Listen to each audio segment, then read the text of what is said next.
Greetings, one and all. I welcome you to the final day of the Blue Otter Emerald League for 2025. The finals match for Season 14 lies ahead of us. I would like to start the stream today with a quote. We shall not cease from exploration, and the end of all our exploring will be to arrive where we started and know the place for the first time. T.S. Eliot. Shout out to all my Civ 6 players out there, but now it is time to talk about the League of Legends. My name is Crewman44, and I am very happy to welcome the splendid Storm back to the podcast. Storm, welcome back. Question for you and our other guests as well. To start the conversation this evening, one thing that is the same and one thing that is different compared to week one of this season. What are you thinking, Storm? Well, I'm doing good this evening, crewman. As far as things that are different, for myself, I was a diamond top laner at the beginning of this split, and now I'm sitting as an emerald top laner. So that's something that has changed for the different. Nice. For same, something that is the same. I'm still canning and enjoying that life instead of being a software engineer. It's a very nice change of pace working with your hands and being people person and having to interact with customers. It's just fantastic and lovely. Fantastic. So the IRL side of things going well for you, but then we've dragged you back down into Emerald as far as the League of Legends is concerned. So, you got to take the ups with the downs, right? It's just kind of how it goes. Maddie, we'll come to you next. If you could introduce yourself, please. Yeah, Maddie or Spaghetti, play for Gluttony. Things that are different. I'm not Plat anymore. I'm back to Emerald. Yeehaw. There we go. And then things that are the same. I'm against a freaking Dorado team in finals. What a surprise. Here we go again, right? Mm-hmm. Speaking of Dorado, our other guest this evening, who was almost joining us last week, but thankfully was able to make it this time around, the one and only Chucko. If you could please introduce yourself. Hello, I'm Chuko, the jungler for Dorado Gaming Iota. And then one thing that I would say is different is I think we've improved as a team since week one.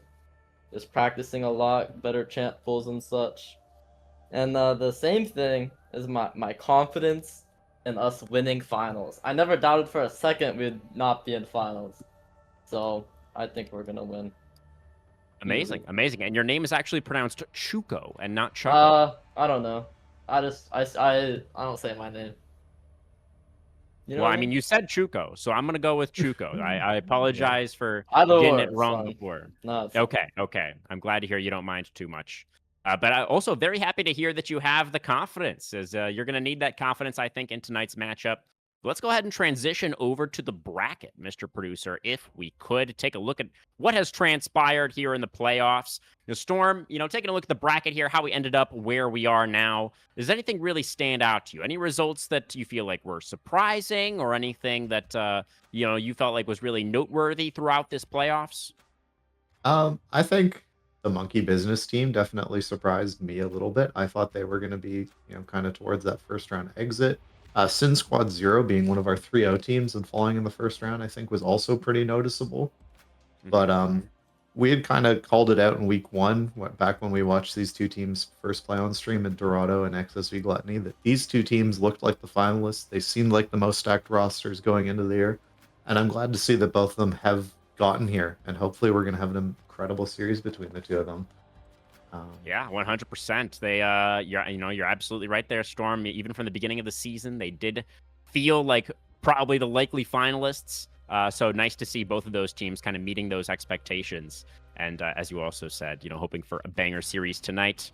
But both of you guys, your respective teams did get double 3-1 victories in the quarterfinals and the semifinals to make it here to the finals. So, Maddie, between Moonlight Spire and Monkey's Business, which opponent do you feel like was more difficult, and how do you reflect on your playoff journey so far?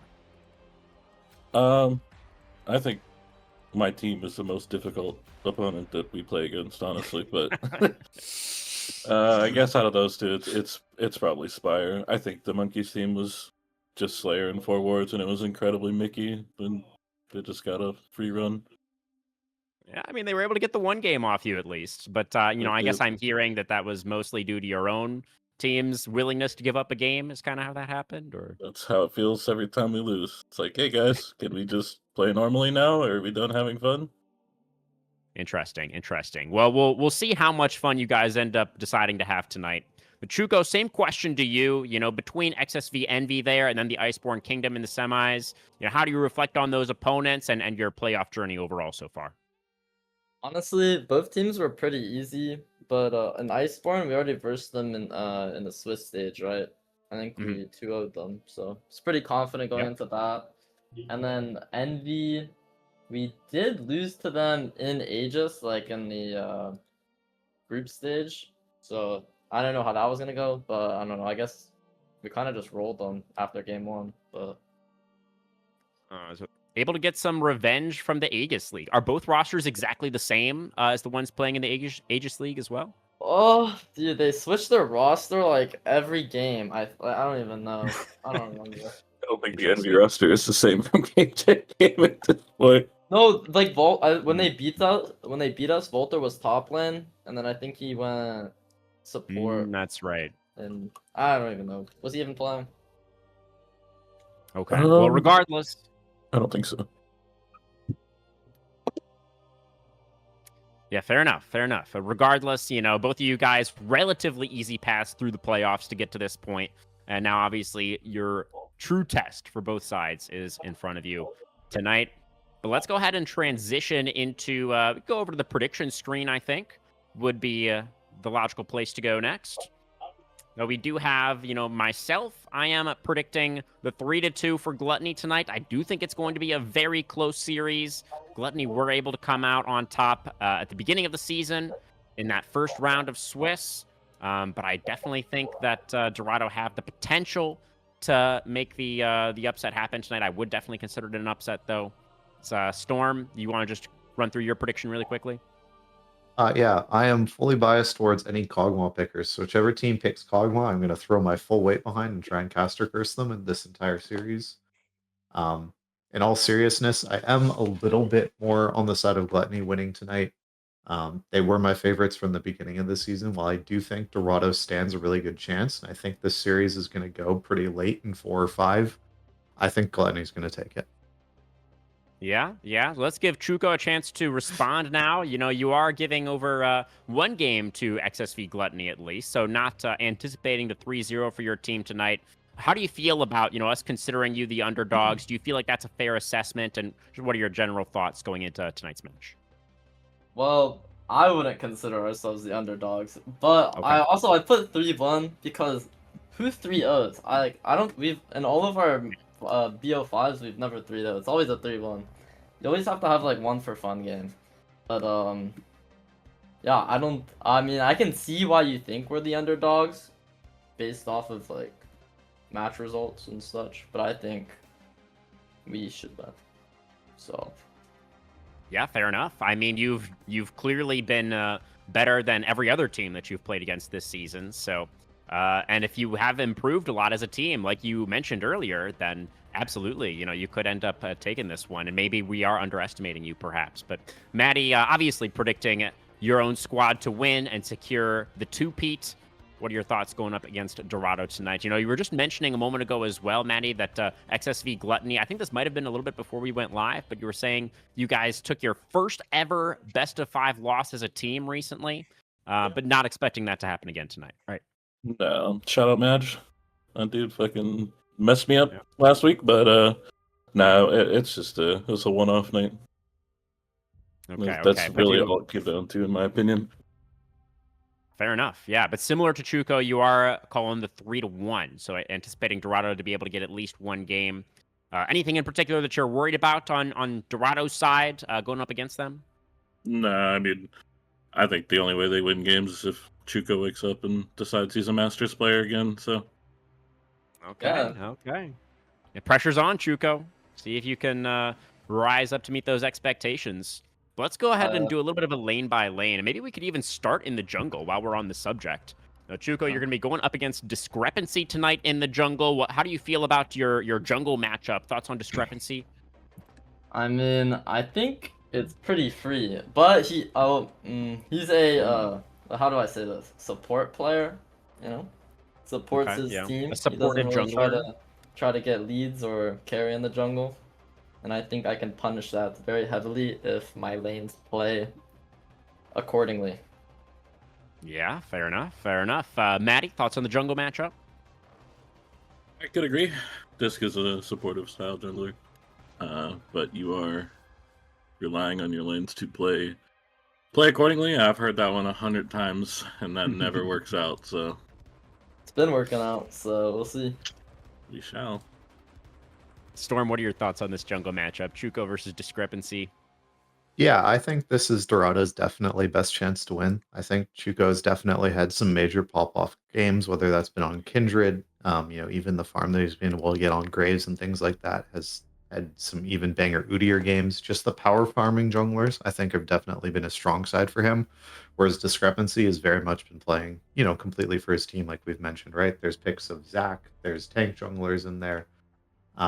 He's been getting picked early for the side of XSV Gluttony, whereas Chuko generally gets a little later in the draft if it's not a first pick Kindred or something along those lines. So I think it's definitely a clashing style thing in here. I think Chuko, of course, definitely has the higher ceiling for him. And I think he's one of the major components of this Dorado team that I'd be looking out for.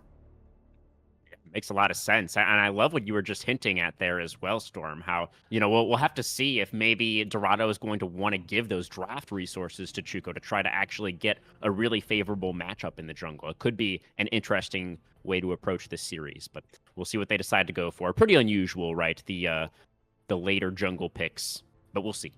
Let's talk about the top lane now. And Storm, I think it makes sense to come to you first for our top lane discussion. We've got Cali G on the side of Dorado, and then we've got CZI, the one new addition to this XSV Gluttony roster for this season. What do you think about these two top laners, Storm? So I've played against CZI before, but I've never played against Kali G, or I don't believe that I have. I think CZI is a really good top laner. He is really solid at pretty much everything you want. He has good tanks in his pool with like the Orns and things like that, and he has a Cassante. He has carry potential with Garen, Mordekaiser, Gwen, things like that. He's not like the best individual player on the Rift on like any single pick, but I think like just as a generalist, CZI offers so much draft flexibility and immaculate vibes that he's a really great player for Gluttony. I don't know. That's just my thing from outside in. CZI always seems to be just like chilling out and everything from all the times we've had him on Otter Talk. So I think he would just be a great teammate to have. Whereas Cali G, I think he's very much specialized into like a couple of picks. His Jax was really impressive to watch. His Cassante is quite good, but it's more a limited pool, kind of similar to how I play or something like that. He's definitely specialized a lot more.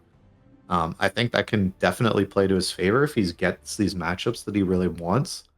Whereas I think CZI is much more willing to kind of take some more wild counter picks. But we did see Callie play the Gwen and things like that, right? So it's not definitely out of the question. Yeah. I'm expecting kind of a lot more of these bruisers and fighters up top and tanks. I'm not expecting tonight to see a lot more of these like really volatile like fighter and like gold resource champions. I'm expecting a lot more towards like the front lines and things like that for these teams. But I'm pretty much favoring CZI. I think he's more consistent, and I think his more kind of generalist style is going to favor these teams in draft and things like that, being able to present more options. Makes a lot of sense. CZI definitely a player that's been around for a long time, and I think does have a pretty wide pool, like you were just talking about. I do like that you mentioned, the Gwen that did come out from Cali G that did look pretty decent. And then, obviously we saw CZI on the set in that round 1 matchup between these two teams. Actually had the game-winning play in that game number 3, where he found the big ult into like the haymaker triple kill around the Barons. So be interesting to see if either of these top laners are going to be allowed to play anything a little bit more exciting tonight. I mean, if we do go late into Fearless, obviously those odds are going to go up. But Maddie, famously, you don't really like it when your top laners play spicy picks. What do you think the odds are that we end up seeing some of that tonight? Oh, am I? Was work. Hello. Okay, sorry. I think I mean, I think when the games call for it, the games call for it. I do definitely prefer to have my tanks in the top lane and nothing more. But sometimes it just be that way. You just can't have it. Yeah. Do you feel like CZI? How do you feel about the top lane matchup in general between CZI and Cali? I think it's CCI favorite just because I think he's a very stable player, and he's never going to lose me the game. I will also just preface that by saying I think Kali G is the best player on Iota, at least the most consistent. He is their rock. I think if it was any other top laner with any kind of variance, this team would be much worse. Very, very interesting. Yeah, I mean, I remember talking to you even like right at the end of last season. You guys already knew that you were bringing in CZI to be the new top laner for this season, for season 14. I remember talking to you then, and you were already like really confident, saying that he was going to be a really big asset for your team. And that definitely, I think, has turned out to be true. But Chuko, what are your thoughts on this top lane matchup? You just heard from Matty. He feels like Cali is possibly the most consistent player on your team. What are your thoughts on that? What are your thoughts between these two players in general? Okay, every time we have played against CZI, or at least Kali has played against CZI, he has like destroyed him in lane. Like he's not lost a single lane to this guy. Also, we swapped our mid laner top to play Silas versus Mordekaiser against CZI, and CZI went down 40 CS in lane. I'm pretty sure that's a winning matchup for Mordekaiser. Which is crazy to me, my mid laner destroying him in top lane. So I'm like very confident that Cali will like decimate him. Right, it won't be behind at all. In any All right. So that's some high expectations for your top laner there. Hopefully you will be able to rise to those expectations. It sounds like he might end up being a critical piece for your team if you guys are going to be able to pull out the victory tonight. So that should be a fun lane to watch. Let's go ahead and transition now to a mid lane discussion. Oh, did you want to say something else, Truco? I think it'll be pretty boring. They're just gonna pick tanks, bro. Oh, okay. They're gonna play tanks, but Cali is gonna win the lane. He's gonna be the bigger tank. Yes, Okay, got it. All right. Well, how do we feel about the mid lane? Do you think that's gonna be an exciting lane to watch, Truco? It's gonna be, of course, a BKP versus NBK. Oh yes, you want my opinion? I think that's what we're here BKP is a dirty elo sitter. This guy is really good. Like BKP, I'll be honest, I think he's their best player by far. But I also think MBK is really good. So in my opinion, that's gonna be the closest matchup, MBK versus BKP. It just depends like what matchups they get. Yeah, I mean, honestly, I feel like these were probably the two strongest mid laners in the league this season. Certainly there are some cases that could be made for some other players, but my feelings is I definitely would rate both of these mid laners very highly. Maddie, what are your thoughts on the mid lane matchup? A BKP going up against NBK. How would you like to respond to these elo sitting allegations on behalf of your mid laner? You should play with him in solo queue sometime. He is not elo sitting, man. He belongs here. But I will say I've been saying it for about since the last BOL split. If you're not making deep playoff runs with BK, there is just no excuse. He is insane every game. Yeah. 1v9ing the game if you need him to. Yeah, and I was actually just watching my interview with you, as well as Devils and Shane, after you guys won the title last season, and back then you were referencing, I believe, I'm paraphrasing a little bit. I don't remember exactly how you said it, but basically you were saying that like if you don't win a title with BKP, then you should retire. Was basically what you said. That is what I said. Shout out, we'll show them all. Jake played in Conqueror last split with BKP. Didn't even get out of groups, by the way. Oh, yo, Jake, please retire. Oh man, coming to you next, Storm. Thoughts between these two mid laners? Where's your head at? I definitely am surprised that both of these guys are still in Emerald. Even just looking at their solo queue data right now, BKP sitting in Emerald 4 right now, but is worth it to say neither of these two players have played a game of ranked solo queue in 3 weeks. Wow. Yeah, to maintain those ranks, yeah. Maintain those ranks really well there. Nice. I was just when I was looking through and I flipped on that like recent tabs thing, I was like, man, not a lot of these people are really playing the game very much. That might be a clue for Bully there, but I definitely think this matchup should be really exciting. As like, even though both these players do play like a lot of control mages and things like that, I do think there is a lot of room for exciting things to happen. MBK has definitely pulled out like some more interesting picks. He has a lot more towards, I would say, kind of more unique things in mid lane, whereas I feel like NBK has definitely a lot more towards that control mage style. BKP has, even though there's like the way he has like a Cassiopeia, I think that he's really confident in. His Silas is pretty good, but there is the the Syndra and the Ori and the Victor and all those things as well in that pool.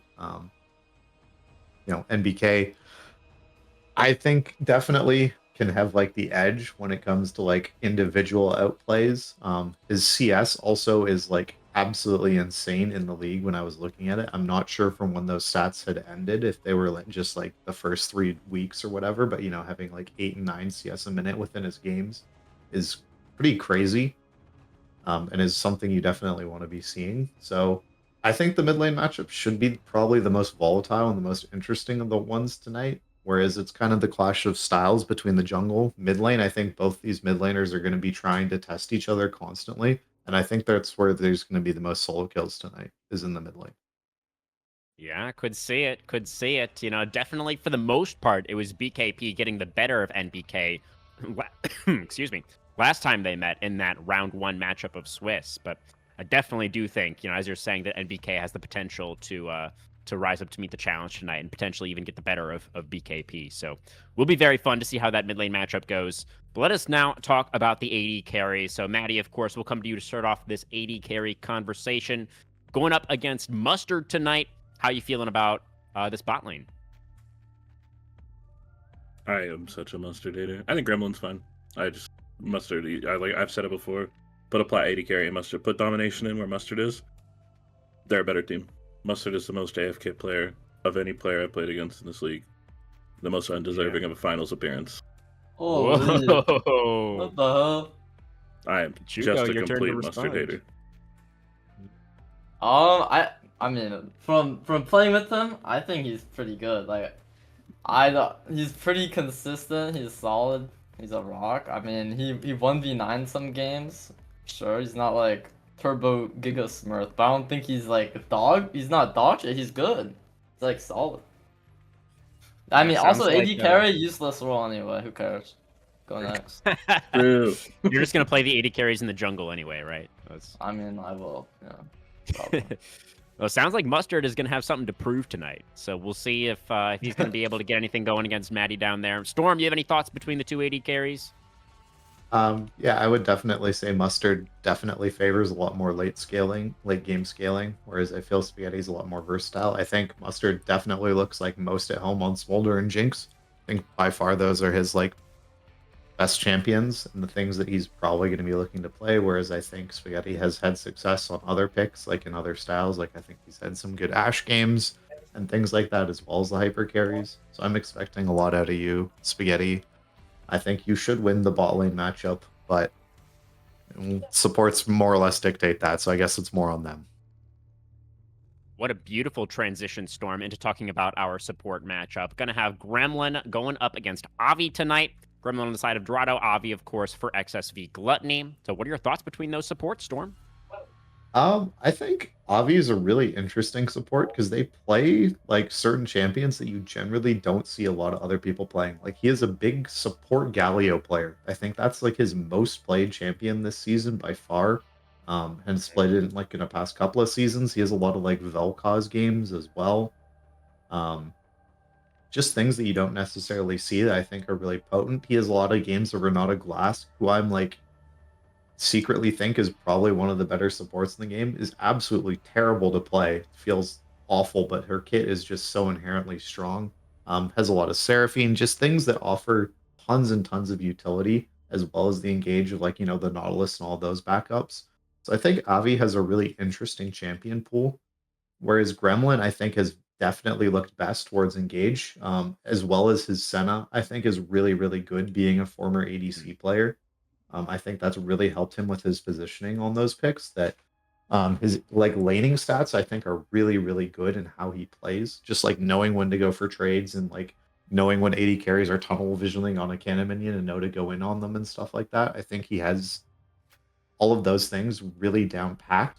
I don't think his vision game is nearly as good as Avi's has been. That I think Avi has been like one of the best warders in our entire league, basically since day one. And I think that's going to be a pretty big for these teams heading in. That it should be an edge for Gluttony when it comes to like objective setups. I think Avi will be there first, whereas I can see a lot more of Gremlin kind of sitting in lane with Mustard trying to get that hyper scaling carry further ahead. So that's kind of my thoughts on it. I feel like it should be a win kind of in lane sort of for Mustard and Gremlin, but I think the outscale, with a little more utility towards Gremlin. Oh, sorry. Yeah. Sorry, Gremlin should get outscaled by Avi. Interesting. So potentially a triple AD carry comp incoming tonight for Dorado with Gremlin on the Senna. Yeah. And then AD carry in the jungle as well. Could be fun. Probably not, though. But yeah, that's really interesting as well that you highlight, Avi is, one of his greatest strengths that we've heard highlighted from Maddie before, that you've talked about is, his ability to be in the right place at the right time and have that vision control, get those setups down for you and the rest of the team. So, Maddie, how are you feeling about Avi's matchup tonight up against Gremlin? You were also mentioning just a moment ago that you feel like Gremlin is pretty solid. So what do you think about these two supports? I definitely think Gremlin's pretty good. I think I said it in the last Outer Talk. I think he's very flexible in the things that he plays, and that helps Dorado a ton as a team to be able to draft and play different styles of comps and unlock Chuko. I think Avi plays some very funny stuff. All those support games or Galio that you see on his solo queue, that's electrocute full AP Galio, terrorizing me in my sleep. So incredible. Well, that would be fun to see tonight for sure. But we'll see. Chuko, thoughts on the support matchup? Your very own Gremlin going up against Avi tonight. How do you feel like that bot lane's going to play out? I will say I have no clue anything about Avi, but I will say Gremlin is usually he's like really. I think he's a pretty good laner. He usually wins lane, or he usually knows how to play lane. He knows matchups, especially if it's like good matchups and stuff. He's pretty good at I think playing around objective control. Like he knows what timers to do things on. But that's where I'll stop. Nice. That's where I'll stop. Yeah, fair enough. I could go definitely well, if you want to. Feel free. I can't. Okay. I'll give an edge to them. Yeah. I mean, I do feel like the objective setups are going to be critically important tonight. As we've seen all year long, right, at all levels of play, a lot of these games do come down to objectives. Obviously next season that's going to get changed up a little bit, but we're not there yet. For now, it is still all about those objectives. So, as far as the vision battle is concerned and which support's going to be able to sort of manipulate the map more in their favor could end up being incredibly important tonight. But I think that's going to do it for our pregame conversation. Just hand it over to you guys for some shout-outs. So, Maddie, any words that you have for your opponents, words for the stream, anything else you'd like to mention here? Same shout-outs as always. Shout-out to Shane. Shout-out to my team and my boys, Lave, Caxi, and Yuki. And then I hope it's 5 games. It's always fun when it's 5 games. Of course, I'd be down for that as well. Chuko, same deal. Any shout-outs, words for the stream, words for your opponents? Shout out to Cali G. This guy is so much fun to play with. I'm telling you. But good luck, Maddie. Good luck. Very nice. I hope you can carry. I can. Don't worry. You and BKP Cassiopeia, dude. That gives me nightmares. Like I actually have nightmares. That's fair. I have He's not nightmares playing against that champ. P Dog Phil. Nope. I have nightmares of that dude's Gnar. That guy's crazy on Gnar. Well, we'll have to see the draft. Definitely going to be very interesting tonight as well. Expecting some Cassio bans from the side of Dorado is what I'm hearing. We'll see how it goes. Thank you guys both very, very much for joining us for this episode of Otter Talk. Good luck and have fun in the finals tonight. And everybody, we're going to go to a short break, and then we will be right back to introduce the teams and get underway with our Game 1 draft. Do not go anywhere.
Keep moving on.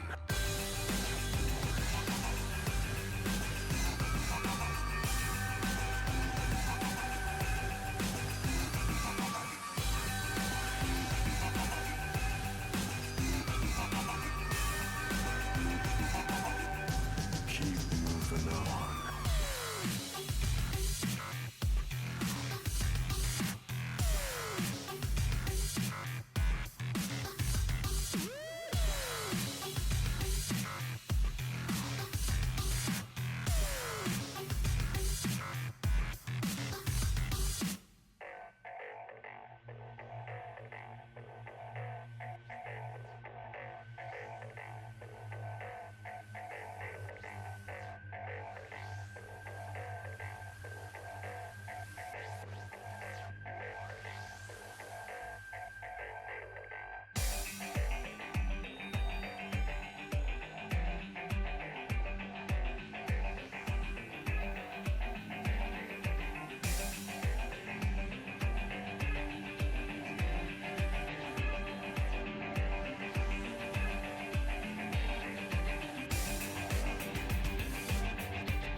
And they say I have a grim sense of humor.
Ladies and gentlemen, league fans of all races and ranks, it is now time for the main event, the culmination of BOL Emerald Season 14.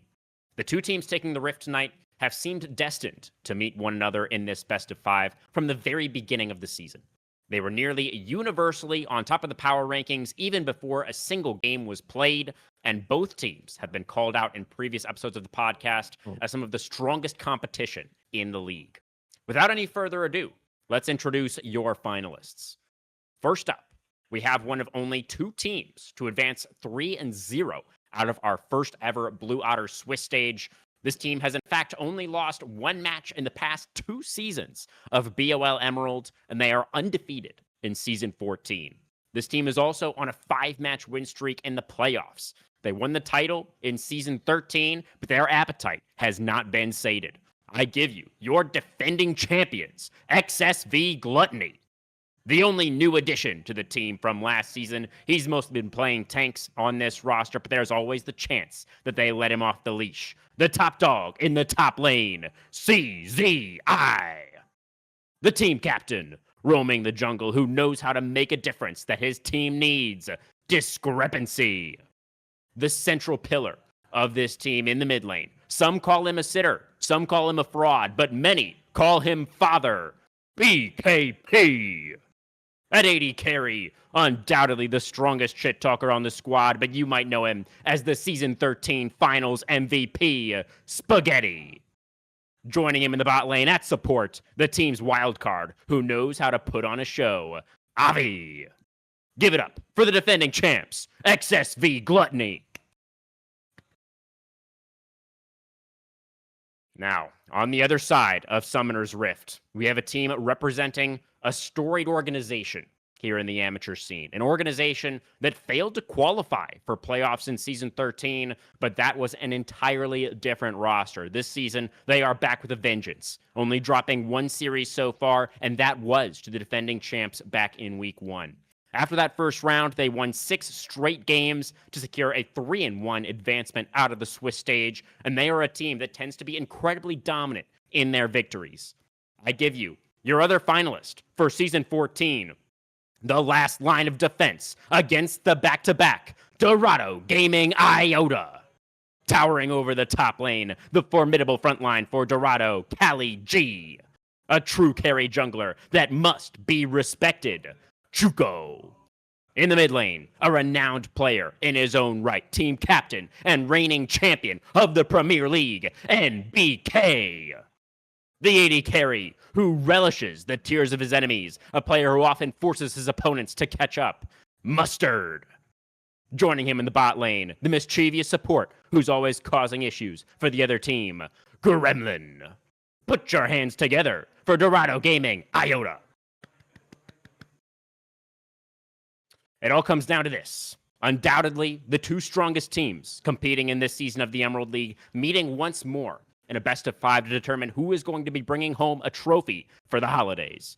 Will Dorado Iota be able to get their revenge for that defeat in week number 1, or will XSV Gluttony secure the unprecedented back-to-back championships? Let the finals begin. What an intro, crewman. Give it up, Thank you. man. Thank you. That was fantastic. Twitch chat, if anyone's got in there.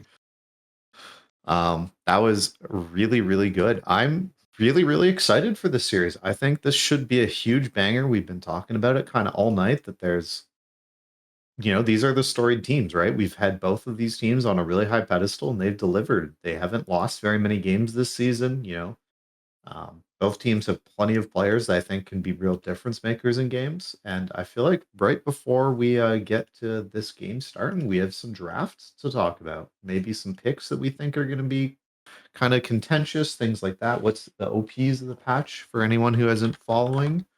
So yeah, do you want to kind of get into it, crewman? Do you have any initial thoughts heading into this, just from kind of that solo queue jungle mindset?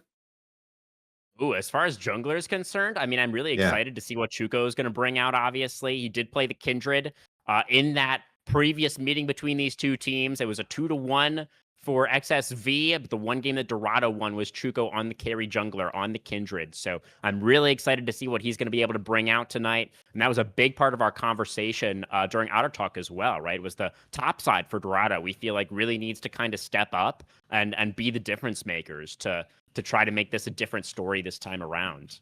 Some other really notable picks that we were talking about during the podcast. I feel like the Cassante is definitely going to be a contested pick in that top lane. Both of the top laners that we have tonight have found a lot of success with that pick.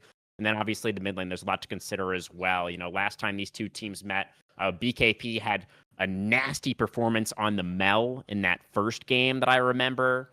So I'd be curious to see if that is going to be prioritized again. It's still very strong in the meta. Those are kind of the main picks that I am thinking about right now. How about you? Yeah, I definitely agree with you on the Mel pick. I think that champion's at like a 50% ban rate or something in like league proper, like in solo queue. It's absolutely insane how like high priority she is. Zaheen's still disabled for all of playoffs for us, so we don't have to worry about that pick. Has been terrifying in the Kesva Cup. Um, Silas jungle, I think Silas just in general is really strong and definitely worth noting. Same with Malphite jungle. It's not really the style of Chuko, not really expecting him to pull it out, but I think that pick is really, really good. But yeah, top lane, I definitely feel going to be a lot more towards the tanks and things like that. I think the Cassante, as you mentioned, is going to be pretty high prio. Ornn, as always, the Scion, kind of our classics. Be interested to see if any of these top laners want to pull out something kind of more unique and go for something like a counter pick of taking that, Gwen or anything towards those lines, because there definitely is a lot that you can do to one of these people blind picking a tank. Part of the reason why red side is so good. Just so that everyone is aware, I do believe it is XSV Gluttony on red side. They selected that side for game one as the overall winners from the time these last two played, and Dorado will be on blue. Yeah.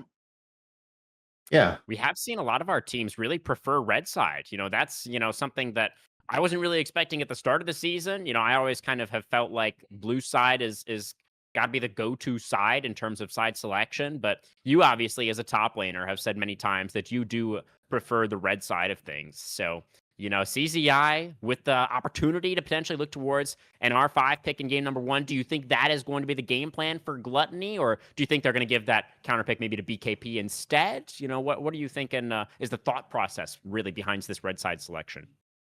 I'm definitely thinking it's much more for CZI in the top lane. He is definitely of Kali G and CZI. He is the one with the much more varied champion pool. So I think there's a lot more of a possibility that we're going to see some sort of counter pick, whether it's his set, his Gwen, his Mordekaiser. There's a lot of picks that he has that can do really well in the side lane and can look to punish something. He has a Garen in case we see that Cassante come out too, right? That is something that's always been really good into him. Hmm. Um, Yeah, I'm that Garen really makes kind sense. Yeah, I'm really interested. I think the jungle matchup's going to be super interesting. Is discrepancy just going to Yeah. go, first pick me something and I'm just not going to be bothered about it, that I'm going to farm in peace and I'm going to play and I'm just going to be the tank for our team and the engage that we need? Or is he going to try and play something that can scrap and fight Chucko early if he picks something that's looking to power farm and really try and bully his other jungle opponent out? Yeah, it'll be interesting to see. I believe we are going to be getting underway with this first draft in just a couple of more minutes. But while we have the time, Storm, something that you were discussing during Otter Talk was that your prediction relies heavily on who's going to be prioritizing the Kog'Maw tonight. So while we have the Yep. time, we could talk a little bit about that bot lane matchup as well. Are you really feeling like the Kog'Maw is just blind pickable right now? Like it should just be the go-to for everybody? Or in what situation do you really want to see the Kog'Maw come out? I think Kog'Maw is specifically good into most standard AD carries. Like if the enemy ADC is picking something like, I don't know, like if they pick, like I think he's perfect into Yunara. If like it's a Yunara game where or Sivir or something like that, these champions that aren't necessarily like super long range and really heavily like lane dominant, he struggles into things like the misfortune and things like that. But if he's able to get a lane matchup where you're able to just actually farm and like build towards your Rage Blade spike or something like that, he is so crazy strong. I will just say, for anyone listening out there, please like play him. He is literally the highest win rate ADC when you like filter in champions that actually auto attack. When you look at stats on this patch, like of course things like Lux and Swain and stuff are ahead of him, but that's it. And with that, I think draft has started. If we can flip on over. Here we go. Game number 1 between Dorado, Iota, and XSV Gluttony. Like you mentioned earlier, XSV Gluttony choosing to start on the red side tonight. Dorado, Iota going to start off with a Zac ban. Will be answered by an Udyr takeaway. That's an interesting one of all the things to go after from Chucko, the Udyr, really. I'm kind of expecting that we're going to see one of Kindred or Swain be a ban throughout every first phase for the side of XSVG tonight, and there is that Kindred ban.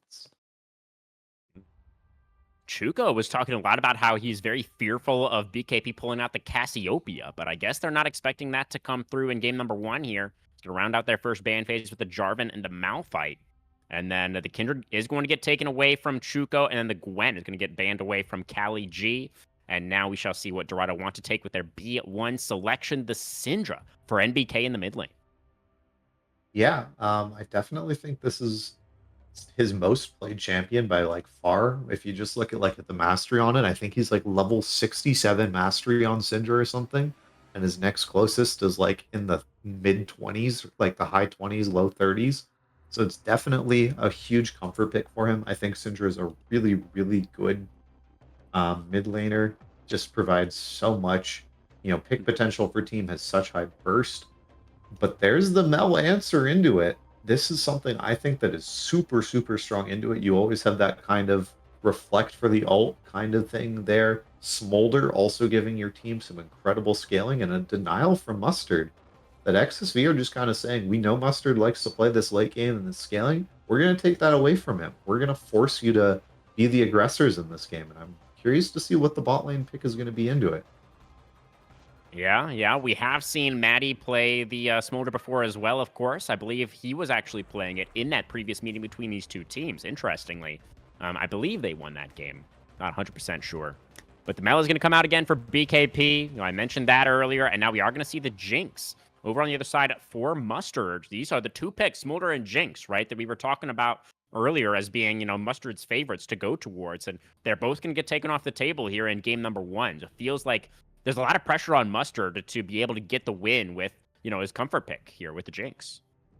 Yeah, especially when they're taking this Leona, making sure to get some engage for his team. I love this Braum answer already into this.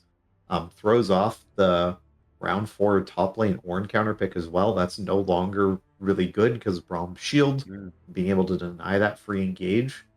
So I'm thinking it's going to be, for Dorado, for Kali G, much looking more towards the Cassante or something like that as the blind pick. But XSV taking away a couple of top laners here. They have Bess's first ban. Yeah. You said it already. The Braum is a great answer into the Leona. I love it into the Syndra as well, right? If you can react to the unleashed power with the Unbreakable, you mitigate Syndra's entire ultimate. That can be incredibly powerful. But for the side of Dorado, honestly, I do like what they've put together so far as well. I mean, theoretically, as long as that Syndra ultimate doesn't get blocked, that should be a free reset for the Jinx to be able to try and carry through the team fight. So we'll see if Dorado are going to be able to execute on that. It is going to be the top lane focus in the second ban phase, as one would expect, as the Camille is going to get taken away, as well as that Ambessa that you already mentioned. And then Dorado is just going to ban away the Ornn, sort of recognizing the fact that they don't want to pick it themselves into the Braum, so they're just going to take it off the table, and the Scion's going to get banned away as well. So the Cassante standing out like a sore thumb as the premier tank option left for these top laners. Yeah, I would definitely say so. I'm thinking XSV is just going to take a jungler here, but no, they're going to take the Cassante away instead. Yeah. They wanted to get that tank for CZI up there. And now that is going to be the R5 counter pick for Discrepancy in the jungle. Let's see what Chuko is going to decide to bring out here. It feels like there is a lot of damage with this composition already, with the Jinx and the Syndra locked in. Will he still try to force a carry, even knowing that he could get counterpicked? The Lilia looks like it is going to be the selection. Yeah, it does provide that little bit of setup for your team, but yeah, as we mentioned, is still very much a carry, right? Heavy farm focus, Mhm. trying to get as much gold as possible. Be interesting to see if we see any sort of like kind of counter pick for the side of XSVG. They've definitely set it up so far to have some sort of jungle counter pick. They know what they wanted it. They're picking much faster, I would say, than Dorado are, right? Dorado seem to be the ones on the Mhm. back foot in this draft. Yeah, I mean, it kind of makes sense that XSV would have a plan, given that they chose to go onto the red side, right? So they, I'm sure had some Yeah. idea of how they wanted this first draft to go. Feels like they are getting pretty much everything that they wanted out of it. We are going to see the Cho'Gath going into that Cassante in the top lane. So Cho'Gath for Cali, and now Discrepancy is the last player to pick in this first draft. I don't know if there's any really like hard counters to Lilia. Maybe if you just pick something here that can maybe try to like match the clear speed is kind of what I would be thinking. And the Morgana, interesting. So you're going to be able to prevent at least one person from falling asleep. And if you do manage to hit the Lilia with the Dark Binding, then, I mean, that would obviously be massive. It's great into the Leona as well. I quite like the Yeah. Morgana here, actually. What do you think? I think this is really good, especially when your carries aren't exactly mobile, right? While Smolder does have flap, flap, flap, that's more of a tool to just get over a wall when someone jumps onto you. Mel also doesn't have any real way to reposition, and there's things that she can't reflect, where that's the Cho'Gath knockup, or if a bowling ball kind of randomly hits onto a minion or something like that and spreads the space. Or sorry, it's not the sleepy powder. I don't know what Lilia's passive is called. Uh, Dream Dust, maybe? yeah, that sounds right. Things like that, there is those possibilities that you can get if you're out of position or if you're trying to position aggressively, as you kind of want to do with Mel. So I think this Morgana jungle pick is really good. It does have like a pretty great clear speed as well. So Yeah.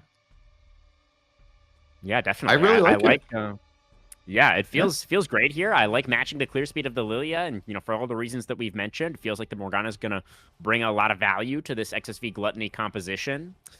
They did index pretty heavily into scaling here, I will say. They don't really have too much to play for in the early game. But honestly, Yeah. Dorado don't really have like a super strong early game either. So it feels like, in that sense, these drafts are pretty comparable, I would say. Do you feel like I that's will say, I go will ahead. say I do not think Cho'Gath is good into Cassante at all. Mm. Okay. This is like So one of the matchups where it's really hard to play as Cho'Gath. Like most tanks, Cho'Gath just kind of is like good into because he out trades them, right, with his like auto E pattern and things like that. And then once you've slowed someone, it's easy to land your knockup and to be able to go into things like that. Whereas with Cassante, he can always trade back onto you super hard with his Q and things like that. That he is one of the top laners who wants to really heavily trade into you and can pretty easily dodge your Q as well whenever. mhm, Thanks yeah. to his sidestep with those like Intofo strikes or whatever the dash is The called. He footwork, can I think it's just called yeah. footwork. I'm not sure. Footwork, you are Yeah. correct. And Tofo strikes is the Q, the little smacky smack that Mhm. procs your sheen and gives you that Yeah. third knock up. The 3-hit passive, the classic. Yeah, Um, yeah. yeah, I mean, that is definitely. So but then what do you think was the thought process behind this Cho'Gath pick? Why do you think Kali G went in this direction? I think he went. Our team needs a front line, and the three frontliners I want to play are not on the table. That uh, they banned away Ornn and Sion from themselves, basically, and Cassante was taken from the other team. And it's like, well, what other top lane tank would you like to pick into Cassante? Do you want to play Shen? Not really. You could have picked something like Mundo or something, but that would leave your team very, very light and engage. I don't think there was a lot of like really good options left. Cho is probably one of the better ones among them, but I think this lane is pretty bad. I want to say it's not one that I feel great playing a lot as a Cho'Gath player. Um, but I think Cassante is an abomination despite being at a 6% win rate. I hate playing against this thing. It Yeah. he is 200 years. He just randomly he's down a whole bunch and then he hits level 6 and you randomly die because he hits W and then path W. and you just die, and it's crazy. But And we know that CCI is a master on the pick as well. yeah, yeah, has a whole bunch of time on it. I think it's also pretty good into the Jinx as well. I think that's worth mentioning. Hmm. Um, but yeah, for XSV, I think these team fights are very much they're trying to play things as slowly as possible, right? It's sit back with Braum and Morgana and just fish for bindings and Winter's Bites. Let Smolder and Mel just poke away and try and get as much stacks up as possible. Whereas for Dorado, they're the ones that need to snap and go in, right? It has to be Leona hitting a tether or Lilia committing the sleep or something like that. That they're very much more, I want to say, kind of like the ones that need to engage more. I think while they do have good poke tools with Syndra like Q and like the far stuns and Jinx W, I definitely think if it's XSVs versus Dorado in these team fights, they're going to be the ones having to engage. I think XSV are going to be fighting back and Dorado's going in. Yeah, I mean, they do have the Leona, like you said, to try and make that happen. And that is something else that we were talking about in the podcast, right? It's something that Chuko highlighted as, something that he thought was one of Gremlin's greatest strengths was he was really good on these engage picks. So definitely feels like there's going to be a lot of pressure on Gremlin to find those engages and get those fights started before his team gets poked out or bound up by the Morgana, the Mel, and the Smolder, like you were talking about. So we'll see if Gremlin's going to be able to make that happen. The other thing that I'm really concerned about for this Dorado composition is the fact that they're so AP heavy with this top side, right? The fact that Chuko wanted to Yeah. go for the Lilia here, and then Callie kind of feeling forced into the Cho'Gath as well, means that, I mean, CZI is going to be able to stack up so much magic resist, and, Avi on the Braum as well is going to become very tanky, able to stack up that MR. So how big of an issue do you think that specifically is going to be for Dorado here? Yeah, I feel like this is for Cassante, right? You get to go like Doran Shield into Canic Rookern into Merc Treads. Maybe you build like a Iceborne just so that you have that little bit of armor to deal with the Jinx as you get later and later into the game. But yeah, I feel like the MR building you get to do this game is going to be so, so high. Whereas for the side of Dorado, I don't really think they get to do that. While it is still double AP jungle with the Mel and Morgana. Cassante is doing physical damage, so you don't want to have that for your direct lane opponent, whereas Cho'Gath's doing almost entirely magic damage, right? Mhm. And Smolder just having more kind of access to hit people all the time, being that caster ADC, the armor is going to be so much more imperative for Dorado. But I think that's going to be a really, really big thing for Cassante on CZI. He just gets to build free MR for like his first 2.5, 3 items, and it should be a really, really big problem as the game gets later. Yeah, yeah. I mean, it definitely, I agree. I think as we get later on into the game, as we move towards, 25, 30 minutes, when the Cassante has two magic resist items, I think CZI is kind of just going to become Thanos here. So with that Mhm. in mind, do you feel like Dorado are going to have a lot of pressure on them to try to get themselves an early lead? Like, because I mean, they definitely have decent scaling on their side as well. It's not like their scaling is bad. Jinx is going to be great on 3 items, Syndra as well, Lilia as well, right? All these champions theoretically can scale really nicely later on into the game. But, given sort of the way these drafts ended up, do you think that there was pressure on Dorado to be active early? I think Dorado is definitely the team that have the onus put on them. That, Mhm. we've talked about this in other series that this is kind of like, we're going to play off your mistakes and things like that. This is what Gluttony's kind of said is if you guys don't close this game out, we're probably going to beat you. Our team scales phenomenally well. They have a lot of tools that just end the game if left unchecked, right? If Smolder gets the 5 or 6 items, I don't care really what other ADC is sitting across from him. He just wins that. He outranges pretty much everyone and everything. He does more damage. He does true damage, so you can't itemize against it. And he has a Mel to back him up to provide that CC and things like that. And basically Yeah. has like 2 or 3 supports on his team, right? Braum and Morgana as well. That Smolder and Spaghetti should just win this game if it goes late. I definitely feel like it's on Gremlin, like Oz Leona. He has to Yeah. get this game rolling and he has to be able to do something and get some roams off that are impactful. Because if this game I think goes to like 40 minutes, if it that 40-minute mark, I think it's over for them. While their scaling is good, I just don't think they have the tools to dive into Smolder. Through Braum and Morgana, I don't see a world that they're able to actually get on top of Spaghetti and kill him if he has flash. And I'm guessing cleanse as well this game, right? Despite having a Morgana and a Braum, just all of those safety tools should be available. Well, do you think Dorado are going to be able to do it? Can they find an early lead and press their advantage? Or with a very conservative, very solid red side draft in game number 1, do you think XSV Gluttony are going to be taking the first Nexus? I'm on the Glutton side. I think Dorado have too little tools to threaten the enemy team. I think they're too focused on things that were comfort picks for themselves, and they haven't flexed enough. They haven't All right. taken any flex picks for their team. And what do you got, crewman? Who's your pick? Yeah, I think Gluttony have found themselves a very nice draft for this first game. The favorites going into this match as well. We're going to go into a short break, guys, then we'll be right back to get the finals underway. She's like a boomerang that never gives up. She flies in circles till she hits you and you're brought in the dust. So just remember this: when she's chasing you down, face first, you'll be thrown into the proving ground. She'll knock you out.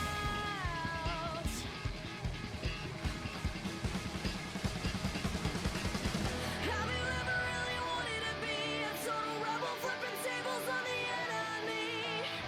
Did you ever try to further improve how fast you punch people through the roof? Oh, was there ever any certain time when you thought brute force and style combined? Well, I guess now's time to shine, 'cause finally she's here. Here comes mine. As a matter of fact, the best bet one has is to quickly react to the first attack that's taken for the beats. She'll never be back. Just wait.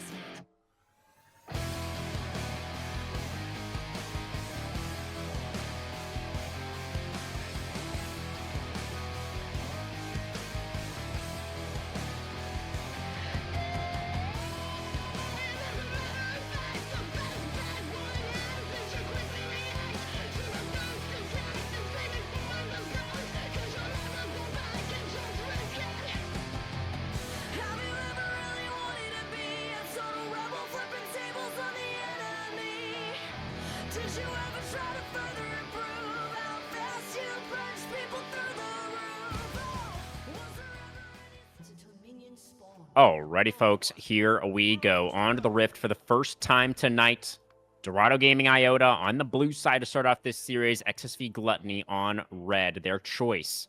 And with a very nice draft to start things off. Discrepancy with the R5 Morgana jungle. Running the Dark Harvest there, Storm. Very interesting. Yeah, I think that's kind of Morgana's rune of pick. Her rune of choice. In a lot of ways, she likes a lot of the things in the red tree. Having some of those more defensive things. It's weird to say that like the red tree has a lot of defensive things. You get like the ability for wards and things like that. You can see Sixth Sense on her, and things like that. I don't really feel like you want common or anything, right? That's generally what you see on Morgana. When you're in the jungle, you don't really utilize it. Much more looking forward to trying to get those stacks. Morgana procs it so easily, right? With her pool, just getting free stacks. So interesting to see as our game goes later and later how many stacks those we have. Another thing to keep track of, as well as Spaghetti. But we'll silence that. Looks like a stun's about to land. Yeah, some early damage onto the Leona. So Leona really does want to get up to level 2 before she can look for too much. And at this point, chunk down to half HP already. I mean, they are going to get the push, it looks like, for the side of Mustard and Gremlin. Spaghetti and Avi not contesting for it too much in terms of this early lane priority. Yeah. Do you think... Yeah, the only other option... Sorry. Go ahead. I was going to mention it is interesting that we have the junglers pathing on opposite sides. Morgana is coming down, whereas Lilia is going towards the top side here. Yeah. How do you feel about those options? The top lane, I feel like we shouldn't really expect too much to be happening up here. What do you think about the pathing for the junglers? I mean, it definitely should be. We also see that they have that ward for them, right, on that enemy blue buff. So they know that Lilia didn't start there as well. So CZI already kind of getting his wave pushed into him, making sure that he's going to be safe under his tower as Lilia would have any kind of time. See, there's all those pings coming down. So they know they have a timer to play with here. I feel like Discrepancy should be able to finish this blue buff ahead of Lilia here and, just kind of get onto the map. But Yeah. I don't know. I don't feel like trying to gank Cassante is really worth it, to be honest with you. As frustrating as it is, he can just immune the Cho'Gath Q, right?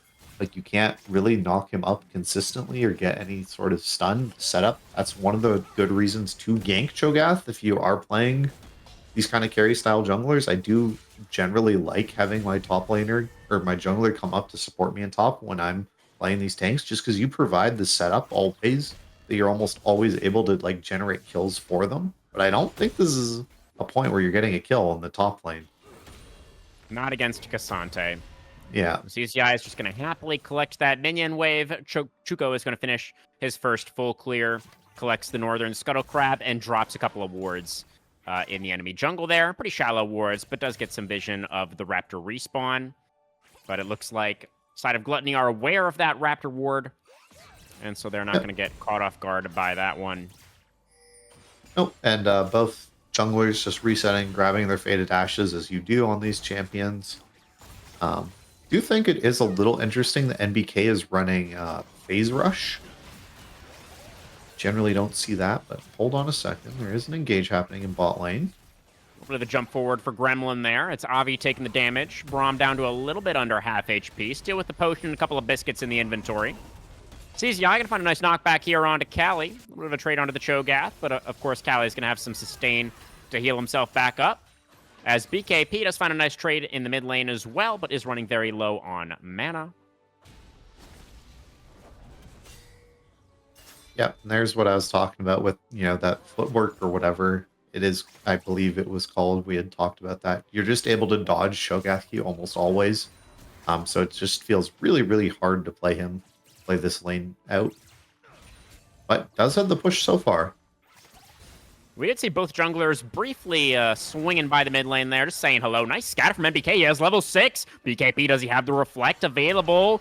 The flash for the Unleashed Power, and that's the first blood. NBK getting Dorado Iota on the board. Yeah, that's pretty big for them. I mean, we have TPs available towards the mid lane, so we are going to be able to get her right back. So that isn't going to be any sort of big objective or anything. But gold is gold. And getting in your opponent's head in a series that we're both predicting to go really late is also pretty huge. Yeah, massive opening kill there for NBK. The first kill of the finals. And some nice redemption against BKP's Mel specifically, right? A pick that did give NBK so much trouble the last time that these two teams met.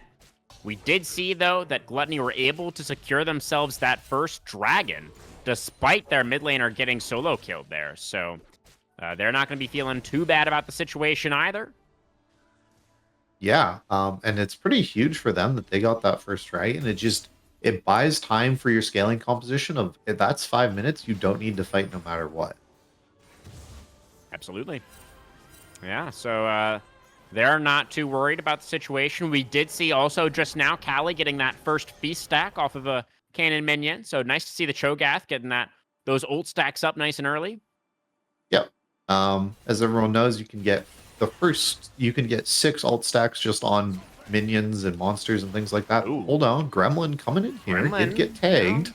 A little bit caught out, but is not going to get stunned up by those concussive blows. BKP not able to contribute an auto attack.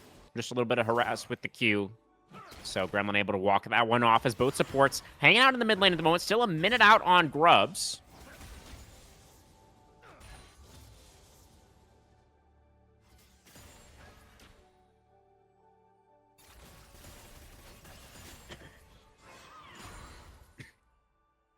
So we'll see if either... Excuse me, sorry. Swallowed water a little bit funny there. Oh, okay. You're back, though. That's big. Oh, did I disconnect from the call for a second there? Yeah, you weren't talking for a little bit. Oh, yeah. Well, I'm just kind of wondering if either one of these teams is going to be making an early move towards these grubs. We were talking about how Dorado kind of need to find themselves an early lead, and they already lost out on that first neutral, but the rotation into the top lane for the XSV bot lane, with the rotation up for the Dorado bot lane as well, could see a bit of a fight over this next objective. It's currently Gluttony with control over the river. They're going to immediately start up these grubs. Yeah, I think they're going to get one here quite easily. I'd be interesting to see if they're able to get more. Discrepancy has a smite to get this next one. And Yeah, that's going to be and another objective secured. Dorado just not quite able to get into the river to contest. So Gluttony are Yeah. just the first ones to show up, and they are rewarded with all 3 of the grubs. Callie is going to be able to get a little bit of damage on this bot tier 1. I believe that was 1 turret plate for the Cho'Gath, but XSV Gluttony looking good so far with both of those early objectives. Yep. Kali G doing a good job so far, just getting his stacks, getting his health up, building towards that Hearthsteel. Not something that I really love, but here's Chucko coming in. Yeah, gonna flash for the double Q. Gonna find the sleep onto both. Cleanse coming out for Spaghetti, though. Avi is gonna have to be sacrificed. A lot committed there for Chuko, but is rewarded with the kill. 2-0 up now for Dorado. Yeah, I mean, he kind of got a free cleanse there as well out of Spaghetti. Don't think Spaghetti needed to burn that. I think Chuko is definitely just looking to take that kill. I mean, NBK had ult as well. So I think if Spaghetti doesn't cleanse there, then the Syndra has enough time to catch up and press R on him. So Okay. I think it was a good cleanse. Whew. But now we are seeing our lanes return to their respective homes. Actually, BKP moving up into the top lane to catch that wave that is coming into the turret right now. But Spaghetti back in the bot lane. And we do see Mustard and Gremlin moving back down there as well. Yep. 1 minute on our next dragon. Yeah, Morgana looking to get some early CS lead here as well. Has quite a sizable lead at the current point over Chuko. Yeah. Avi as well, getting lots and lots of deep vision down here. Just this one tri-brush ward and this ward here in the brush that's going to get swept away here in just a sec. So this dragon looks really hard to contest already. Yeah, crazy amount of vision, as you said, on the side of the map for XSV Gluttony. Really nice setup from Avi. Something we've talked about before as being one of Avi's greatest strengths is that vision control, right? So there is this one control ward, though, that you also highlighted. So Gremlin gonna move in, see if they can contest this Pixel Brush. A nice Scryer plan is going to reveal the Lilia. As Discrepancy moves over that's as a big well. stand. BKP pops the Reflective wasted very E. early. The Unleashed Power does come out. The Dark Sphere is there. The auto attack. And another solo kill for NBK. 2-0 now on the Syndra. Man, that was a bad look from BKP. You can just react to those Syndra things, can you not? But here's some rude. Yeah. Gremlin just getting poked out. Bowling Ball going to connect onto the Morgana. Just a trade of abilities there between the junglers. It's fighting over bot lane Prio right now, but absolutely, yeah, BKP looking a little bit out of sorts so far in this first game. Well, we'll have to see as this series continues how he's able to bounce back, but I believe this dragon is a 50-50 and there is a Cho'Gath, so I don't know how much of a 50-50 it really is. Yeah, feels like XSV Gluttony are going to need to fight, and I don't know if they're ready. The Rupture is not going to land. CZI has the Q3 procced and ready, but here comes the Syndra. Finds a nice scatter onto 2 as Dorado take control of the Dragon Pit. Rupture going to land on the Cassante. Discrepancy been pushed away. The Solar Flare not going to get the stun. The Glacial Fisher does come out. In goes Gremlin. The Leona forced to flash away immediately, but now Callie G with the follow-up. It's going to be a kill onto Avi. As Discrepancy does find a nice Soul Shackles onto 2 and gets the smite. The Morgana sneaks away the objective. It was looking like that team fight was going to go all the way towards Dorado, but Discrepancy kind of saving it there. It ends up being a 2-for-2, and but no, Callie G Spaghetti. flashes in, looking for Maddie, and the Cho'Gath is going to be able to get the kill. Zap connecting on a Discrepancy as well. As XSV Gluttony, they had a really good result there, but I feel like they just stuck around a bit too long. Yeah, just that case of trying to get back to lane, at getting some of those extra stacks on Smolder and just paying for it with your life. We'll say that's pretty big for Cho. We're sitting at 3-0 now on the side of Callie G. We got our Hearthsteel scaling up pretty well here. These are some big wins. Oh, Hex Flash in for that's- Gremlin. Going to find BKP, but the Syndra was not quite in range to follow up on that one. Yeah.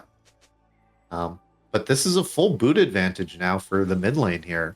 That BKP or NBK should have a lot of room around BKP and just be able to find these plays towards him, just get more and more rotations off with the CDR and just get towards him more. So should be a big win for them.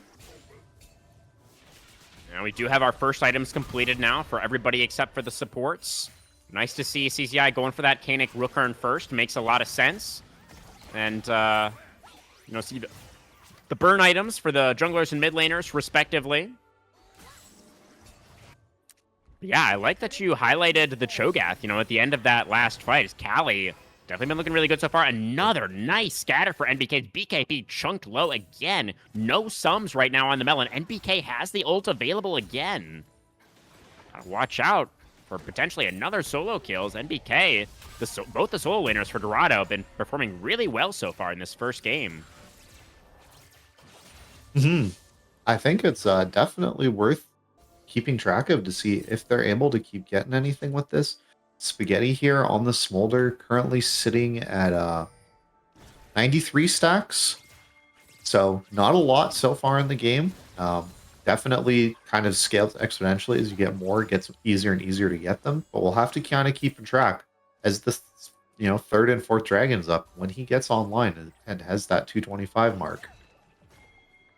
Yeah, we are seeing it's going to be a Chemtech soul to start us out tonight. A little bit of a low roll there, honestly, for Gluttony. They would have liked something else, I'm sure, with their first two dragons. Oh, you disagree? I think that's a pretty high roll for them. Oh, that's a flash away. That's great from Discrepancy there. Yeah, just finding Mustard in the jungle there. I guess the flash out from the Jinx is really nice. But you think it's good for them? Oh, yeah, because they're not... onto Spaghetti. Here comes Avi, though, to defend the Smolder, and Discrepancy on the roam down as well. Going to find that binding onto Callie. Cho'Gath was full HP, though, so going to be able to walk that one off.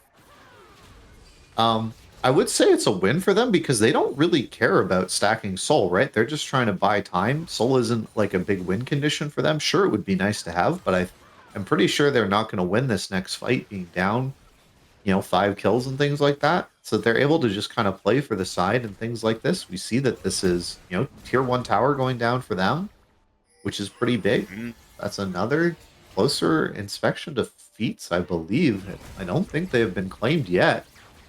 Oh, but CZI stick around. I do believe they have with the... Oh, CZI, yeah. The tower is going to go down. And with Chuko here as well. Oh, it goes all out, actually. Able to kidnap Mustard on the Jinx to Cassante. How many years? Almost! CZI able to take one with him. But, yeah, Spaghetti is going to get snacked on. Callie not going to be able to get the stack there, unfortunately. But does get the gold from that kill onto the Smolder. And Herald now going to be summoned up in the top lane. Going to get the charge into the inner turret. And Chuko seeing if he can stick around to get that last little bit of damage that's needed to finish off that tower. It looks like the Lilia will be able to. CZI's respawning in 5 seconds with the teleport, but it's not quite going to be in time. So a bunch of gold going to get injected into the Lilia here at plus 700. You can see, very nice. Yeah, that's a 4K gold lead now for the side of Dorado Gaming that they have all of a sudden. That's a big number for them. Absolutely. But the feats did go over to XSV because they got the 3 grubs plus the 2 dragons plus the first turret. So that is going to get them the upgraded boots. Well, they're going to need a little bit more than that to get back into this game. Down very far now, as you mentioned, down 4K in gold.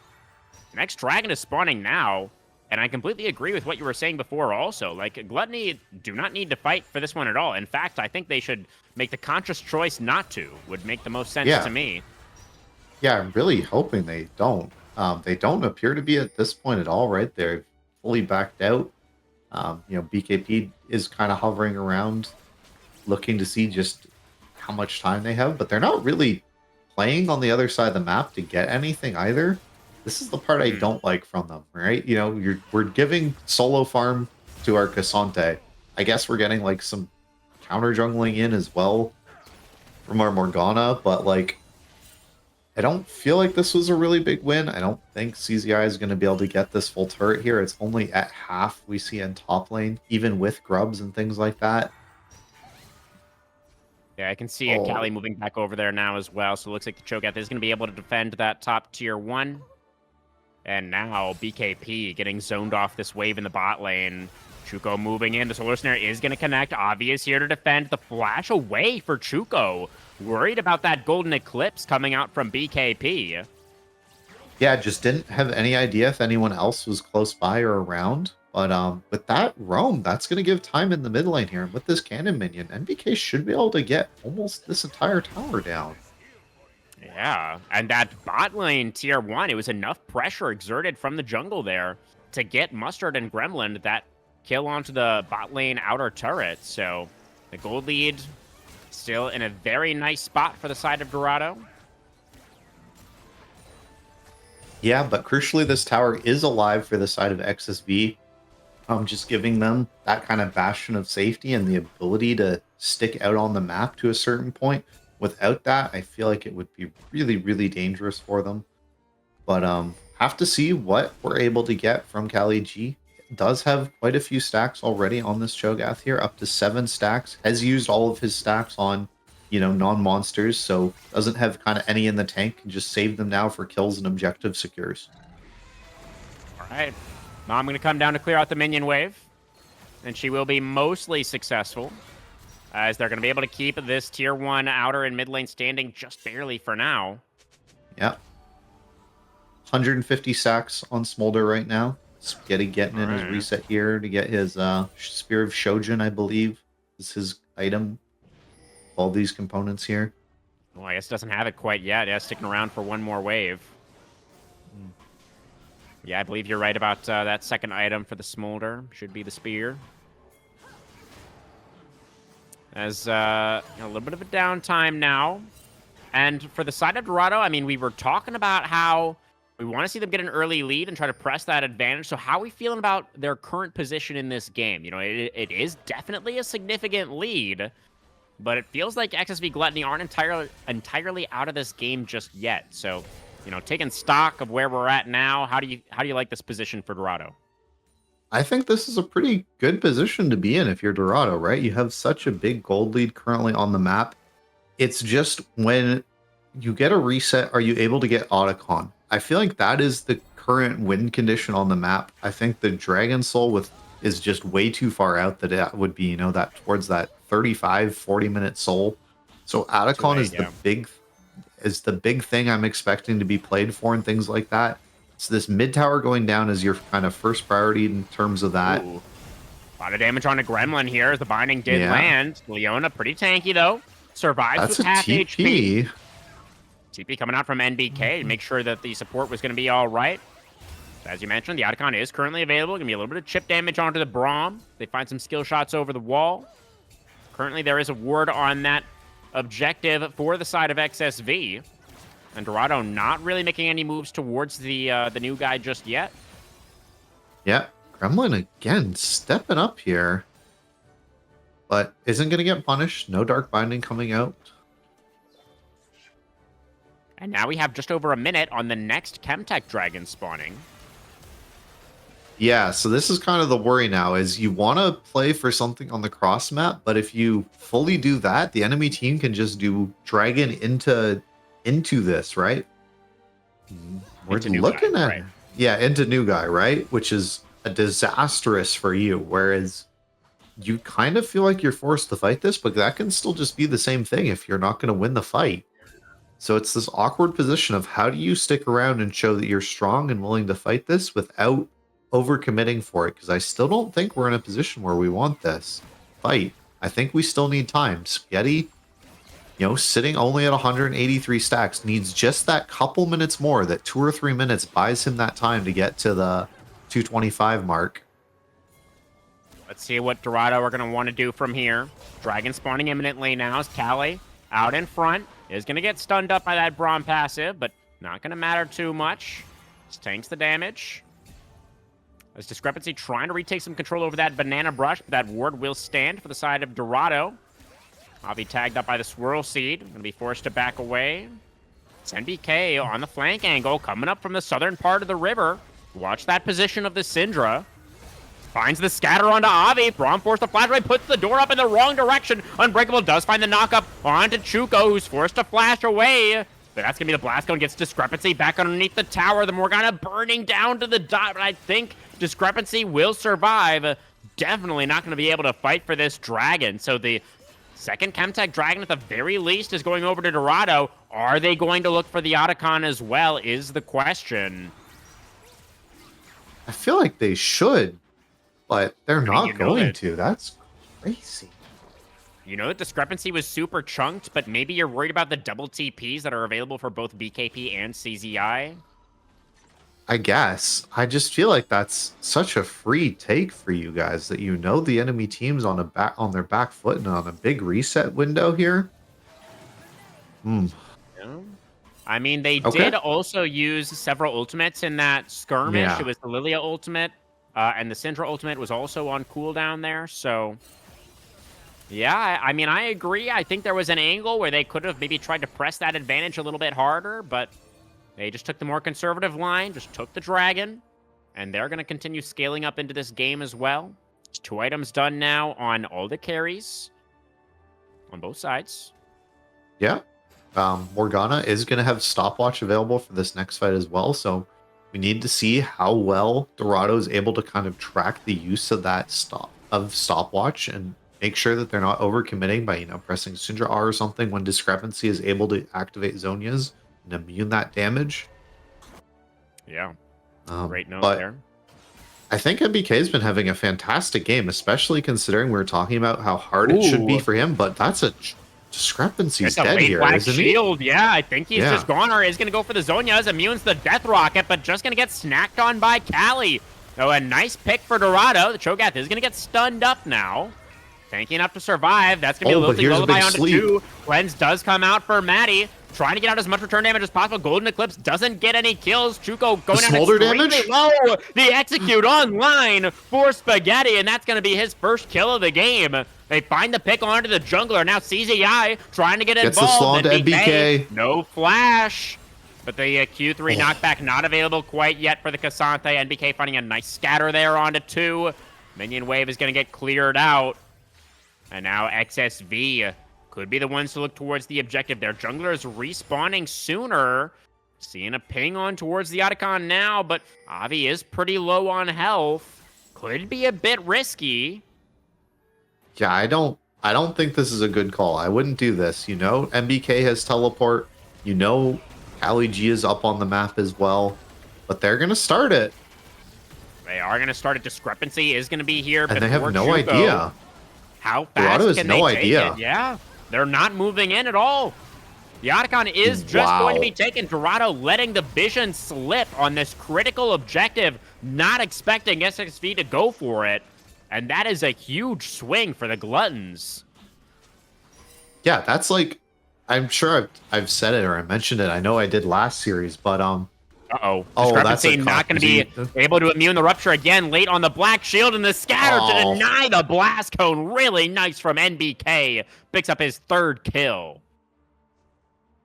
they should be able to transition this into Baron. There's no way when you have Jinx with 2.5 items, this Syndra who's so fed, and a Cho'Gath on your team, you should be willing to do this, Baron. I am absolutely shocked that Callie G is not just here already. Has teleport, so can join Yeah. up with that if you would like to. Yeah, here comes It's the going to Cho'Gath. now. Discrepancy back in 10 seconds. If they can burn this down, I mean, the mom is going to come out from Maddie as XSV try to contest through the river.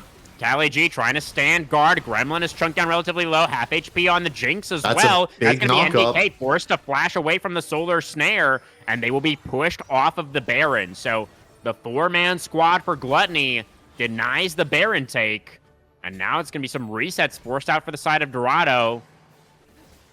Yeah, and this is going to be that they're going to lose their mid tower here, which is pretty big for the side of XSV. Just gives them so much more time and space when they're the ones wanting to start Baron themselves.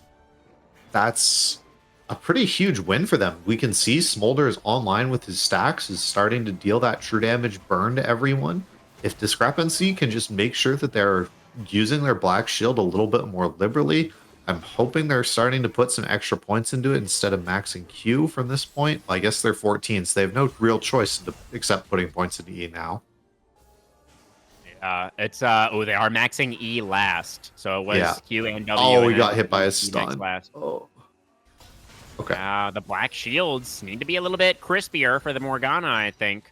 You know, picked it, I think, clearly, you know, for draft reasons, because it is really good against what Dorado have, but maybe the mastery not really there as much on this pick for discrepancy. Yeah. And look at just the stacking that Spaghetti is doing onto Kali G's Cho'Gath here, just eating these stacks for free. But this dragon, I think, is fightable here, and XSV agrees with me. They're going in. Yeah, discrepancy thinking about flashing in, but the rupture is going to land again, and the dragon will be secured by Dorado. Mom coming out, some decent damage from Spaghetti. Kali G off on the flank. Glacial Fisher only going to find the knock-up onto one. Solar Snare going to connect on a discrepancy, and in goes Gremlin. They've taken down the jungler once again. Leona might get traded back here. CZI trying to kite back, trying to peel for the Smolder. CZI is going to get taken down next, though. Spaghetti doesn't have the space that he needs. It's going to be more kills coming through for Dorado. They secure 4 for 1 in the team fight, and now they're looking towards the Baron. Yeah, just a messy fight for XSV, just not playing towards their outs and their win cons there. You know, part of the team looking to go in as other members are looking to poke. And again, this is a huge win for Dorado in a game we both much favored the draft for XSV. This looks like it's going to be a Dorado win. I can't imagine this third dragon here secured for them means they're going to be able to get their soul pretty soon here. Baron online for them, so they should be able to crack this bot lane tier 2, the mid tier 2, and probably get close to getting an inhib. Yeah, in a really good spot now. Up almost 7,000 gold is Dorado Iota. Yep. Up to Chemtech Soul Point as well. And they should be able to, as you say, get some good work done with this Baron buff. See what the formation is going to look like. Kali G opening up into the bot lane. Looks like it's going to be a 4-man squad in mid. Yeah, but I don't like this. Kali G doesn't have Baron. He's not going to get anything done down here if CZI is matching him. Which we can see is the case right now. Let's see. I mean, if XSV are able to defend, then... I mean, they are still going to get stronger. Spaghetti, if he has time to get up to level 16. Same for BKP. That could be really big. But NBK is so scary. 3 items done now on the Syndra. 3 items for Mustard as well on the Jinx. And Kali G now joined up with the rest of the team. Scatter onto the Braum. It's going to be Avi chunked down very low. They cannot defend this mid-inner.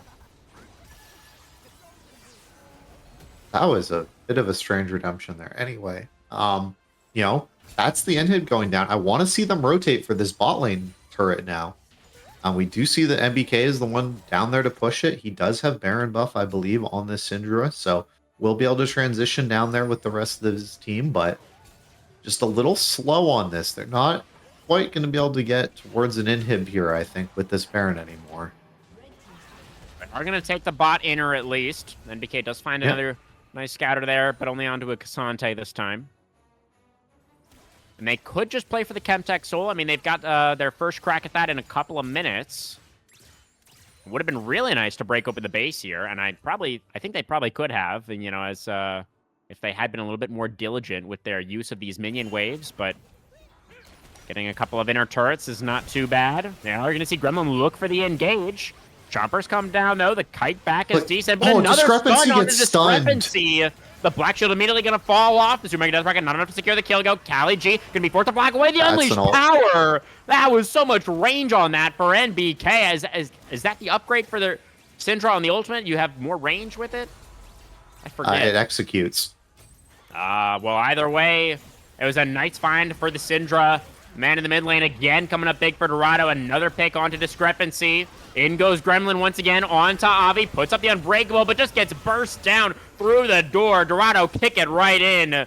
CZI trying to counterattack a little bit, but immediately he's going to be forced to flash away.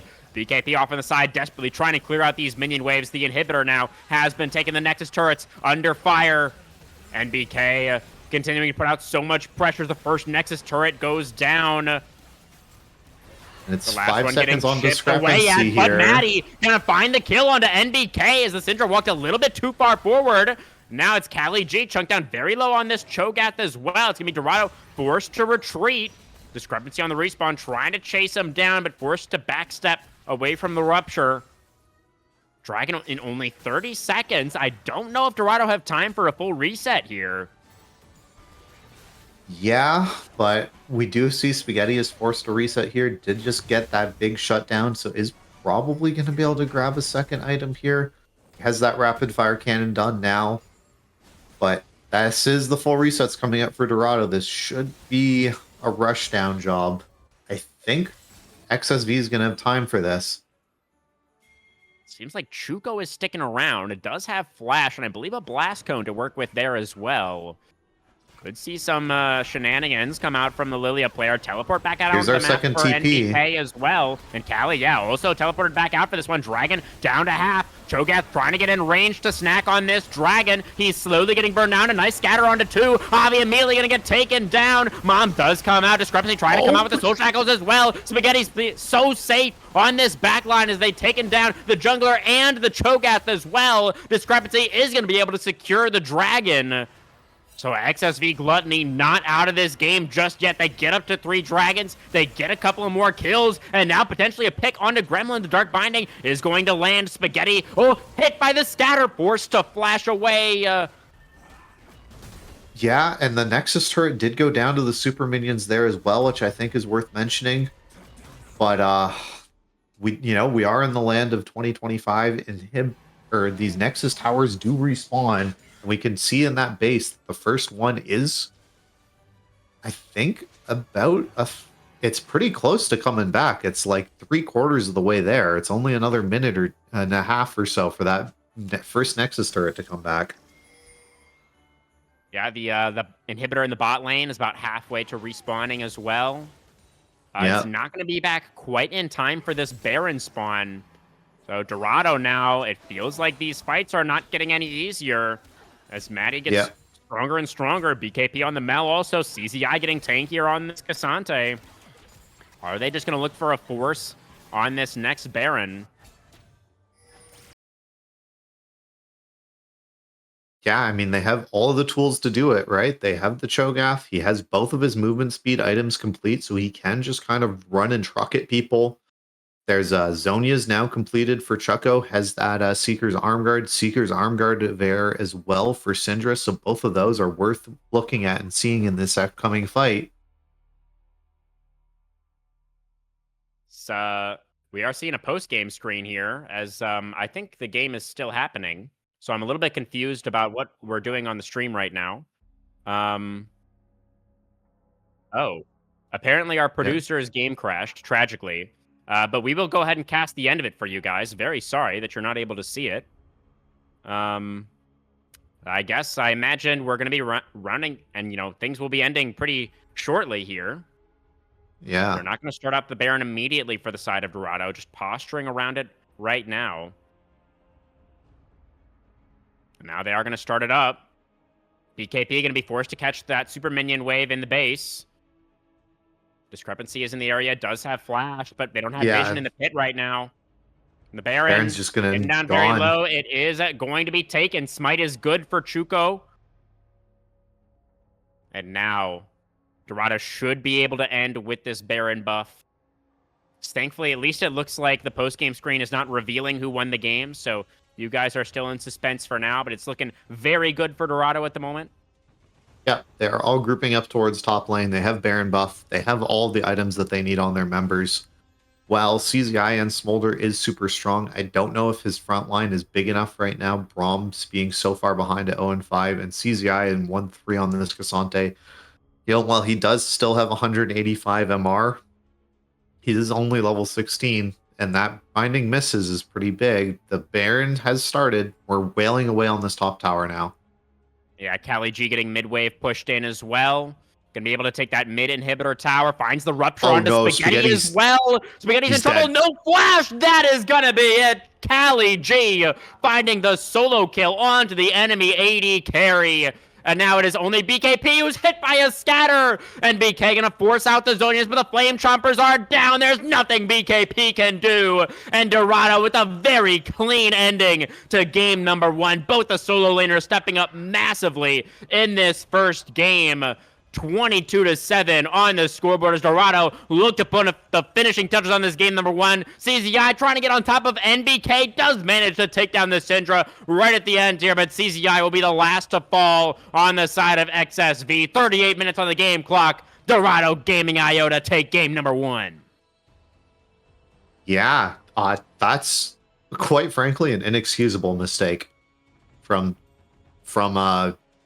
Spaghetti there. There is no way you should ever be stepping up to that Cho'Gath without someone else on your team, because you can see with E, Hearthsteel, and ult, it will just kill you. There's no defenses on you as Smolder, and that was... Oh, that's a bad way to... What was a really exciting game. We saw some really rough moments in that game from Discrepancy and BKP as well. I thought all 3 of them kind of underperformed in this one, which is very, very worrying for the XSV fans for sure. But on the other side, for Dorado Iota, I mean, they were looking really strong. I mean, we saw very few mistakes on their side, I feel like. I feel like their early game macro was pretty bad. They let the enemy team that was playing a scaling comp get 2 dragons and grubs. Yeah. So that was definitely a problem and something I think they can work on. But as far as the individual play on their team, I think they did really, really well. Be interested to see, we'll send it probably to a short break here and we'll be getting into the draft, I'm imagining, in just a minute or two here. First, your game 1 POG Storm. What do you think? First POG... I think you got to give it to Cali G on Cho'Gath. I think he played really, really well. NBK, I think, does deserve a shout out for getting those solo kills of Syndra and getting some big scatters, but I don't think he should have been able to have a good game as he did. Whereas Cali G, I think, just played really, really solid in a matchup that isn't very good.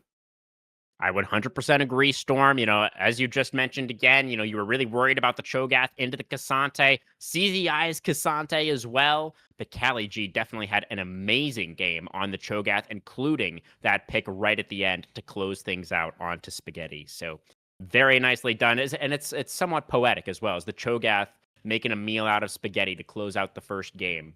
Who doesn't love a nice plate of spaghetti? But we're going to get into that break now, guys, and we'll be right back for Game 2 at Champion Select.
All right, everybody, welcome back. We are now getting underway with our Game 2 draft. XSV Gluttony, after losing out in game number 1, are going to choose to remain on the red side. Not going to be changing up that part of the strategy just yet, Storm. As we reflect on that game number 1, what are you hoping to see out of this Game 2 draft?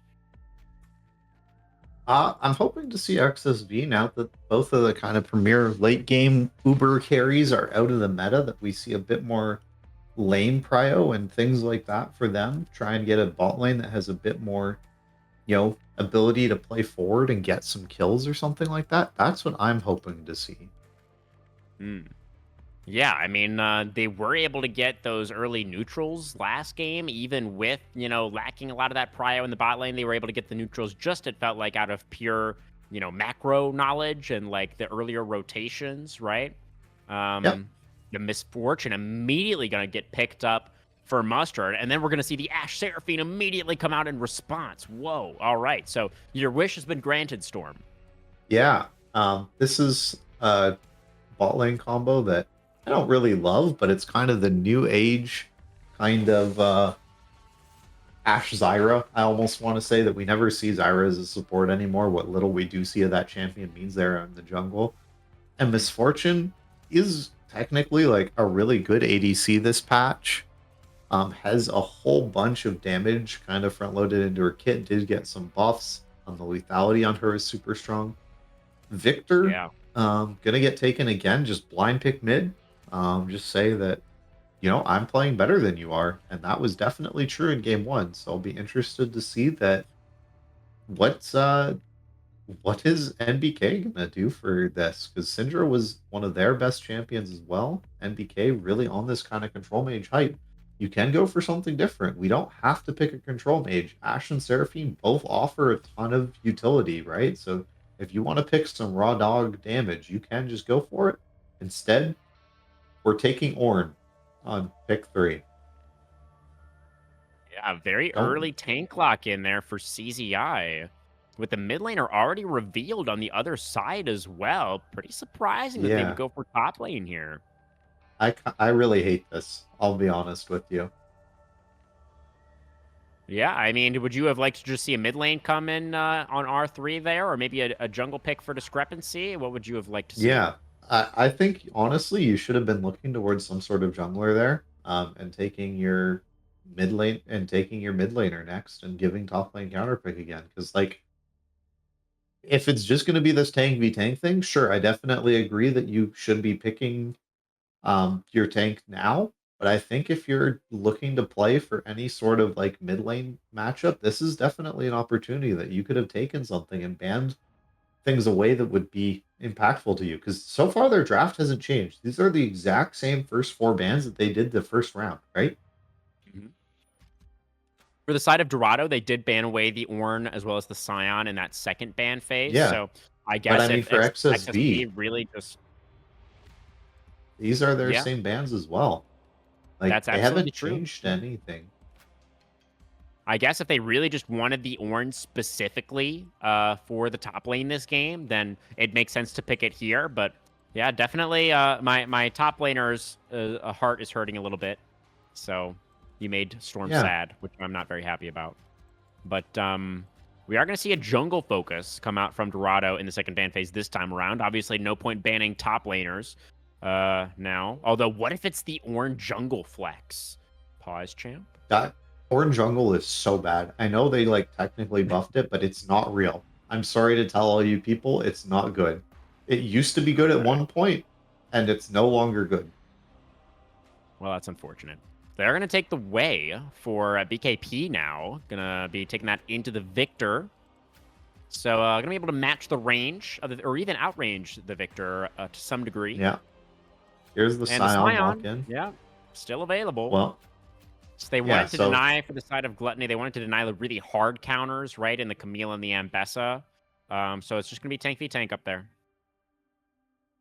okay, so sure, I kind of support this, but like, do you really think that like the jungle matchup is going to be that big? Like, what does discrepancy have that is going to answer of Chucko here being able to pick something?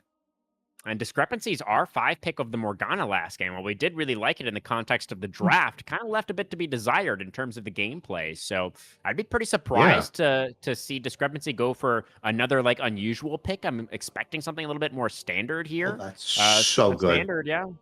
The Trundle feeling pretty nice to help, provide that little bit of extra CC to try and set up for the bullet times and the arcane storms. So one of the reasons why Trundle is so good into Ornn, it's not that just you can ult him and steal all his stats. You can E to block Ornn from being able to cast R2. Ooh. Yeah, if you can interrupt him while he's trying to Yeah. reactivate the ultimate with the pillar, Yeah, that can be and really put- powerful. Oh, the Fiddlesticks would have been very fun, but we're just going to go for a tank in the jungle for Gluttony. They're going to go for the Skarner here. So, Okay. Whatever. I mean, you can This team tunnel through has the like pillar. this team has like 0 damage. It's BKP is going to have a better game for sure, a much Yeah. better game. White is your damage basically this game, right? Ash cannot kill Scion. Yeah. And it's a lot of engage for the side of Dorado. Yeah. It's a really strong team fighting composition that they have. Certainly Gluttony do have some strong team fighting elements as well, but the Ashe now is sticking out a little bit. I feel like with all of this front line and the support of the Seraphine as well, you would have really liked to hyper carry here for Maddie, but that's not what he has. Yeah, I mean their first 3 picks signaled to me that they were like getting ready to pick like something crazy like Yone or, Zed or something absolutely kind of like, that more unhinged style, like the direct counter pick into Victor. Instead, we just went for Hui, which sure is fine, but 5th picking Skarner here seems terrible. You have basically no one good to gank with it, right? Like that's the whole point of picking Skarner is like you can really punish mobile mages, but like ganking for your Hui as Skarner isn't really going to do anything into this Victor. Top lane's not worth talking about, and like sure you can get something done in bot lane, but you can never fight Trundle at pretty much any point in the game. If he's on top of you, he's just going to beat you up in the jungle. He's probably going to clear just as fast as you are because neither of these champions have rather exceptional clears. I don't think it's good at most points of this game. I don't see it for XSV. I think this is a Dorado win again. I think they're going to go 2-0 up in the series. It could be. I mean, remember, we did really like XSV's draft last game, and, that didn't really end up mattering too much. So let's not count the chickens too early, Storm. But, yeah, I mean, I agree. I really like what Dorado have here as well. I think it makes a lot more sense. I think their composition is more cohesive than what XSV Gluttony have put together here on their second red side draft. Yeah, I mean, it feels like they're really just trying to fully index into team fight, but they wanted to also get that prio pick into the in the bot lane for Maddie, and it just didn't really quite all come together in the same way that it did for Dorado. So Yeah, Go ahead. I was just like, even if we're picking like Skarner here, like instead of some other tank, like why didn't we pick like, Rammus to counter Trundle and Misfortune, or like, Sejuani to give us some more CC options, or like a Mumu even, or something like that. That would have at least, comboed with your Hui and things like that. But like, I really don't know on this one. I'm really at a loss for the side of XSV. Do you have anything more to talk about in this draft here, or? Well, I think that, we've talked a lot about how, their composition isn't really as cohesive as what the side of Dorado have. I do feel like the fact that they took the Ashe Seraphine so early on in the draft means that we kind of need to see that priority pay off, right? I think we need to see Maddie and Avi win this bot lane in order for this draft to start making a little bit more sense to us. Like, if that happens, and we see like a hard winning bot lane that they're able to use to like try and snowball a lead. They have some insurance scaling as well with the Ornn in the way. So, if that's what we end up seeing in this game, it's easier said than done, right? Because Misfortune Rel is a strong duo also, So yeah, it's a big assumption that we're making here, but like if we see the Ashe and the Seraphine, Maddie and Avi, able to dominate that bot lane, does that significantly change your perception of these drafts? Are you reassessing at that point? What these teams have. As we move into a mid game where that bot lane for Gluttony is very far ahead, or do you still feel like the team fighting power of Dorado Iota is just going to be too much for them to overcome? I just think it's too much for them to overcome because, like, I'm really at that point of like, I don't know on XSV who is killing Scion and who is killing Trundle once he has ulted or. Like, those two super tanks, I feel like can just kind of stand in front of most of XSV and just kind of dance on them. Like, Ashe, I just feel is such an AD carry that is like based around like gliding and being able to like space enemies, right? And you cannot space Rel Victor and like Trundle and Scion and things like that, right? They have the abilities to just hard commit onto you and make sure that you aren't able to kite as effectively. While Seraphine has like a fantastic ult and tons of utility in her kit, she's mostly based around being from a winning position and like being a position of strength that she makes teams win harder. She doesn't make like losing fights win. And that's like that thing that I'm trying to think of is like so at third dragon fight, the dragon fight that's gonna matter, that sure XSV might have like a slight lead from their ADC and stuff, but I don't know who's going to be able to like actually kill people on the enemy team. Unless like there's a really disjointed fight and Misfortune gets caught somehow, I don't know. I feel like MF should be able to just sit behind like her incredibly beefy frontline and just R for free every fight. They don't see a way it's gonna get interrupted unless Seraphine's just gonna R through as soon as MF Rs. I feel like Seraphine has to R first. It's like that game of chicken, and I think Dorado just wins it. They're the one their tractor's not gonna get destroyed. Yeah, I mean, I definitely like their position here as well. They've got so much team fighting power, and they looked so good in that game number 1 as well. And particularly Cali G and NBK in the solo lanes there, and they've got some really nice picks for themselves again here in game number 2. For the side of XSV Gluttony, bottom line, we can have all of our gripes that we want with the draft. I definitely feel like Yeah. they're in a little bit of a more difficult spot here as compared to what they had last time around, but it always comes down to the gameplay, right? If they just end up Yeah. playing out these fights better, then maybe we can see this series getting tied up, but it's not what we're predicting right now. We're going to go into a short break, guys, and then we will be back onto the Rift for our second game of the night. See if Dorado is going to be going up to an early match point, or if XSV Gluttony, with this draft that we're not huge fans of, are going to be able to turn things around.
All right, everybody, welcome back on to Summoner's Rift for game number 2. Same sides as game number 1. Dorado, Iota on the blue side. Once again, able to pick up a pretty commanding victory in that first game. XSV Gluttony trying to come back on the red side once again. Yeah, I mean, that was a big win they got in this first game, and now we favor them in the draft. We're going to have to see if everyone's going to be able to start playing better. Discrepancy. Oh my god, look at the damage he just took. God, this Skarner champion is so terrible. Well, I mean, really, I think it's, level 1 Trundle with press the attack is kind of the main thing there. Most champions would take a lot of damage there from the Trundle.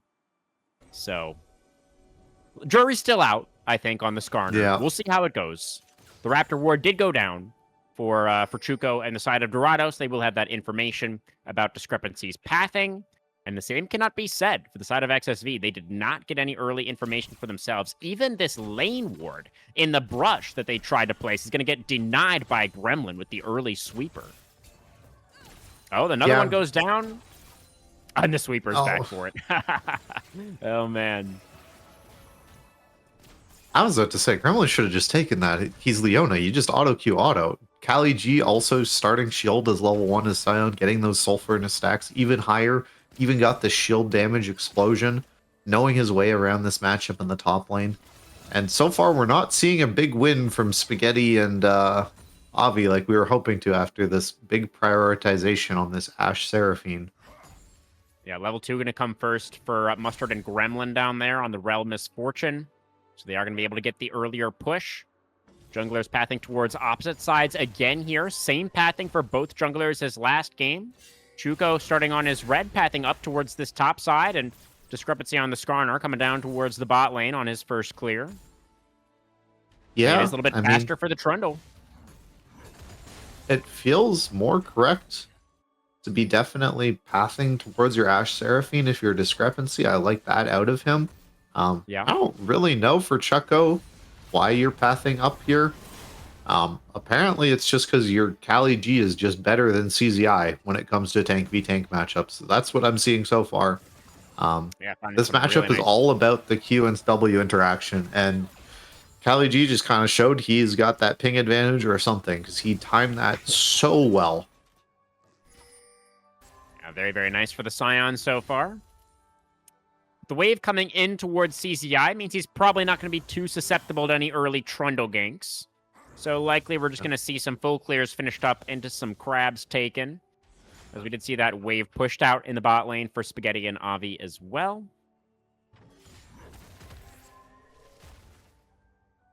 Yeah, ward's fully in view. So the Tribrush ward's there, so they know if there's going to be a 3v3 coming or anything like that. But there's not really any big things to talk about so far this early game. The farm's pretty even across all these lanes. No one's got any huge discrepancies building towards them.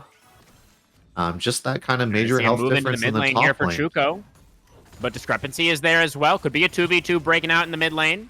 As in comes the Skarner, going to find that stun into the wall. Is Chuko temporarily stunned up, but BKB not able to contribute too much just yet. Chuko is down low to about 200. Discrepancy trying to continue the chase. NBK, no mana at all on the Victor, so can't really help too much either.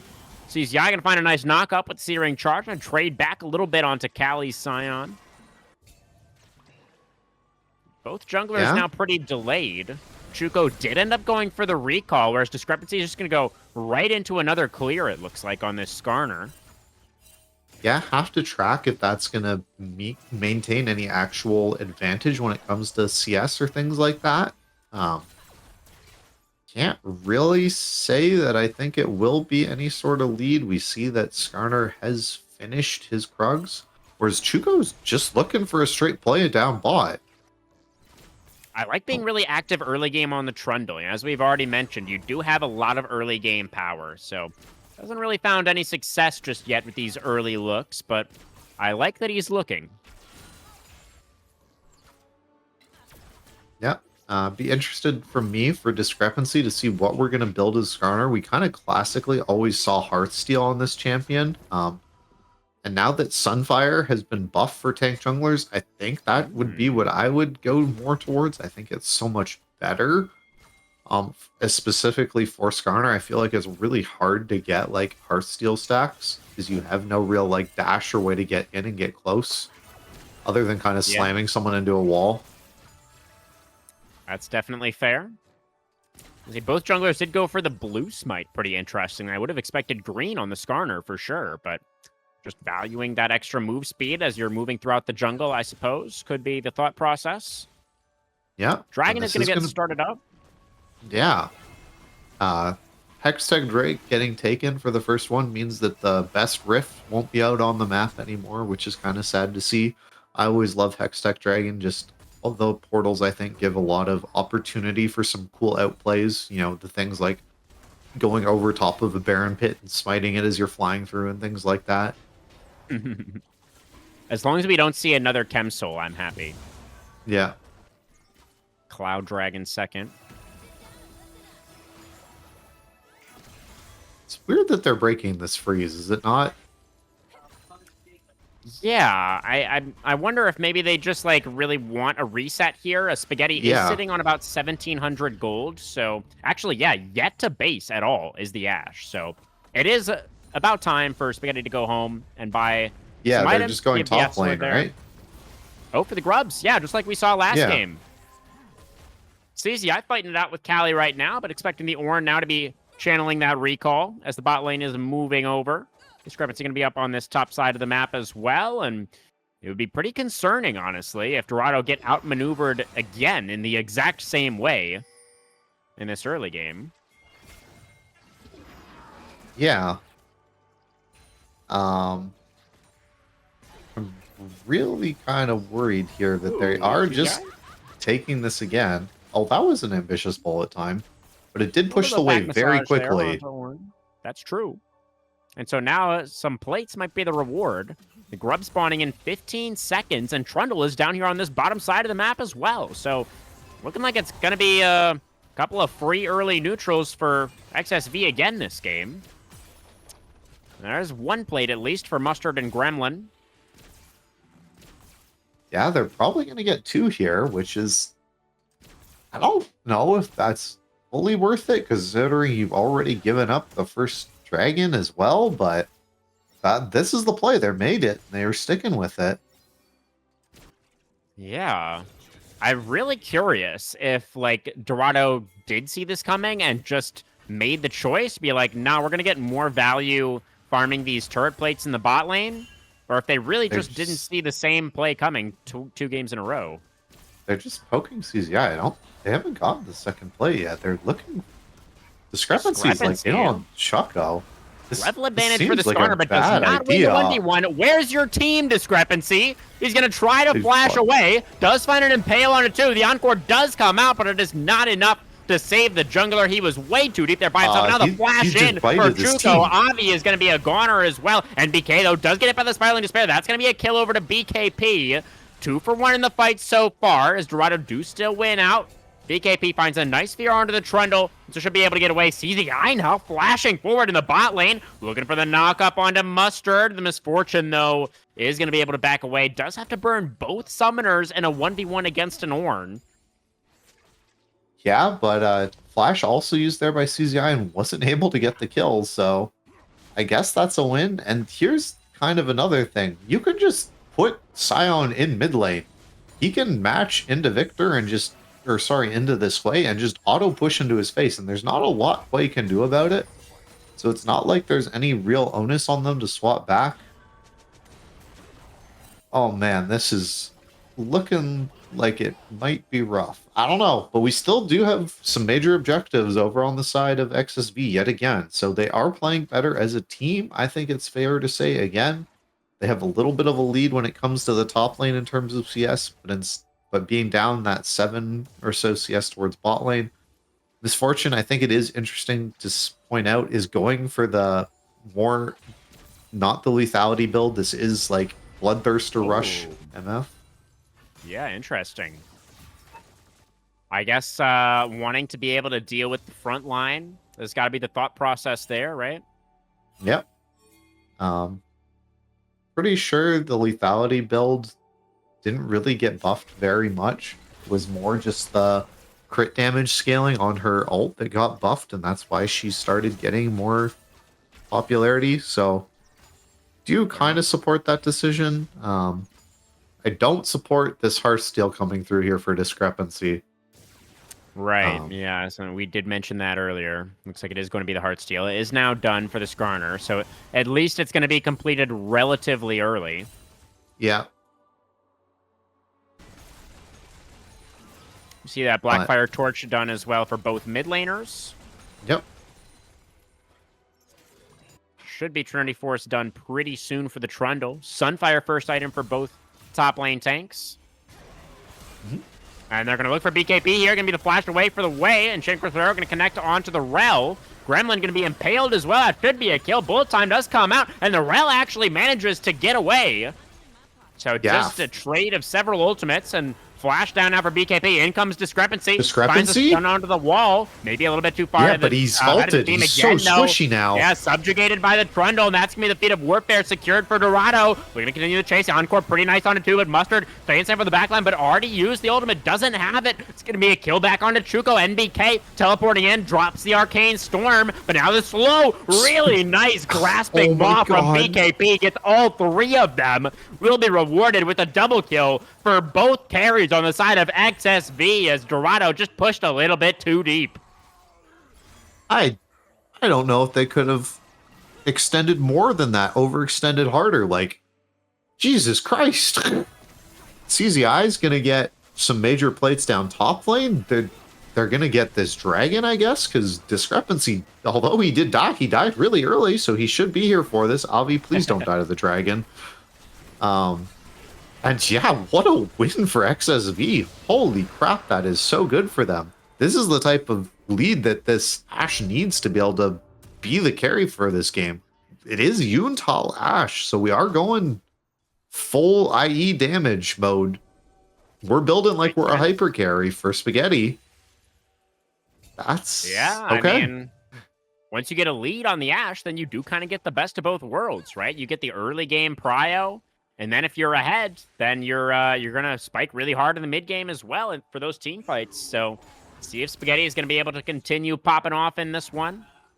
It was at least a feat of. Go ahead. I was gonna say, Ashe doesn't scale with crit effectively though because of her Q. Yeah, you just get a bigger slow. Instead of more damage actually from more crit chance. Yeah. Okay. But either way, he's still going to be pumping some good damage for a while yet. Yeah. But we did see the 3 kills. It was actually Dorado Iota that got the 3 kills first with that pickoff onto Discrepancy at the start of the fight. But then it was the feat of monster slaying secured by XSV immediately afterwards. So, feats of strength this game. Going to come down to the first turret. BKP not going to find the ult this time.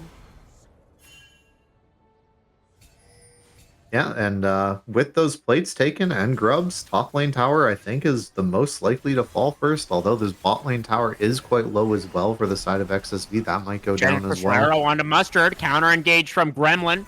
Crashes down with the Rel. Encore gonna find only the Rel, but Mustard very low, has to flash away. Gremlin stunned up by the Ashe. Bullet time does come out, but not in time to save the Rel, and in comes the Skarner, gets the stun into the wall, and that is gonna be 2 more kills. XSV Gluttony open up a 1.5k gold lead.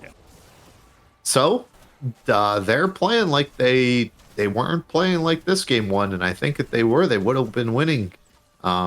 What a fantastic turnaround for the side of XSV. Maybe Spaghetti was right, just saying that this team only loses to themselves when they decide not to play like they should be. That is what he said. Yeah, and it is ringing pretty true so far for us in this series. But XSV still need to close out this game number 2. Definitely in a winning position right now. We do have a Mountain Soul this time around. That is going to feel amazing for Ornn and Skarner if they can continue stacking these dragons. Yeah. Both junglers almost done finishing up their jungle pets. Not sure what that really means. Does it give you the Kha'Zix thing of the bushes? Is that what happens when you get it fully upgraded? Oh, for the blue smite, it just gives you a Yeah. little speed boost whenever you go through a bush or you. Yeah, that's the you Kha'Zix kill a thing. camp. That's Get an the old speed- head Are you sure you shutout. don't mean Nidalee? No, that was an old head Kha'Zix thing. That's why he used to evolve his ult first. It gave you a movement speed whenever you entered a bush, and that's why he was Huh. banned for all of season 3. Interesting. Yep. Well, yeah. I mean, that's what it does. So we'll see if they're going to Okay. be use the old head Kha'Zix buff to their advantage. Both these junglers. Yep. Rift Herald not getting taken. Both teams identifying that is indeed a fake objective. It's only use Yeah. as Azonia's. Discrepancy, I guess, going to take it because he has nothing else to do on the map. Pretty much. Yeah, dragging out alive for a little under 90 seconds. So they did already get that mid-tier 1. XSV Gluttony did. So Yep. we'll see what they decide to do with Shelly after they secure her. Is Chuko going to despair a little bit in the jungle? It's not going to die, though. And now could be BKB in a tough spot as the pillar comes down. The Way does have flash. There is going to be the crash down. There is the flash out from BKP. Trade of flashes between the Rel and the Way. Gremlin will take that one. Top tier 1 Yeah. undefended as Herald is going to charge into the mid-inner. Callie moving over to destroy Shelly. I don't really like that play. I'll be real. Yeah. I mean, you got some good damage, I guess, on that mid tier 2, but it's not down, and you haven't taken the other towers, so it's not like you can really. Oh, Well. Discrepancy is just going to take this. Okay. He's just going to walk up and take the tower. All right. Yeah. All right, so that should mean that the mid lane priority should definitely be on the side of XSVs for this dragon fight, and with this push out, they should have the time to get on this. But Yeah, is looking pretty Callie good. coming to this? He is full tank Scion. He hasn't built like any sort of AD. He should be looking to ult down and join this fight. I really hope he does Where soon. Chuko's going. He's not coming towards this Yeah. dragon at all. He's just walking towards the top side. They're just going to give over Mountain Soul Point for free. Yeah, I We're guess not they even that feel far they can't behind. fight it. Yeah. I mean, it is a big difference between the AD carries. Spaghetti is Yeah. ahead of full item. But I feel like it should have been fightable. I mean, now you're in a really tough spot. I mean, yeah, Dorado are running out of space in this game right now. They're just giving over that third dragon for free, and now there's going to be an Otacon alive soon as well. Scrappets going to find a stun onto NBK. Going to take a bunch of damage. Cannot connect with the Impale. Yeah. Oh, NBK. I'm not sure about defending this tower. The Spiraling Despair is going to miss, and Discrepancy is going to be able to flash away. Encore, very nice spotted too. In comes the Scion. Skarner heroically going to tank that Scion There's ultimate. no It is damage going to here cost yet. him his life. In comes CZI, finally call the forward guard onto two, but NBK still surviving underneath that tower. Flash away for Avi. Okay, CZI going to find a Spaghetti knock should up. be able to Victor start still hitting. doing damage. Here comes the Ash damage, like you're talking about. Sidestep to the Decimating Smash. Gremlin in trouble. Going to get taken down. The bullet time does come out, but has to cancel it. Still going to get taken down by Spaghetti. Flashes away from the Death Ray. Callie stunned up by the beat drop. Also has to flash away on the Scion. Going to be a 2-for-1 fight. XSV Gluttony on top. Okay, so overextension definitely still a factor. I think it's fair to say. Yeah. Yeah, It was just a 5v4. The Trundle just did not show up to that team fight at all. Wanted to take the mid-tier 1 instead. yeah. Took some Krugs as well, taking some Raptors. He's got a CS lead now, I guess, but I don't know if he probably is close to getting a full item in base after he finishes this blue side clear and Scuttle Crab, but I don't really know if that's worth it. I feel like having Trundle there meant that fight probably could have turned into a win. And it's not And like I you're gotta playing say, Graves Storm, or something. Yeah. That's right. That's right. We saw Dorado Iota draft this amazing team fight composition, and we haven't seen them team fight at all this game. Yeah. Even once. Yeah, and they haven't even attempted it. And now there's 4 people on the map, and your Trundle has still yet to reset and is sitting on almost 2,500 gold, while a new guy is getting decimated. They're not They're going to just fight getting for this it. up. What is Yeah. happening, Storm? They're just pushing refusing to mid. fight for anything. They're going I- to take a mid-inner. Yeah. That's not But worth it at all. I'd take that trade every day of the week. Like, that trade sucks. Well, I mean, they don't have a gold. The gold lead is pretty marginal still for Gluttony, I suppose. But it's three dragons to one. I know. Yeah, I hear you. We're both baffled. just kind of in shock. Yeah. This felt like such an easy game to play out, and they're playing it as wrongly almost as possible. Yeah, a lot of confusing decisions here for Dorado. I mean, they fight for the Mountain Soul, right? Surely. Yeah. And we built with all that money, Dead Man's Plate. Mm-hmm. Okay.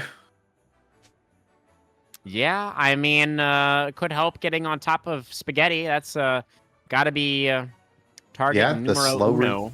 The slow resistance, right? That's useful. Well, let's see if they can make it happen. I at least want to see them try the side of Dorado.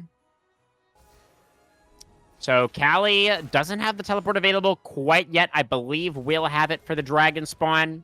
Does have to answer that wave getting pushed in by CZI. Mustard as well here. After this wave should have enough, I think, to finish his IE. So okay. Hopefully he has that for this fight.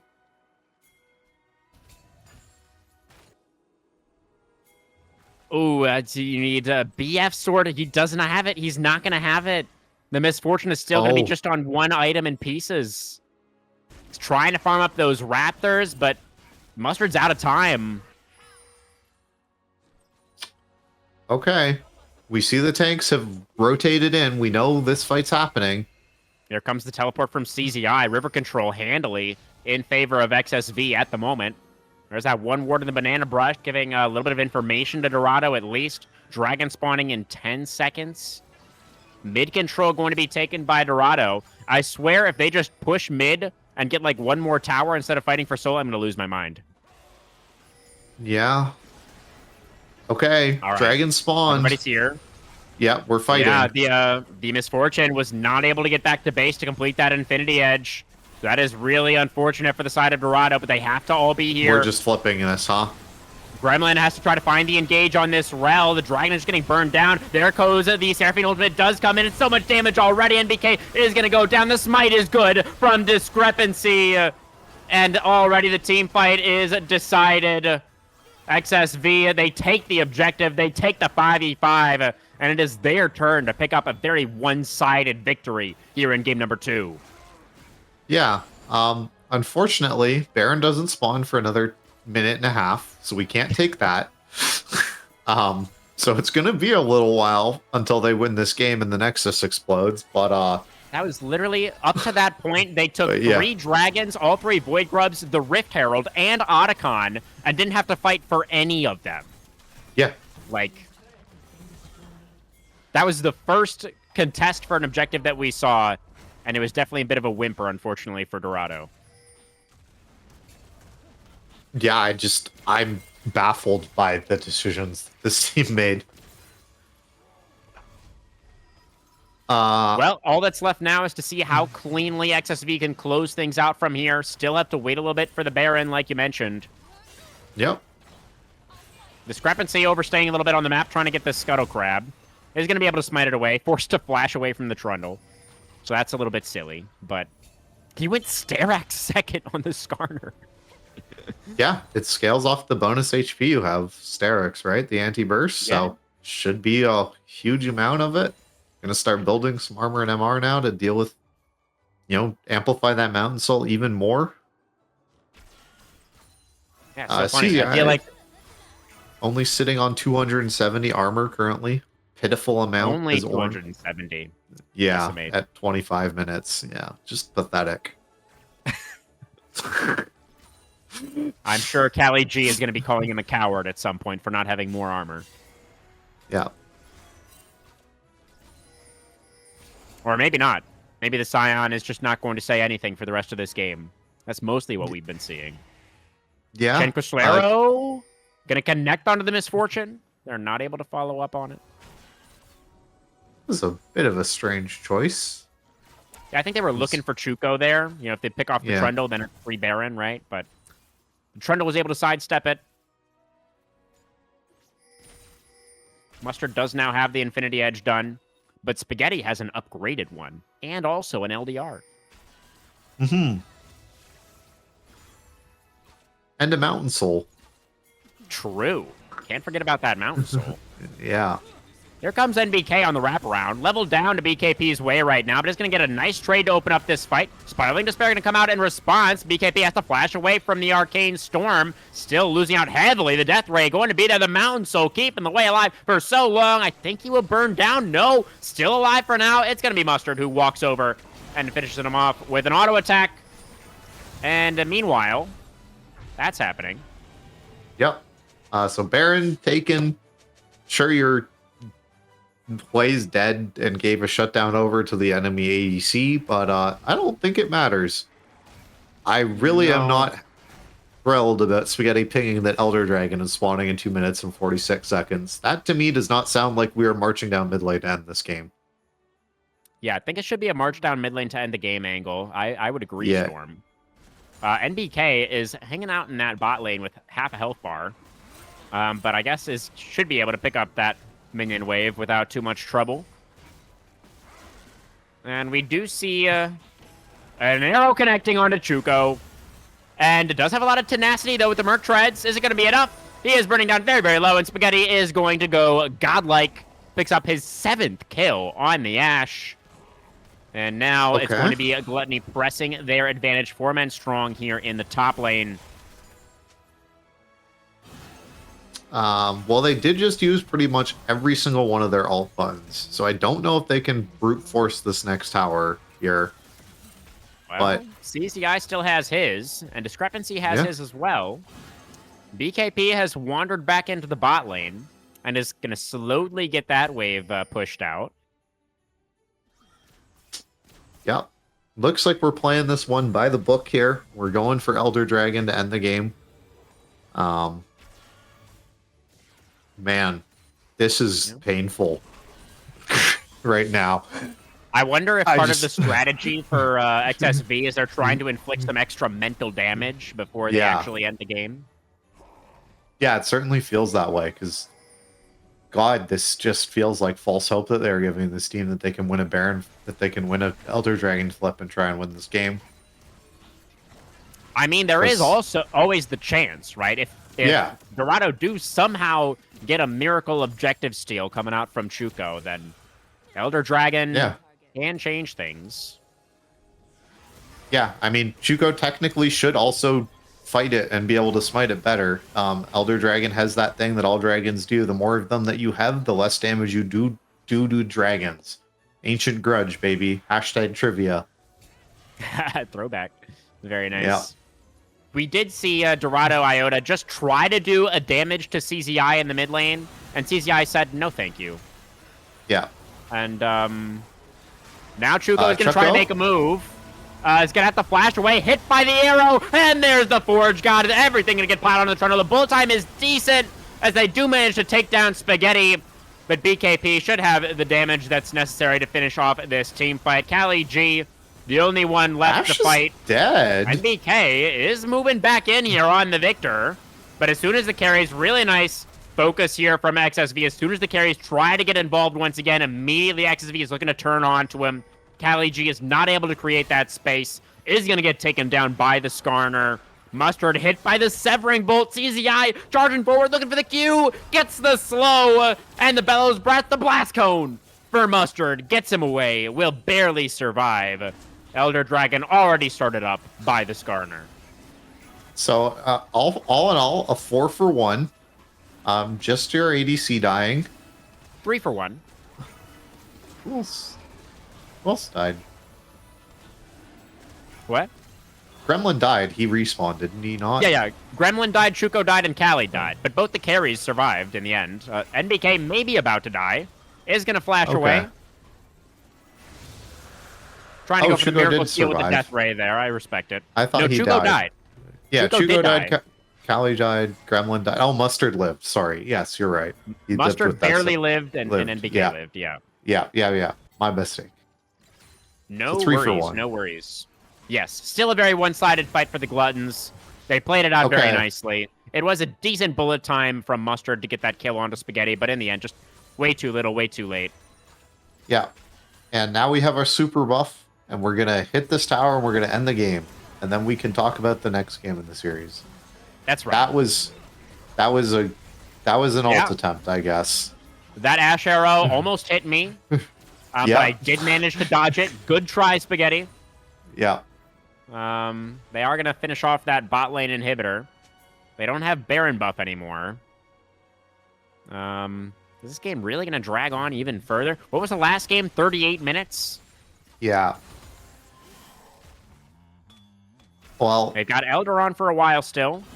Yeah. My my worry is there's a Victor on the enemy team, and he's just gonna press E on this wave, and it goes away.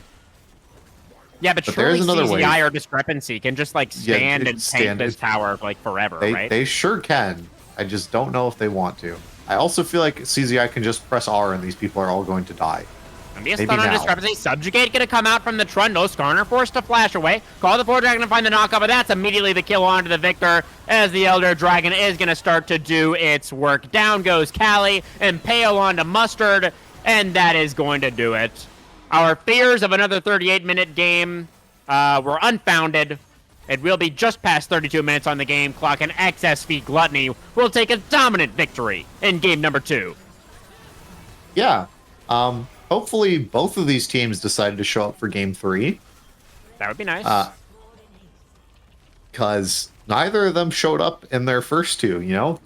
Taking turns on vacation, so it seems. Yeah. Yeah, Definitely. Do you got an MVP on that one? The mental damage they occurred, I think, would be my choice. Maybe it's Discrepancy for taking all the neutral objectives, or CZI for not taking any damage for the entire game. Yeah, he was a tanky boy. BKP did a lot of damage. Spaghetti had an 18.0 KDA.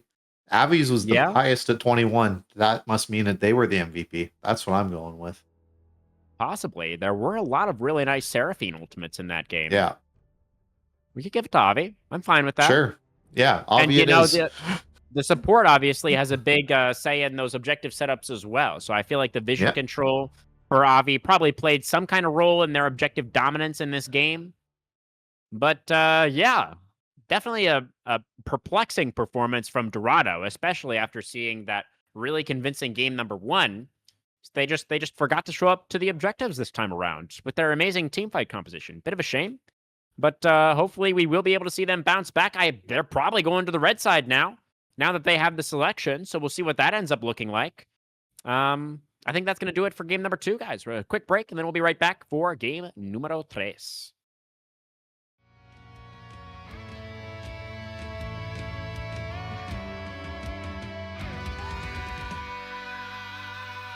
Calm down the reckoning, bring back hope and peace, restore our glory to live forever.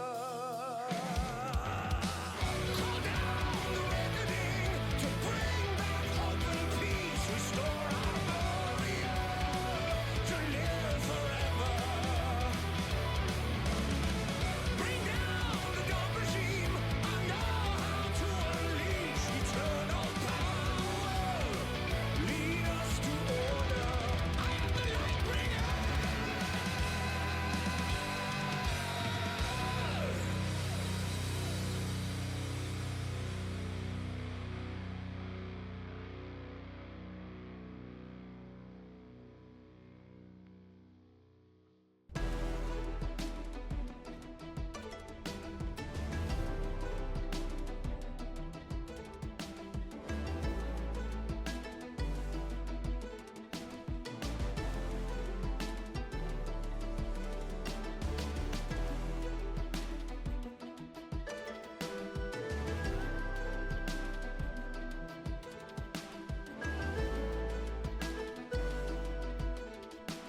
Welcome back, everybody. We are soon going to be getting underway with our Game 3 Champion Select. Storm, our assessments of these first two drafts, turns out that it hasn't mattered at all. Both Nope. the drafts that we thought were better ended up losing the game. So what are we even really here for anyway? Yeah, exactly. I guess we just need to be contrarians. And next draft, I'm going to pick the worst one to win. There we go. There we go. We gotta fix our prediction rate Yeah. by any means necessary. So we're getting into it now. Dorado have indeed decided to move over to that red side as expected. Yep. Still think pretty much every single champion Chucko wants to play is up in this series. Kindred, Graves, Diana, Udyr, all available. They have they have red side. Maybe that means they're gonna fifth pick a jungle. Could be. XSV can five ban him though. Mhm. Dorado did it to Discrepancy last game. That's why we saw that Skarner coming out, I'm sure. Yeah, Not very a- true. Very true. But Skarner looked pretty good that game, despite I think him being a terrible champion, and I want my pillars back, Riot. Why have you removed them? Yeah, we saw a couple of overextensions from Discrepancy in that game, but overall, he did his job in the end. Yeah. And did a good job of frontlining and getting those smites down. So good stuff overall. The Graves has been left open for Yeah. the whole night so far. So I am curious if it's going to be coming out at some point. Maybe Chuko is just trying to remove as many meta junglers from the pool as possible with those first couple of games. But the Zig's going to come through now on B1 for Gluttony. Likely going into the hands of BKP in the mid lane, but could be a flex. Yeah. Don't think Spaghetti really wants to play that. And BKP, from what I remember, is very, very good at this champion. Yeah. I'm still hoping we just see somebody say screw it and pick a really cool counter pick into Ziggs. I'm tired of people just matching things. Kog'Maw. It's locked in. Locked It's in. happening, Storm. Dorado's All going to right. win the series. I knew it the whole time. I believed in them from the very beginning. Oh, I'm so glad someone has picked my boy. If this is AP mid Kog'Maw, by the way, you don't get this bias cast. Oh, it has to be on hit. It has to be on hit ADC Kog'Maw. Okay. Because okay. the last time we saw an AP Kog'Maw mid, it was utilizing the true damage part of his passive very well. Okay, we've picked Lulu. Surely this is Shout out to AD. Sarah. Surely this is Kog'Maw Lulu bot lane. Yeah, I mean, Oh, now that I'm the so Lucius is locked excited. in- Yeah. Okay, but let's, if you're playing against the Kog'Maw here, which I know would make you very, very sad, but if you would find yourself in the unfortunate position that XSV find themselves in right now, talk to me about what the answer should be coming out here in the draft. So two things are really, really good into Kog'Maw. Things that absolutely annihilate him in lane, like Draven lanes, things.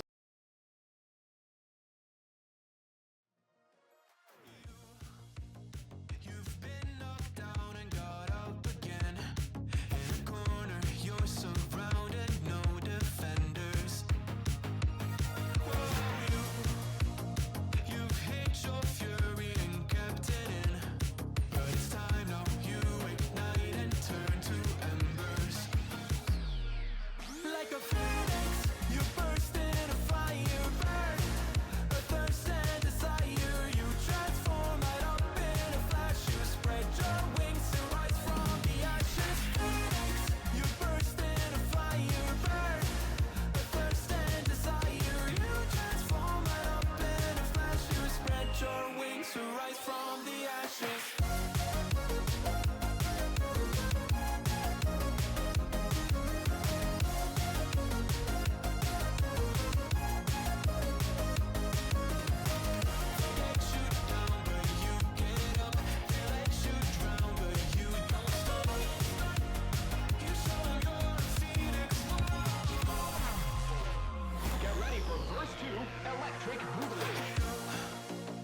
You see the truth behind the veil. All right, everybody, welcome back onto the Rift. Sorry about the little bit of the extended break there. Some technical issues plaguing us again this week, but thankfully Pop-Tart is here to save the day, and we are now back with game number 3. So our dear viewers, Storm, they missed the back half at least of our draft conversation. But give us the quick rundown. What are your thoughts about how things have ended up? So Dorado's going to win because they have Kog'Maw. This is first and foremost on everyone's minds. We're all in the know. Right. We all know that this is the OP. He's here. He's going to win.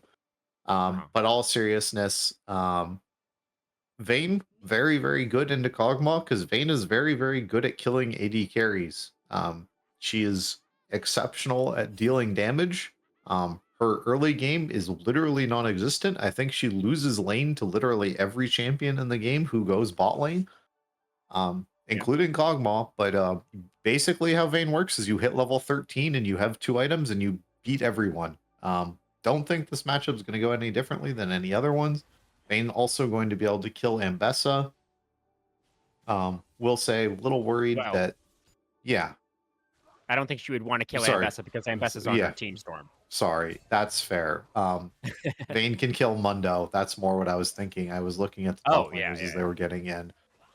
As Mundo is generally going to stack a billion health, and true damage that is percentage health is pretty good into that. Yeah. But already seeing Kog'Maw, you press W and you just trade on the enemy because you out trade everything and everyone when you have that active, and that's why I think this champion's good. Just press W harder, idiots. Would be my advice to the. Yeah, fair enough. Fair enough. See how hard Mustard is going to be able to press the W button in this game. We did just see a nice ebb and flow come out from Avi to get a little bit of HP back. This bot lane is still relatively even for now.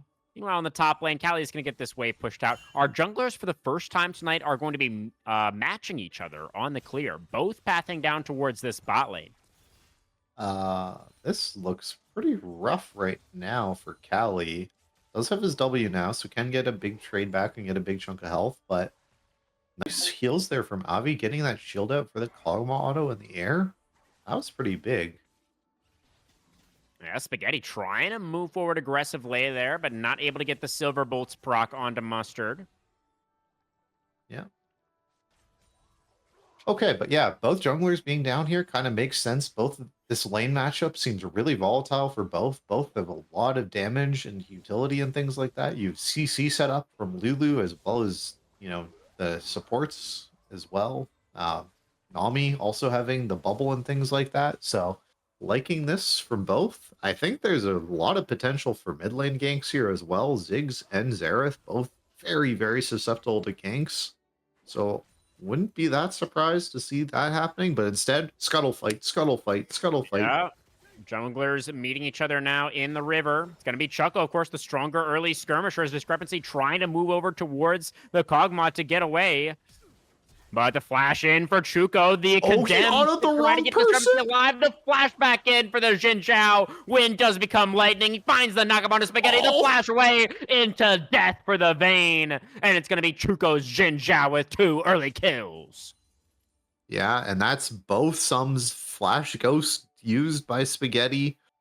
Flash from Discrepancy, all just for, I guess Mustard did use his flash as well, but still, summoner advantage, scuttle advantage, Kog'Maw's winning the game, all is right in the world. Happy storm noises. Yeah, exactly. They have Looks Mundo like too, my favorite champion in the top lane. This is just a There you fantastic draft. There's no notes I could give to them. Oh, Callie G, are we okay up here? Yeah. Press W, yeah, got most of that health back. Yeah, fair enough, fair enough. I believe the wave is coming in for the Mundo as well, so Yeah. we're all right. Just that. Well, I'm gonna pretend that one landed. We got that nice hit damage. That was good. Good stuff, good stuff. Nice trade here from big NBK. Gonna find the full combo onto BKP. Ziggs does still Alon have on flash, W. has Oh. to use it to get away from that Arcano Pulse. So a nice look there from NBK. Echoes of game number 1. Yeah. Curious to see Nice much Aqua damage. Prison onto Mustard. But Gremlin is here. Get a little bit of a shield and mitigate that trade.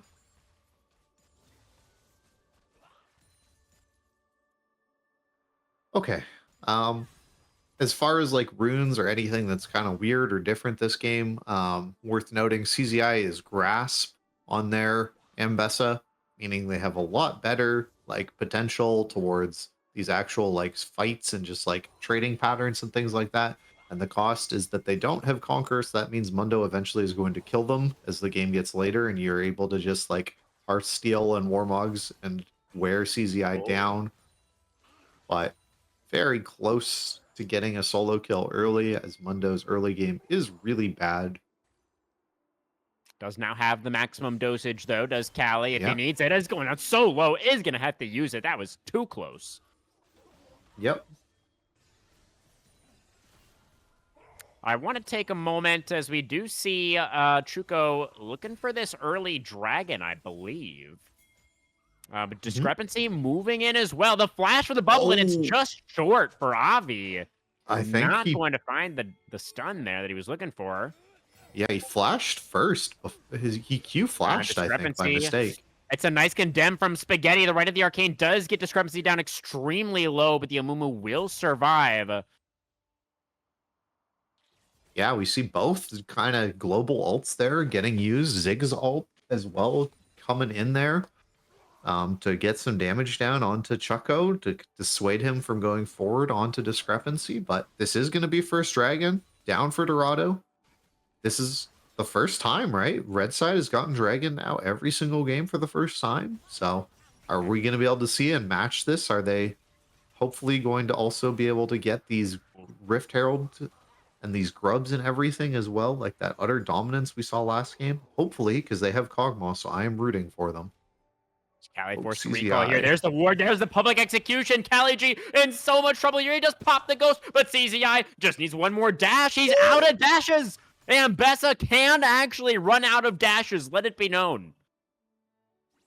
Yeah, that was a lot of panic I had in my eyes. Callie G, I think, definitely used Ghost there and did not think they had Ghost and thought they had Flash, because that was not a good time to Ghost, man. But got him out. Just barely. Yeah, it looked like Yeah. maybe a single-digit HP on that Mundo. Barely survived. And that was Flash used by CZI. So Yeah. went for the Flash. Barely wasn't able to get the kill. It's going to hurt a little bit for the Ambessa. They are dead even right now in CS in the top lane. Grubs have just now spawned. See Discrepancy moving over. Avi on the rotation. Gremlin's here join too. the Amumu. Yeah, great point. Here comes the Lulu as well as NBK. BKP ready to join up as well. And Dorado, it looks like are just going to call it off. Yeah. CZI, I guess, had the top priority. That was the difference. Yeah, I mean, they don't really want to fight for it right now. We see that there's no real spikes coming through for this team. I will say, Mustard, as much as I'm a fan of you for picking this and stuff, you don't build Bork first. That is a thing in the past. The AP scalings have increased so much. It's, oh, this is a nice chain here on It the might be a Gluttony Avi. here, right at the arcane, coming out the last blast. That's going to do it. NBK on the board. Feet of Warfare for Dorado Iota. Yeah, just rush Rageblade. AP scaling's good on Kog'Maw. Yes. Sorry to cut you off there, Storm. Yeah. I know you really wanted to talk about Kog'Maw in that moment. But... Yeah, it's very important to me, as we can all tell. Right. Well, I'm glad you were able to revisit that Yeah. point. So now that we're all aware, Mustard Yeah. is making a little bit of an error here with the Blade Rush, but you know, it's not like it's terrible on Kog'Maw. Yeah, right? It's just yeah, not still, optimal. yeah, still the item you want to be building second or whatever on him. But yeah, kind of interesting. This Tunneler and Caulfield's Warhammer together is, I don't know what those build into. Is that how you build Sundered the Sky. Sundered Sky? Okay, that makes sense. I never build that item. Yeah, as a it's tank more player. of a Yeah. jungler thing generally, or bruiser thing, I guess I should say. Yeah. But yeah, that is going to But, be the standard rush for the Jin Zhao. It's pretty Yep, good there. you s- First item done for NBK as well. Yeah, the Luden's done. I think that should be pretty big. Going to pair well with their first strike they have. Can't tell how much damage or how much that's done for him. Let me just check here. Stop that directed camera. Ooh, spaghetti. 145 gold. But yeah, Okay, not Look not at bad this for trade. only 10 minutes into the game. Yeah. A lot of damage coming out from the Kog'Maw there. This dragon is spawning in 90 seconds. I want to take a quick moment here, Storm. I think we have a moment to talk about this Vayne pick. So, you Yeah. did mention earlier that this is a pick that can work really well into the Kog'Maw. But to Yeah. what extent do you think that the Vayne pick was, around the draft? Because it was picked very late as well. B5 was the Vayne. To what extent do you think this was a pick based on the draft, and to what extent do you think this was an ego pick for Spaghetti? Oh, Right, if the hold Arcane this going to come out thought. in the mid lane while you think about that. As Yeah. how good are your dancing shoes, BKP? It looks like the Ziggs was able to get away from that one. Yep. I think it's pretty good just into like most of these champions. Xin Zhao is kind of the only one. I feel like the Xerath is going to make this really hard to play for Spaghetti. That would be my only kind of issue. But I think it's pretty good into like most of these other picks. Like I said, Vayne just kind of auto loses the early game to just about everyone, and then once you get online and get your items, you just beat everyone. That's kind of how she is as an ADC. So generally doesn't fit very well into like current league of like Atacon is the most important thing of the entire game, and you fight it like 20 minutes and it decides the game.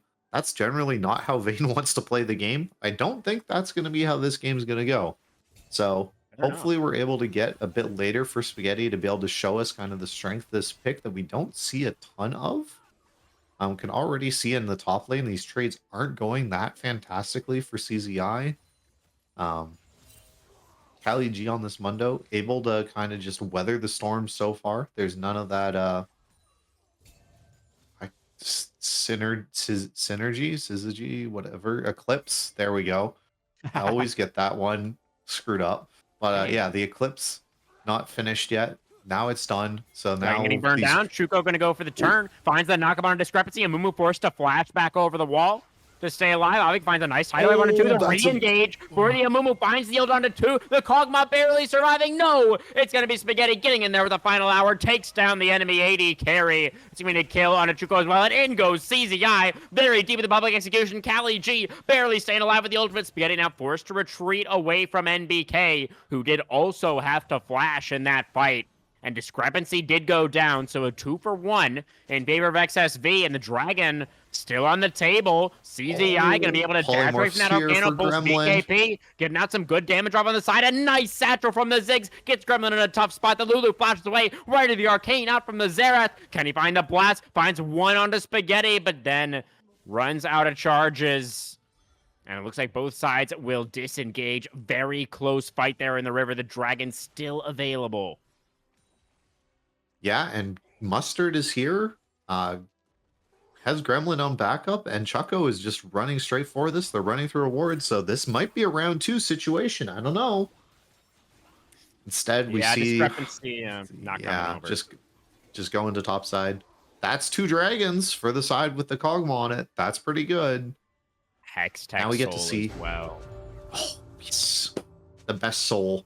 The soul we always want to see because it makes the game more interesting because people get to fight more because they get to move around the map faster. Love to see it. Yeah, the dream. And a soul that Kog'Maw is very happy to see as well. Yep. Attack speed and CDR, 2 things Kog'Maw loves because that means he gets to press W more and auto attack more. And we already see Mikhail's done for Lulu. So very nice. That's going to be big for these Amumu ults and these Nami bubbles and things like that so that Kog'Maw can get out of there. Saw in that last fight, right, that the Ziggs damage on top of Amumu is just so huge. Kog'Maw, again, being an on-hit champion, does get to build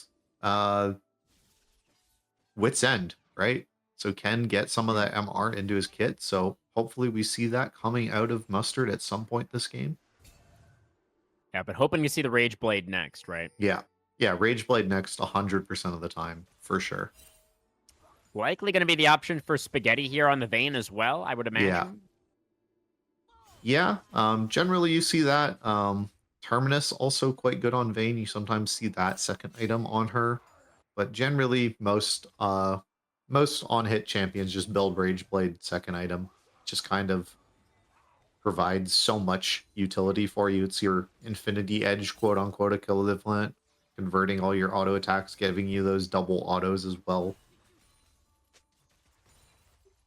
Rift Herald, the only objective on the map at the moment. Chuko in the vicinity now, thinking about starting that one up. Yeah. Do have XSV with the option of contesting.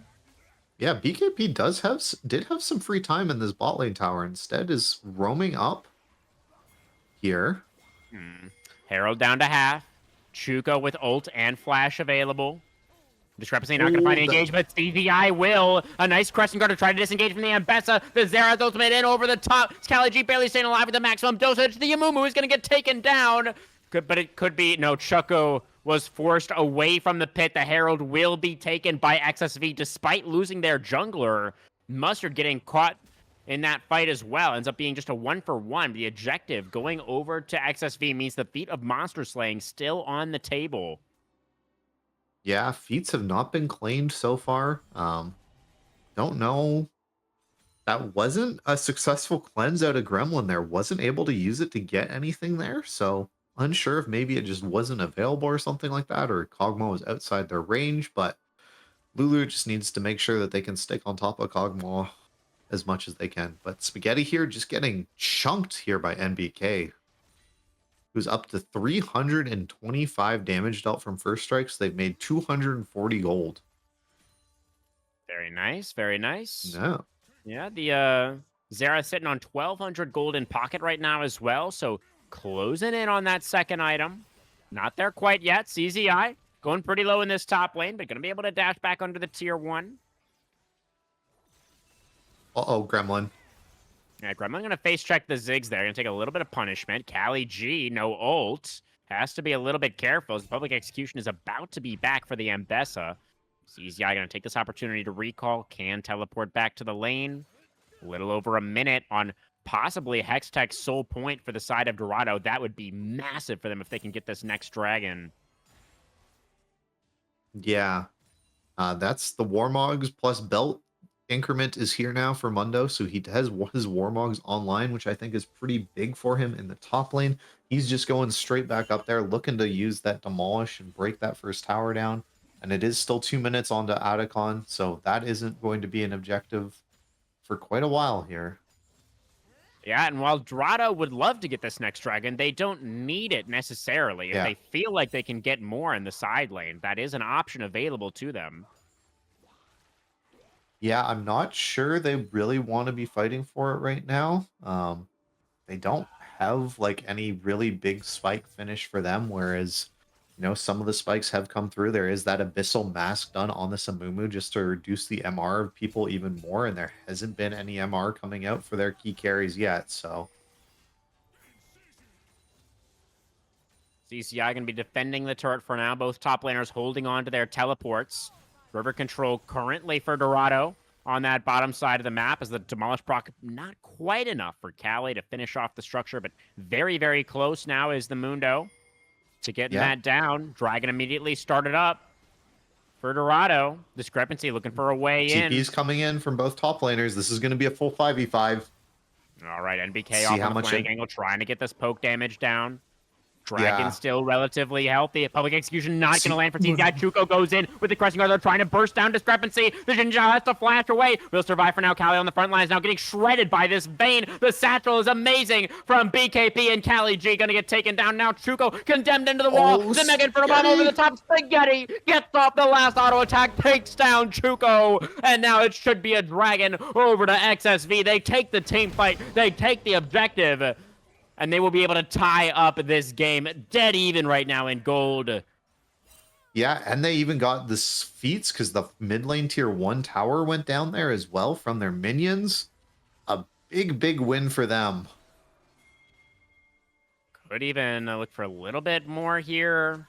CZI. Atacon started. Maybe was going to look for the wraparound. Oh my goodness. That's not what I was thinking. But yeah, that's a little bit more. That's even a lot of bit more potentially. As they're too low on the side of Dorado, they have to recall. And you're absolutely... Spaghetti is full HP, and he's doing so much damage to this Otacon. It's just gone. Massive swing over to XSV Gluttony. Yeah. You see, it was Spaghetti actually making that call as well. Spaghetti was the one pinging the Otacon as it was spawning. Yeah, that's a pretty huge win for them. I mean, I don't know how the team fight could have almost went better in some ways. Chucko got so much tanking done there on that Xin Zhao. He utilizing that ultimate so well. NBK got tons of damage off as that Xerath just landing so much poke, but they just weren't able to finish off Discrepancy, and BKP was just able to get out so much damage as well. Now Chucko's in a interesting position against CZI.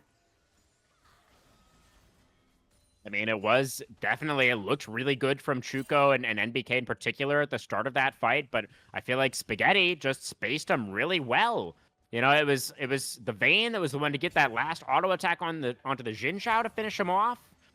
And I didn't see who I believe it was Callie that died in that fight also. Obviously Spaghetti was doing a lot of work there too.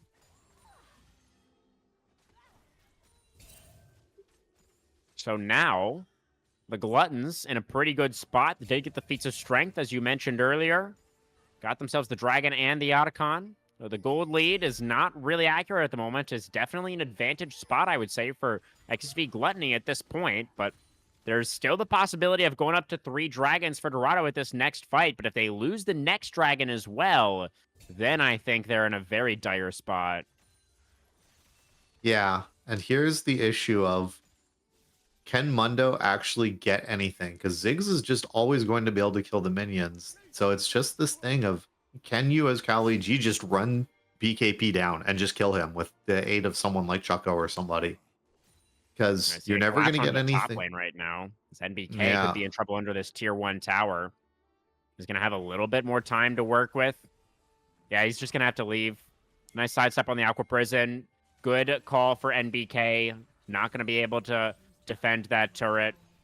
They are going to get the tier 1 in mid lane, and Cali going to get a big chunk on this tier 1 in bot lane as well. So it's a relatively even trade across the map, as BKP is going to actually have to flash to get away from Chuko there. We didn't see it, but Ziggs did have Discrepancy. Discrepancy should have known that the Xin Zhao was there.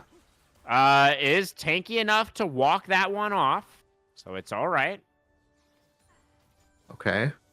We saw Spaghetti pop his ult, trying to look to dive NBK up in the top lane as well. Was forced to flash up there, but Kali G is just going to take this tower. Discrepancy. There's nothing you can do about this. It's only the Mumu and a Nami that are here. I mean, Mumu tries to flash away now. Discrepancy still in trouble. There's the knock-up. A nice Aqua Prison from Avi. Does peel for the jungler successfully. So it's just going to be 2 turrets for 1 overall. A few flashes blown. Yeah. Decent enough trade for Dorado. Yep.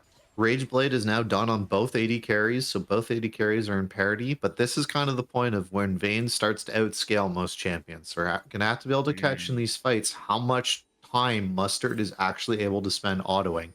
If he can, he's going to outdamage Vayne. But Vayne, just with the ability to tumble and her ult, giving her that safety, is probably going to start outputting a lot more damage a lot quicker. And it was already looking good in that last fight as well. Chuko going to go in pretty aggressively. Takes his own blue buff. 25 seconds on the dragon. Deep TP from Kali G. Is he spotted? I don't know if they saw. They know the Mundo is there. I think his position is hidden for now. When does he decide to make the move? In comes the Mundo. Chuko going to pop the Crescent Guard. They're looking for Avi as their first target. The Nami is going to be able to flash away. Tidal Wave coming out. Curse of the Sad Mummy onto 2. BKP comfortably able to dish out a bunch of damage. In comes these guys. Well, look at Spaghetti coming in from their own jungle, immediately shredding through both of the carries. As it was XSV Gluttony just, like a bunch of sharks. Just closing in from all sides around Dorado Iota, who didn't even really, it seemed like, knew what hit him. Yeah, just the team not on the same page. NBK and Mustard were not able to hit the front line there, right? That was a call of the people on your team that need to be peeling. They're not supposed to be diving on this team. You're supposed to stand in front of these carries and let them rain down, not get away from them. And we still see Gremlin hasn't Mikhail's. He hasn't cleansed anything yet. Man. And Baron's Yeah, the item gone. doesn't do anything if you don't use it. Because, yeah, Spaghetti's just going to take this unless Choco can Chuko is steal here. it. Miracle steal for the Jinjiao. He's in the pit. He takes it Oh away. my Chuko God. with the miracle steal keeps his team in the game. Yeah, and even gets the shutdown kill onto Mbessa just for insult to injury at the end of that. Wow. A heroic move there from the Dorado jungler. Okay. That's pretty big because that's going to give you some more time, but we see, I mean, Mustard still isn't building MR. He's going for Azeel. He's going for Runans, I guess? Possibly, yeah. But I just want to like revisit that steal one more time. Only possible because of the Hextech Soul, right? Because of the Hex Gate. That's why Chuko was able to get there quick enough to steal it. Pretty crazy stuff. Okay, Callie. So now, yeah, the question, does Dorado actually get anything with this Baron, or was it just purely a denial? They're pushing up in 2 lanes right now. Chuko is respawned, coming back out from base. I feel like this should be really big for Mundo, for Callie G specifically in the bot lane. You can see with Ziggs not being able to clear the minion wave because of the Baron buff, that just means Mundo ignores him completely. Yeah. Very, very good. Able to get the tier 2 in bot lane. Baron still on for 90 seconds. Quite a bit of time. Flash ult from CZI. They've managed to catch the Xerath, who does flash away. Stays alive for now, but they do finish him off in the end. And they're just going to get decimated in the mid lane. XSV Gluttony just run them over. Yeah. All that was such a good ult from both CZI and from Discrepancy, able to follow it up. Callie G going to get this bot lane turret down here thanks to his demolish, but that's going to be back to pace now. Yeah. 15 seconds on the carries for Dorado. Mid inhibitor absolutely going to be taken. XSV Gluttony not going to look for more right now. They are going to fall back. And another dragon in 2 minutes. Yeah, even going to be able to take away these camps from Chucko here as well. That's going to be really big. I will say that's Bloodmail now finished for Callie G as this Mundo, but he doesn't have any resistances. There's no MR. There's no armor. He has nothing, and it is a Vayne, right? She is just going to do true damage. And I think the play and the call from Callie G is, I can't win team fights with my team. I'm just going to split push. And I don't know if it's right. I mean, the Kog'Maw feels like it's not being utilized to its full potential, Storm. It's very sad. Yeah. See Mustard close to that third item. Obviously a little bit behind Spaghetti's Vayne at this point. But Kog'Maw, is he going to have third item for the dragon fight? I don't think he will. Yeah, it's so close to coming up. And Discrepancy has red buff for his entire team. They took red buff away from the side of Dorado as well. So they're not even going to have that, which is really, really imperative for them. Just those slows and everything. This blue buff is getting started. LEG is going to be able to take this top lane tower in the face of CZI. But I don't think he can kill him is the issue. Dude's getting so much healing from the maximum dose of CZI going down low. Doesn't have the same level of sustain.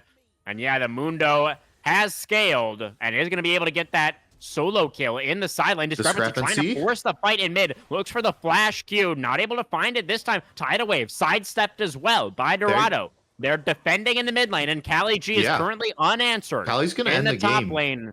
Knocking on the doors of the base. 35 seconds still on CZI. The bases are going to be forced out from XSV they right as the canceled them. dragon spawns. It's just Nami back there. Nami, can't defend the inhibitor. So that is going to be the top inhibitor down.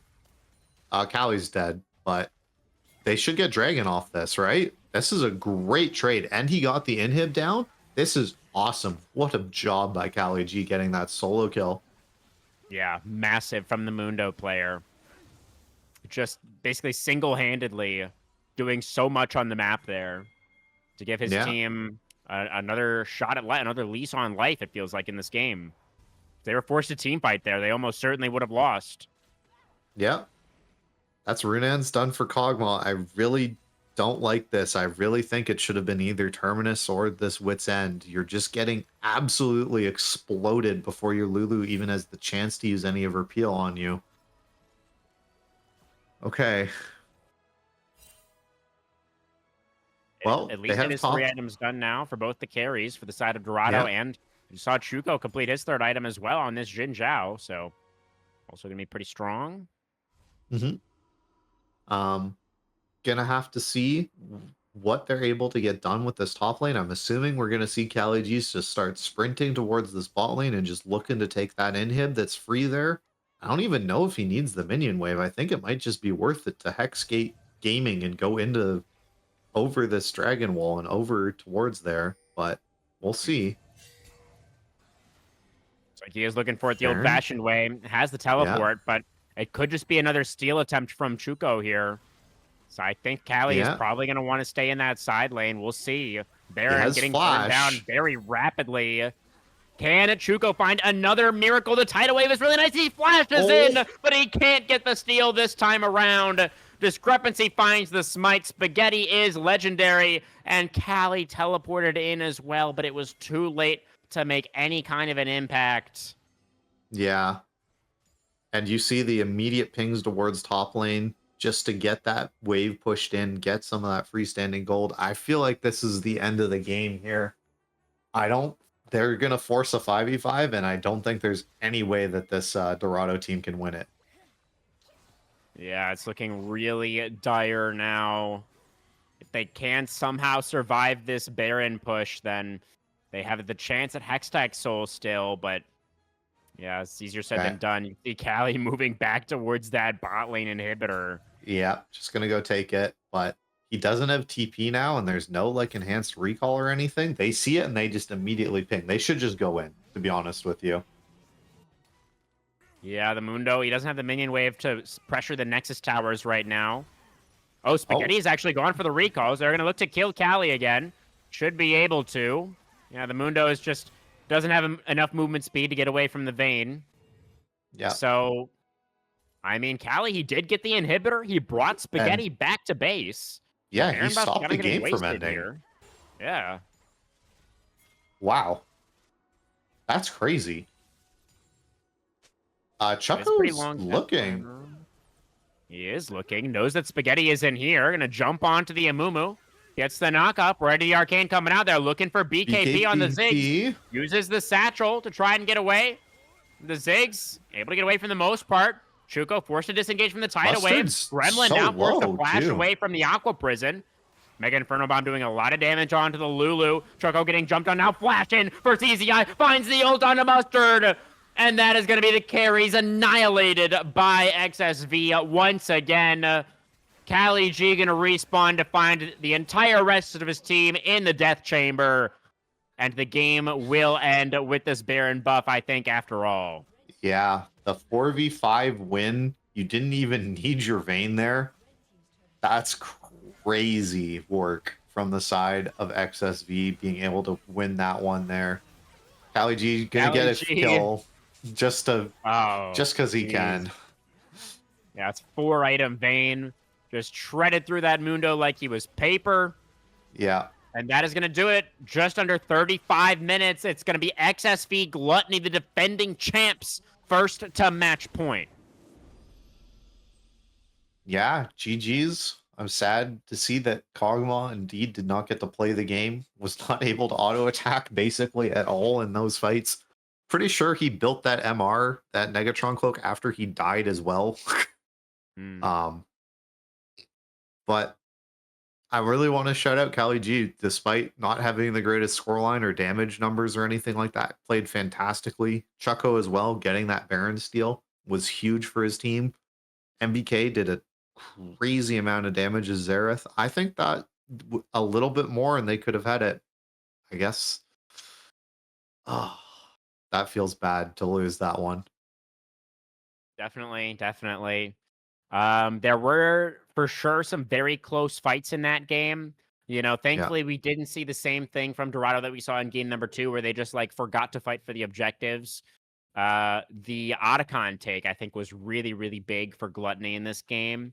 It was a good yeah. call from Spaghetti to immediately look towards that Otacon right as it spawned, sort of identifying that Dorado were too weak to fight them right at that moment. And so, yeah, I mean, definitely felt like a bit of an 80 carry diff in that game. I do like that you called out Cali G, though. That was our game 1 POG for Dorado, right? Who was Yeah. almost able to get them over the line here in game 3 as well, but not quite I able to in the end. Yeah, I also think discrepancy on that Amumu deserves a huge shout out. He landed like 3 or 4 separate like 5-man ults or like 4-man ults or like ults that hit both Lulu and Kog'Maw, things like that. Just played fantastically on Amumu. Definitely. And CZI had some great ultimates as well on the Ambessa. Yeah, Actually, did do the most damage in the game, but that's obviously pretty fake because he was laning against Mundo all game. But yeah. Um, yeah, I mean, some great performances pretty much across the board for the side of XSV Gluttony makes the POG conversation honestly pretty difficult. Is it Spaghetti? Is it actually discrepancy for the Amumu play? What do you think? I'm I don't know. I'm leaning more towards discrepancy, to be honest with you, but I think Spaghetti did play fantastically. It's hard to argue with them. I mean, BKP also didn't die as Ziggs and did do 38k Yeah. damage. He definitely did the most damage in the game to like a real champion. So, The most real damage, yeah. The yeah. most damage that mattered. Yeah, had a lot of great ults coming out from that Ziggs as well. So yeah, it feels like XSV Gluttony have woken up. They were kind of sleepy in game number 1. They did, Maddie or aka Spaghetti when he was on the podcast did predict that they were going to drop at least one game in this finals. So maybe they Yeah. just wanted to get it out of the way at the beginning. But now it feels like they are kind of firing on all cylinders, and we're going to need to see Dorado try and really make some magic happen, I think, in this game number 4 to get us towards those silver scrapes. Yeah, I think we're ready to just head over to draft if we're able to just go over Pop Tart. Oh, are they ready to start right now? Yeah, they said they were ready in the thing, so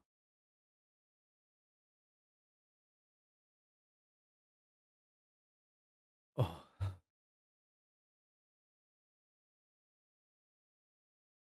Looks like it's going to be Dorado choosing to stay on that red side. yeah.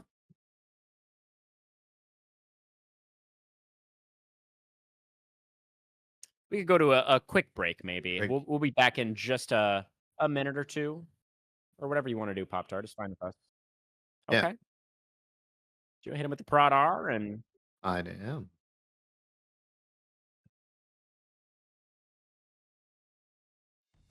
sounds good. All right, here we go. Game 4 draft, getting right into it. No break necessary. So XSV Gluttony on the blue side once again here. They took a BKP's pick very early last game. It was the B1 Ziggs that we saw come out before. What do we think is going to be the strategy this time around? So all of the kind of big jungle picks, I think most of them, like for this series, are still around. I think Silas is still here. You can build a Sejuani lane. Ivern has been available this whole series. I don't really see, Chucko playing that, and it's probably bad to take it into a lot of the champions he likes to play. Um, Yeah. but something that I kind of like to call out always. Wukong, I think, has been banned every game, I believe, right? No, Completely has ignored, actually. ignored. Yeah, no, I'm wrong on that. That's really There was weird. one second phase ban from Dorado in game 2 for the Wukong. But besides that, completely ignored. We'll see. I That feel like definitely that feels champion's probably gonna get taken. pretty As meta, far as yeah. like Ori is still available, right? That's kind of like the big control mage that's left that I see a lot of between these two. Ari as well. Um, Caitlyn Yeah, we've getting seen a ban the, from Dorado. That's interesting. That's a switch up. Yeah, I mean, they just lost to Vayne last game, so I don't know. I mean, Maddie is a great Caitlyn player, so fair enough. It does mean that they're leaving something open. The Jarvan, they've decided to leave open. So, looking for the Wukong maybe, and trying to bait the Jarvan pick to come out here. They are going to get the Jarvan for XSV Gluttony on B1. The Wukong here would make sense to me. Feels like a pretty good answer into the Jarvan. Yeah, Diana, also like an AP jungler who's very heavy power farming, something that Chucko plays a lot, I think is available. There's pretty still like good the into Graves Jarvan as available well. as well. Yeah, Graves. Something he has popped off with very hard this season. Kaisa as an ADC. Ooh, an early Yeah. Kaisa pick. That feels almost like maybe a denial. Like they didn't want to see that Kaisa paired up with the Jarvan. And you're not worried about the Misfortune because Misfortune is Fearless banned. Yep. So yeah, what is Maddie gonna play now? So the kind of things that stick out in my mind that I know that are up is like, so Xayah, or like a Xayah Rakan is still around. There's the Graves we were talking about. Varus is still open. Something that we see a lot of. Corki, Yunara. If you want to get Yunara weird, could there's go- like Twitch. I doubt we see the Twitch, especially Yeah. with Lulu no longer available. We could go like Twitch Rakan. That's been a pairing in the past, I suppose. The Orianna makes a ton of sense here. Yep. Standard option for BKP. Wondering if we're gonna see an Anivia get picked here. Ooh, Renata taken early by XSV. So sort of making the read that Dorado are going to be wanting to draft a lot of dive alongside their Kaisa. And it's going to be the Galio coming out. Yeah, the Galio Graves instead of Galio Kindred. Something that they've played that a lot, right? Kind of similar vein. Galio's pretty good into Ori as well. We get some 80 carry bans now, I guess, for the side of Dorado. Targeting right. Maddie.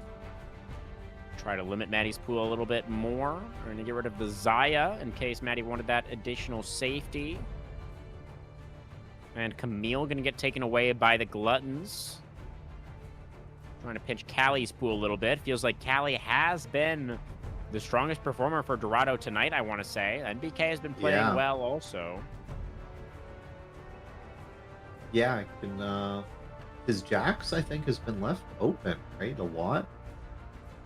They've instead been banning this Camille. Must have played a ton of it in old seasons or something, or just know him better than I do, but I didn't see a ton of it from what I was looking at, just doing my basic scouting. Varus going to get banned away by Dorado. Yeah, And so looks like Zeri, or sorry, Yunara, kind of the ADC I'm looking at, I'm thinking, for the side of XSV. Yeah, I would like that, I think. The Zeri would be fine too, honestly. Yeah, Sivir as well, available if they want to go Ooh. for that. Yeah. Yeah. Definitely still some options available.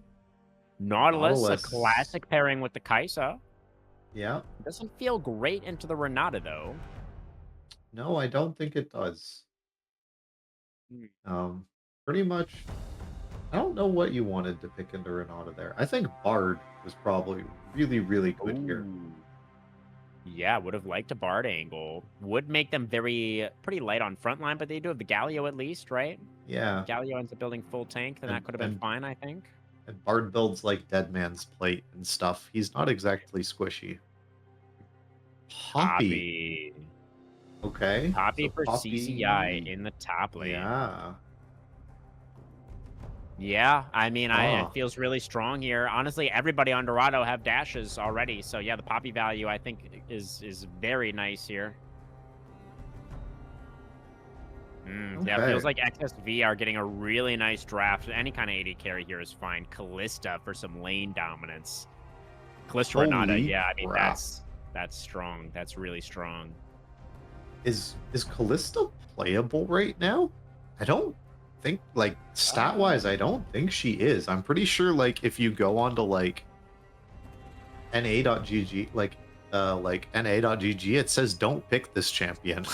Like she's not worth playing. Well then, Uh, definitely a bold move from Spaghetti.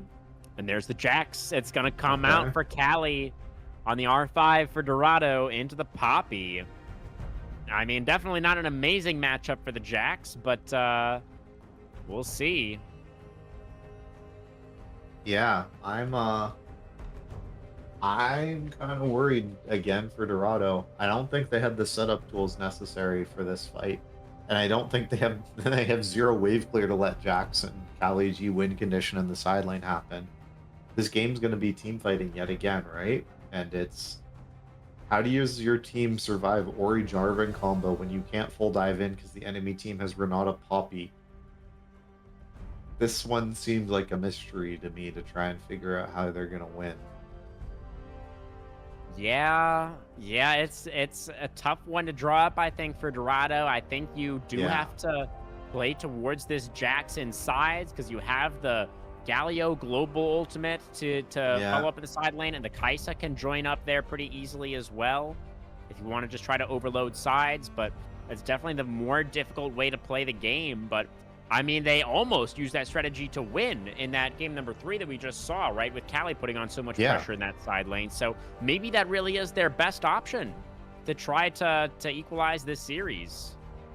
I mean, Callie did play a fantastic game of Mundo and was able to get so much damage down on all those towers and things like that, but like their team doesn't have any wave clear, right? Like if they play for the sideline and things like that, and XSV just groups up as 4 or 5, like what does Dorado do? They have like Galio Q they can throw out a wave. Kais is so short range, she can't auto the wave. Graves is useless in like an anti-siege situation. Like I guess he could ult a wave at one point, but man. Yeah, the I'm, Poppy and the Renata feel so good Yeah. into what Dorado have. uh, And the Oriana Yeah. Jarvan combo is insane, obviously. The only pick we have question marks about on the side of XSV is this Callista. But if Maddie has another game like he had in that game number 3, then yeah, I don't know if Yeah. there's really much of a window for Dorado to find their way in here. Yeah, I mean, Maddie has been fantastic for most of this series. So, other than his kind of mess up in game 1 where he got too close, I don't know what he can really do to be down with it. But yeah, I'm just looking at Callista's win rate, and she is the worst ADC. She has a 47% win rate right now in ranked. Oh no. Yeah. Uh, Well, I mean, I feel like that's still a winning bot lane, right? Callista Renata Yeah. versus Kaisa Nautilus. I mean, Callista Renata is just a classic pairing, right? It's so good. You can throw your Renata. Renata gets to play up and more aggressively, and then can get bailed out when she goes in. They bail Callista each and other her, out. yeah, Callista gets to play aggressively as well, and Renata can look to use the actual bailout ability. Yeah, I mean, Kaisa Nautilus is a classic pairing as well, but it just doesn't match up very well into the Callista Yeah. Renata because you're so all in with that duo, right? It's all about CCing and bursting a target. And Right. when that target just gets to revive afterwards, then it doesn't work quite as well. Yeah, and So- Callista's so good in those extended early fights, right? Because of all the spears and all those Ren stacks you're able to get and things like that. So it should be a winning bot lane. I'm interested to see how well Kali G is going to do into this top lane matchup. I definitely feel that Poppy is a direct counter into Jax. You're not able to position with your leap strike. When Jax walks at you and tries to hit you, you can E and taxi away to like minions and stuff to dodge his E. You're able to utilize the hammer shock ability to like do damage to him as well. You have the shields to trade with. I think it's going to be Yeah. a really tough matchup. I mean, I feel like this game has got to be one of those things. If Chucko has to get up like 100 CS, like, there has to be some failed ganks for the side of XSV, and Chucko has to get CS, and he has to like 3-shot someone as Graves. Like, do that thing of like, you are lethality Graves with an infinity edge and like 40% crit, and roll a crit on someone and 3-shot them. That's what it's looking like for me right now. But I assume it's safe to say that's not how you're expecting this game to play out. Are you No. predicting now the 3-1 for XSV in the finals tonight? Well, I did say that if a team picked Kog'Maw, I'm supporting them the whole way through. So Dorado's got it. I'm believing the Chucko 3-shot, Cali G side lane masterclass. They have it. They are the winners. Obviously, crewmen.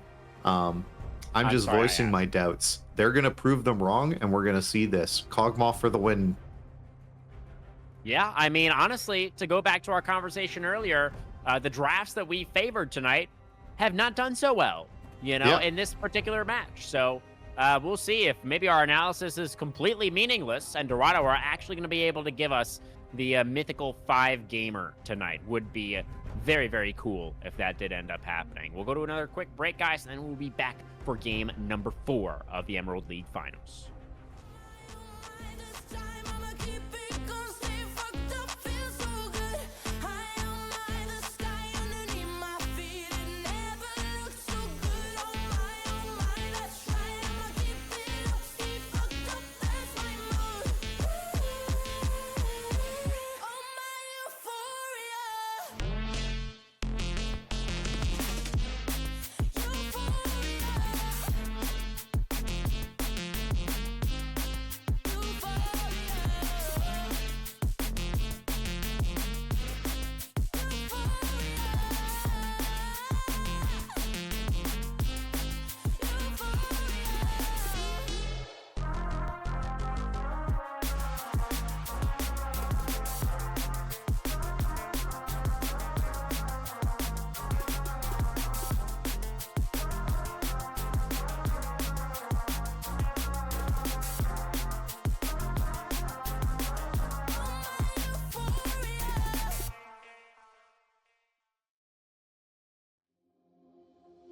I don't wanna just get by in life before we die.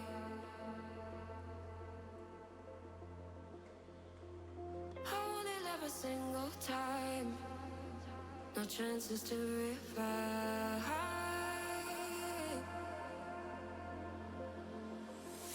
Days are slip away sometimes when pressure holds too tight.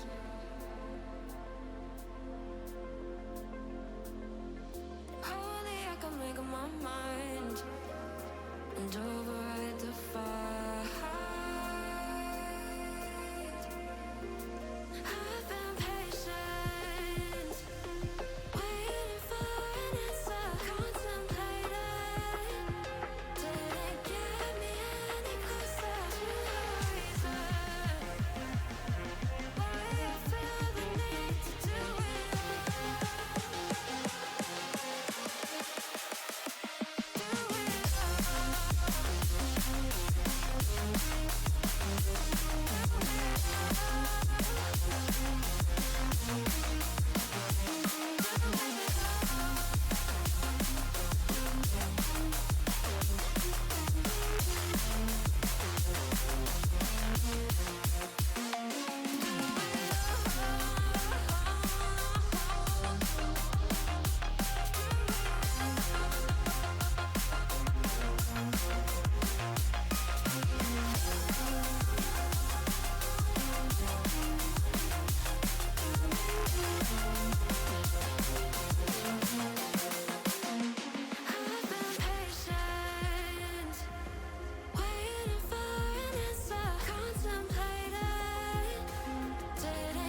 Okay, everybody, welcome back on to Summoner's Rift for game number 4. We've got Dorado on the red side once again, XSV Gluttony on the blue side, looking to close things out with the 3-1 as Spaghetti predicted earlier on the podcast.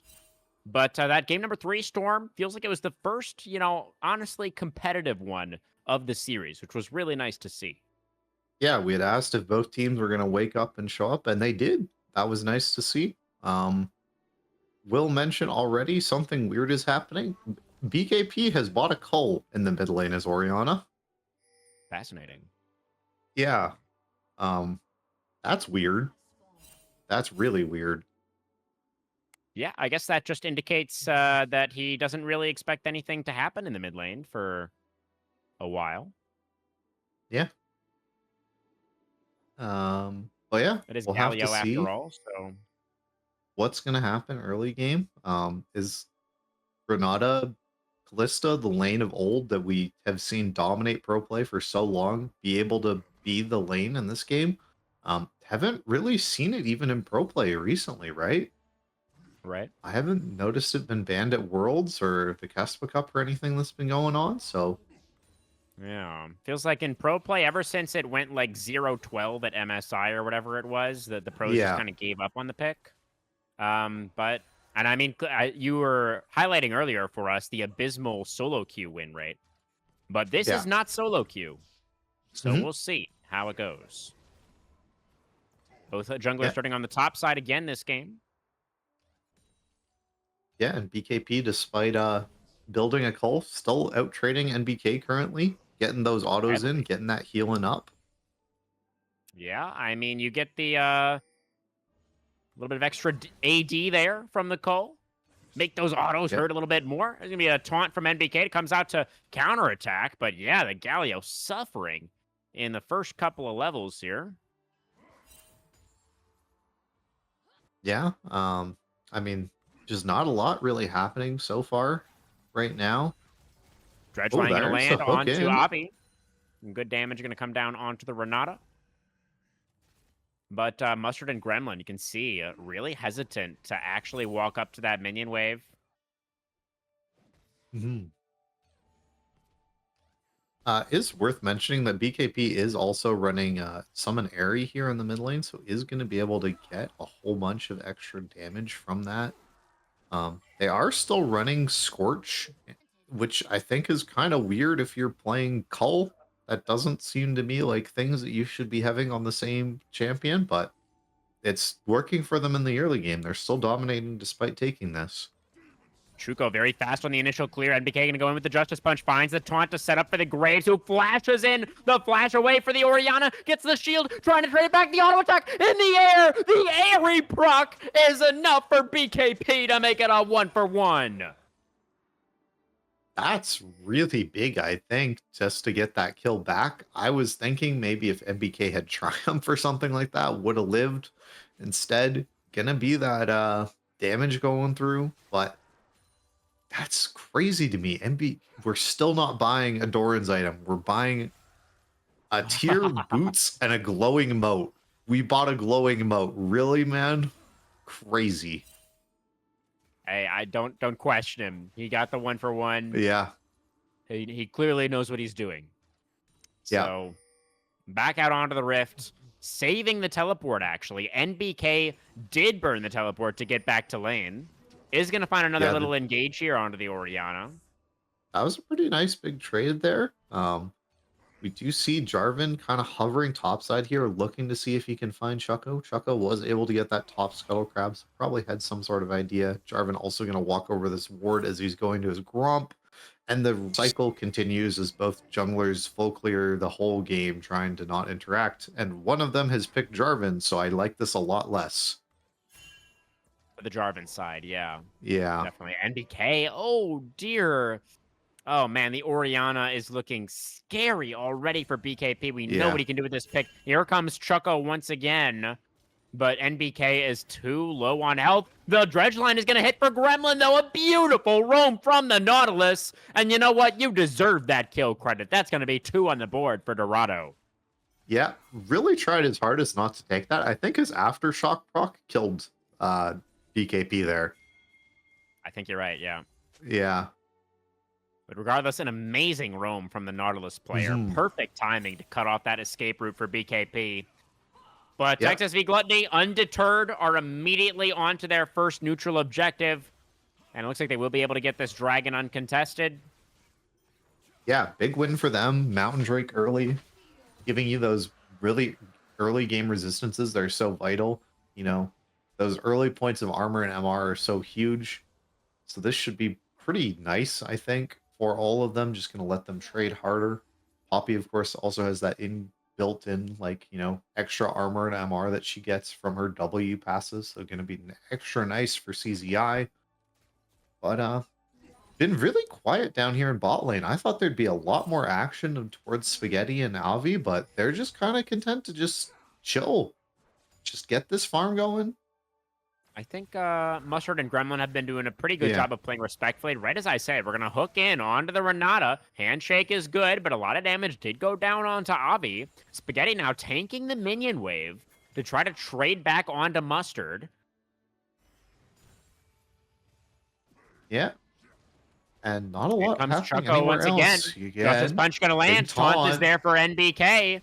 The Oriana, still no flash from before. The Shockwave is pretty nice to try to peel away this Graves, but Jarvan is still so far away. Another Justice Punch is there for the Galio, and that will be the feat of warfare for Dorado, Iota, and BKP getting focused so heavily. Here comes the hero's entrance now. Avi does get away from the knock-up, but Gremlin going to have another hook in a moment. Flash away for Spaghetti over the wall. Gets the Callista out to safety.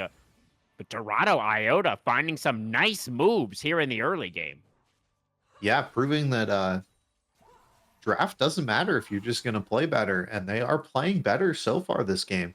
BKP has been, quite frankly, disrespectful the way that he is building. Like, he still hasn't built any health. He is going for this, I don't know, is this, like, just the rush item now? Or you just go for Archangels? That can't be right. I don't can know. it? I'm not a mid laner. I'm really not Yeah. sure. It would be a very defensive first item, ironically. Yeah. Grubs are spawning now very, very soon. Both junglers are on the top side of the map, and we are going to see this lane swap that XSV Gluttony love to do as Maddie and Avi find themselves on the top side of the map. CZI teleports into the bot lane to pick up the minion wave, and Gluttony have the numbers advantage around the objective. Yeah. Dorado's just Zuko so can't late fight. to this. Yeah, they're trying to match the rotation, but like you said, they are just so late. 2 Grubs already gone, and Gluttony, they really don't need the third one. Discrepancy does still have But they're Smite, gonna- though, so they're going to look for it. This And fight's it is going to be all happening. 3. A nice taunt onto 2 is going to be Discrepancy putting Choco in the Cataclysm, and then flashes back over the wall to safety. A lot of spears and NBK. Spaghetti does go for the rend, but gets hooked in by Gremlin. Has the bailout, but it's not going to be enough to keep the Callista alive. So that is going to be a kill for Mustard now. The Grubs did go over, but Dorado find themselves another kill.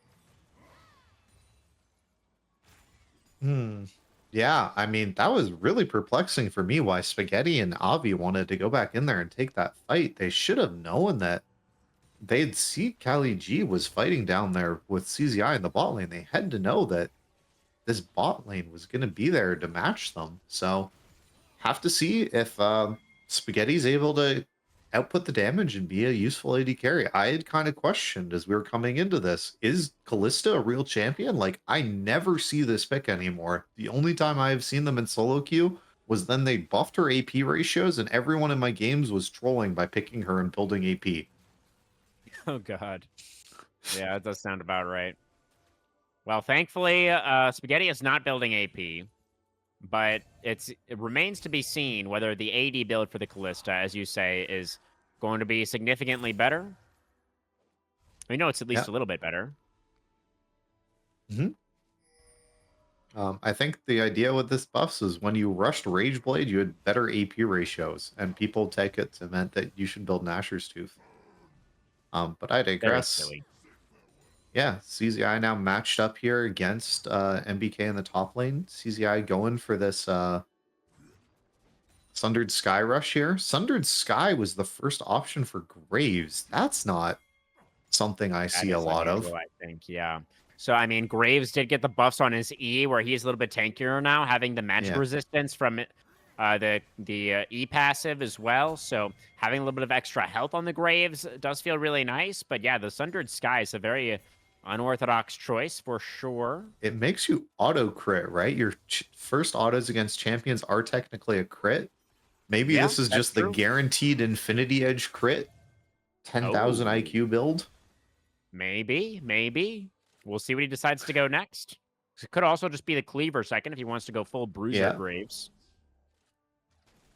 But the Dragon Um, is alive now, and it's been started up by XSV. Oh, never mind. That was Yep. Discrepancy flag and dragging out of the pit as they look to establish some vision control. Callie G on the flank angle. See if the Jacks can set up for some kind of pincer maneuver here. Yeah, they're all stuck in the pit here. CZI now is in maybe a little bit of a tough spot. Not going to find the keeper's verdict as the jungler, both junglers in the pit. It is going to be taken by Discrepancy, but the fight looking pretty good for Dorado. Callie G is going down really low, tries to flash right, finished off by CZI. The Poppy picking up the double kill in the team fight as we thought it was going to be XSV trapped in there with Dorado, but they said call an ambulance, not for me. 3 for 1 in the team fight plus the dragon. Yeah, I mean, that Poppy ult from CZI hit Chucko and ejected him from that pit, and that was a major part of their gold lead gone. And without the Graves able to do some damage and DPS, it was just a really, really big fight win for them. I thought the keeper's verdict missed. I Yeah. completely didn't notice the fact that it hit Chucko. So that was actually a really nice ult then from CZI. I mean, absolutely right. Chuko not being there is the difference in that fight for sure. And now that is going to be the feat of monster slaying secured for the side of XSV Gluttony. So once again, our feats of strength will be decided by first tower. Yeah, have to feel that is favored for not XSV, but I don't know. Do you think it's for XSV? I don't think the Jack split push is going to be able to get there, and they're going to have these grubs, right, to be able to wail away on these towers. Maybe it's theirs? Yeah, I think that top lane tier 1. Oh, no, it's just the one plate been taken off so Yeah. far for Natty and Avi. So But yeah, we are all on these your- towers still pretty healthy for now, so it could be a while. Yep. We're on your least favorite dragon. It is a Chemtech soul yet again this game. Yeah. I mean, it's okay. We had Hextech last game, so I don't want to be greedy, you know? So the thing I think about about Chemtech and why I don't like it, never mind. This is a big trade here onto BKP. Yeah. Here comes Chucko is Chuko on as the well. The block. Discrepancy is also here. Yeah. And Oh. nothing else going to come of that mid lane at 2v2. You were saying about Chemtech Soul?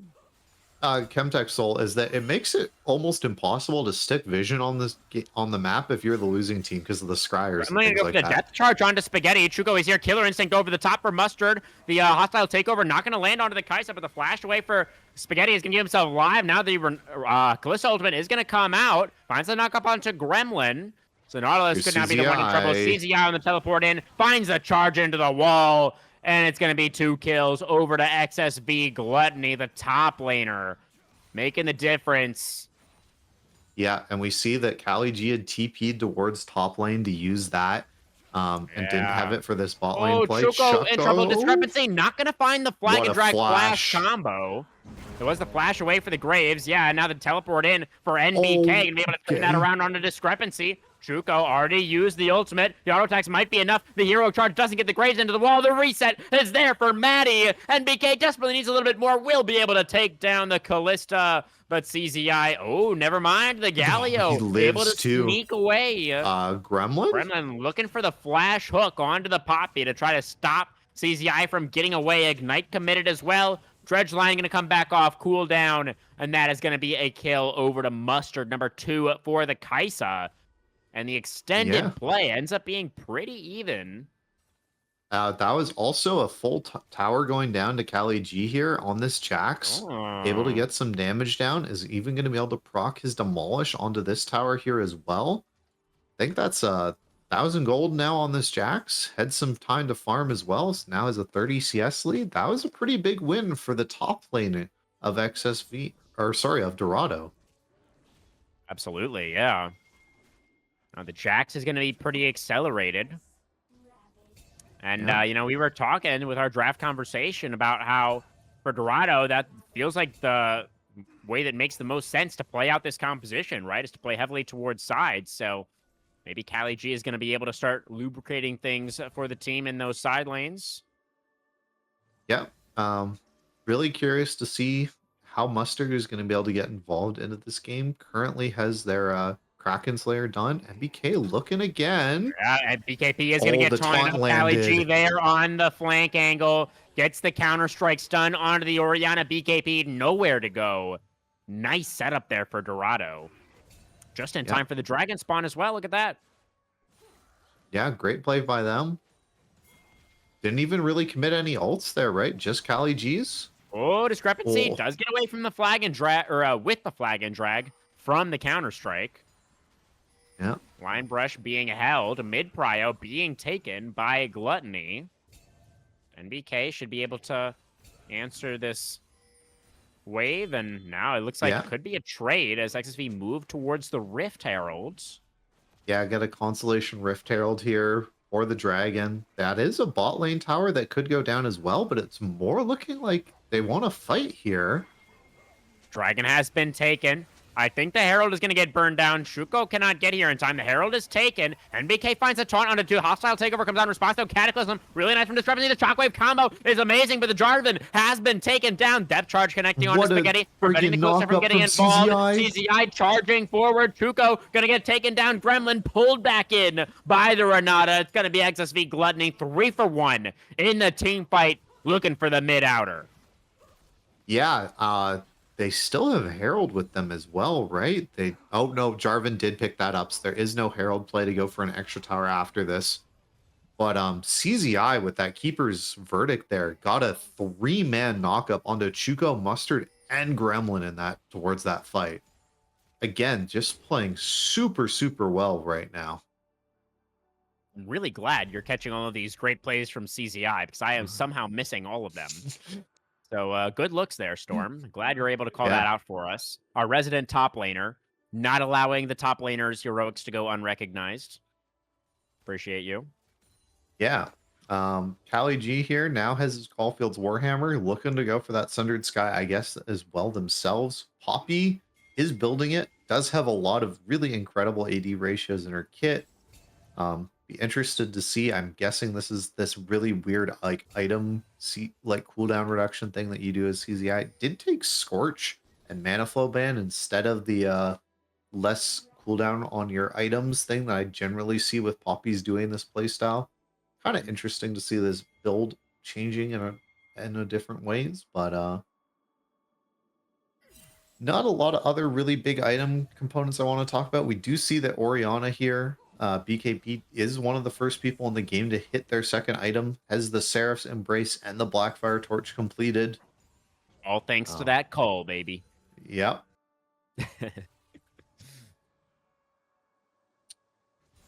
Still got the unupgraded boots. So that is, did have to sacrifice that as well to get the quick 2 items.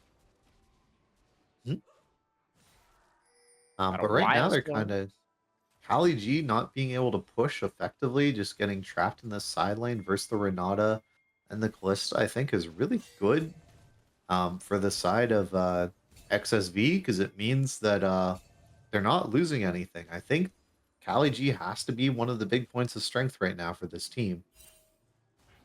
Well, the Otacon is spawning in less than 30 seconds.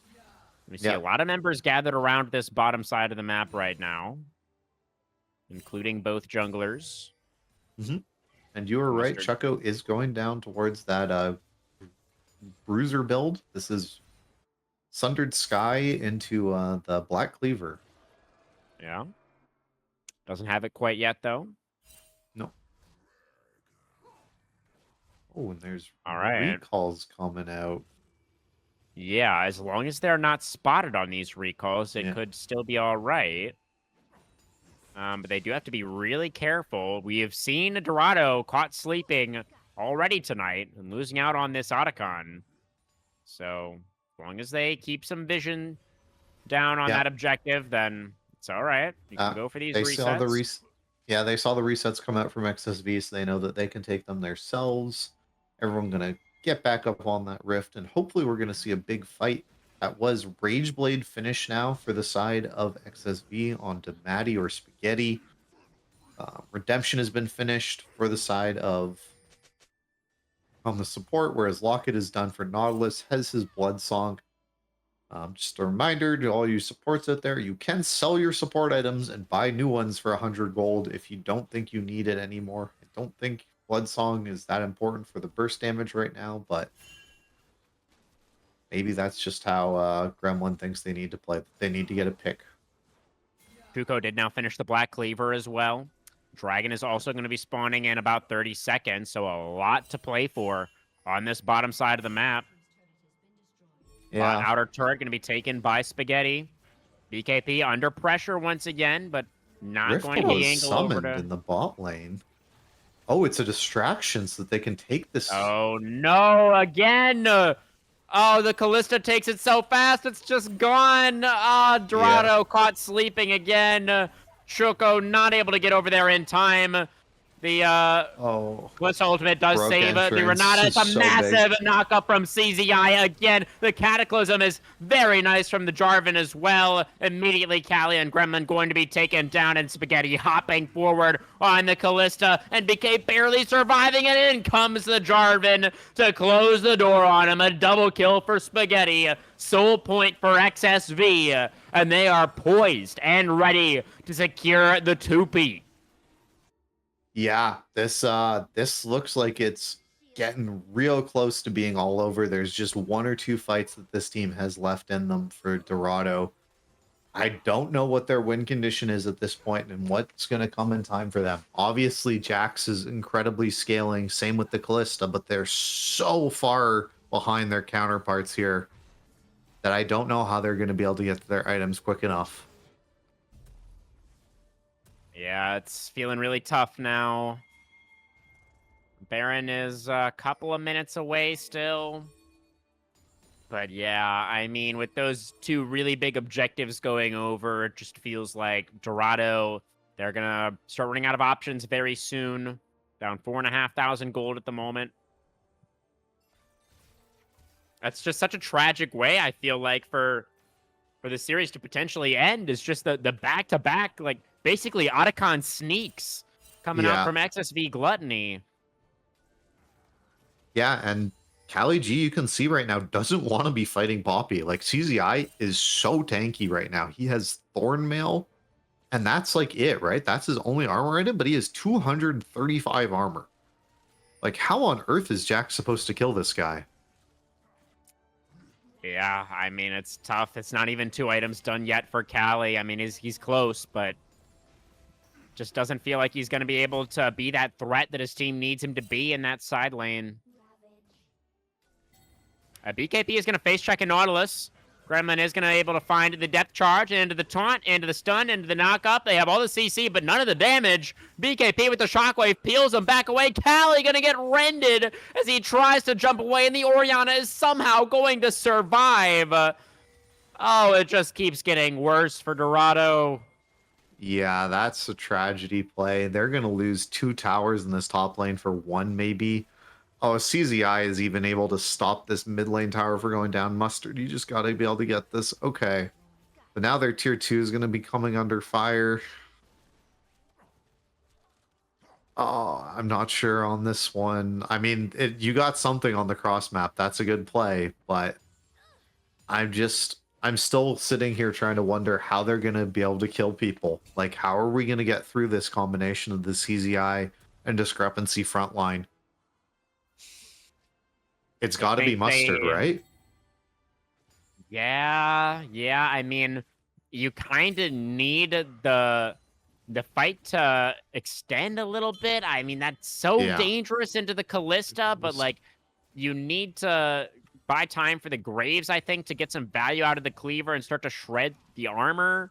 And then Mustard and Callie can become more threatening, but if you know, Chuko is trying to shred their armor while he's just getting filled with spears, then is that really a setup for success for Dorado? I'm not sure. Mega Blast Cone going to be denied. Control Ward Yeah. taken out. Baron started for the Gluttons. They're ready for the turn. I think that was Going just a back. case of I'm Callista and I must auto hop rather than an actual start. But Fair enough. you see Terminus done now for the side of Spaghetti, and now he's building 3 the items. Yeah. the defensive Jack item, the Show. Jack Show. And look where Chuko is. This is gone. Yeah. This is an XSV Baron, uncontested. They should have known for the side of Dorado Yeah. that this was coming, but they just weren't ready for it. Caught sleeping again. And that might just be it. I mean, the Baron is going to transition into the Chemtech Soul. An XSV Gluttony. Yeah. It's just pedal to the metal, full steam ahead. They are getting ever closer to their second consecutive championship. Oh, NBK with the Mega Blast Cone into CZI. Puts up the Steadfast Presence, but the taunt is there for the Galio. Max range Dredgeline going to connect, but the Poppy is so tanky. That is not the target you want. Dorado forced to hang out in mid lane. Clear out this minion wave, but the Dragon's not alive quite yet. Yeah. And that's the Jack Show done now as well Oh, for boy. Maddie. So I don't even 2 know who you're full able- items ahead. Yeah. That's crazy.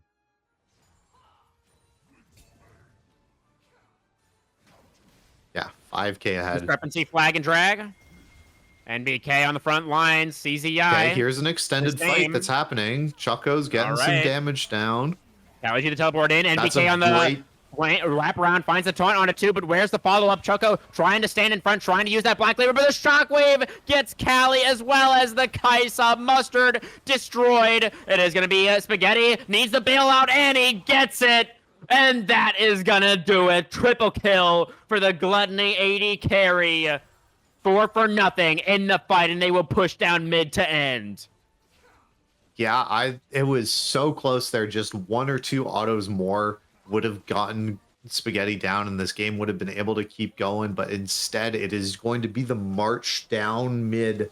Spaghetti here putting on a finals performance of a lifetime, just playing fantastically well these past 2 games. 5 CZI seconds also on Mustard. yeah, Absolutely. The Nexus turrets fall. 1 title was not enough. The Gluttons are still not satisfied. They will take what is theirs and secure another Blue Otter Emerald Championship for XSV. Wow. Congratulations again to XSV taking the back-to-back victories here. I think Spaghetti's the clear MVP of that game, right? Do you think it's anyone else? I mean, while CZI was having some amazing fights and did play his Poppy blind pick incredibly well, crewman didn't even notice him. So it's got to be Spaghetti. Don't be calling me out like that, Storm. But yeah, I mean, Spaghetti did play really well. I do feel like the team did a lot of work to set him up for success in this game. BKP was getting focused so heavily in the early game. That felt like the clear game plan for Dorado in this game number 4, right? Was for Choco and NBK to try and team up and put BKP behind. But in fact, he was able to get that 1-for-1 initially and then had all those amazing shockwaves in the team fights later on. Definitely had a huge impact. Discrepancy and CZI both did their jobs extremely well, playing the front line, setting up those fights. And Spaghetti did a great job of knocking them down. So, yeah. I think it's there's definitely some room for debate here. I would kind of wanted to give it to CZI, honestly, for the Poppy performance, but I'm happy to give it to Spaghetti as well on the Callista. Yeah, I think he deserves it for this one. He definitely played so well in that vein. He played so well in this class. Yeah. He deserves some sort of MVP at least for this series. So we'll give it to him. Is it the back-to-back finals MVP performances for Maddie? Yeah, I think so. I feel like we'll even be able to get a winner interview in here in just a little bit. That was just fantastically played by them. Also want to shout out other XSV team did win the consolation bracket as well. That XSV Justice did win 3-1 over Conduit Phoenix. So Wow. double XSV win. That's huge. That's huge. And, this is still a relatively new organization, right? I think they maybe were founded, if not even like the beginning of this year, maybe last year. I'm not 100% Yeah. sure. But relatively new, and they've just come into the scene and immediately started winning. So very, very impressive stuff. Yeah, having tons and tons of coaching staff and stuff like that. I believe that's what Maddie was really talking about, that Shane was the owner of this. Mhm. Um, I don't know, Pop Tart, are we good if we just drag Maddie in here to start talking about this? Or do you need to Perfect. Awesome. All right, I'm gonna drag him in. You got some questions prepped, crewman? You ready to talk? Sure, let's talk. Yeah. Yeah, all right. Hello, Maddie, Maddie. Hello. welcome back to the production channel here. Congrats on the two-peat, man. You called it 3-1. XSV Gluttony win again. I said it, and I'll say it again. If their jungler doesn't wake up and remember that he's Masters, this team cannot win a single series. Yeah, Wow. yeah. Are we getting anybody else joining us for the winner's interview, Maddie? Or are you just representing the Um, entire team tonight? I mean, I could pop over and ask if you guys want to repull me in a couple seconds. It's up to Yeah, you. for Yeah, sure. Okay, I'll go happy ask. to have more Yeah. if your teammates want to join. For sure. He was just really excited to get in here and start talking his smack. Talking his trash. Yeah. Oh, there's Yeah, yeah. CZI. Oh, good. Yeah, All right. would have All just right. felt wrong if we didn't get to hear from CZI, I think. Yo.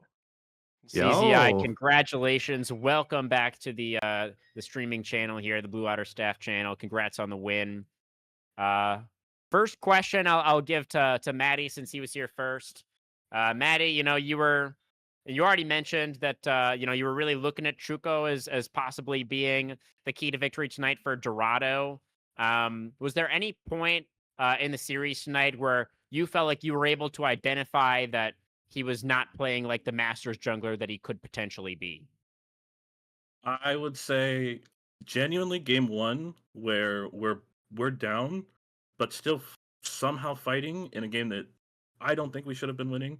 Once we're down, I think it was like 3-10 or something, and I'm stacking really Yeah. poorly.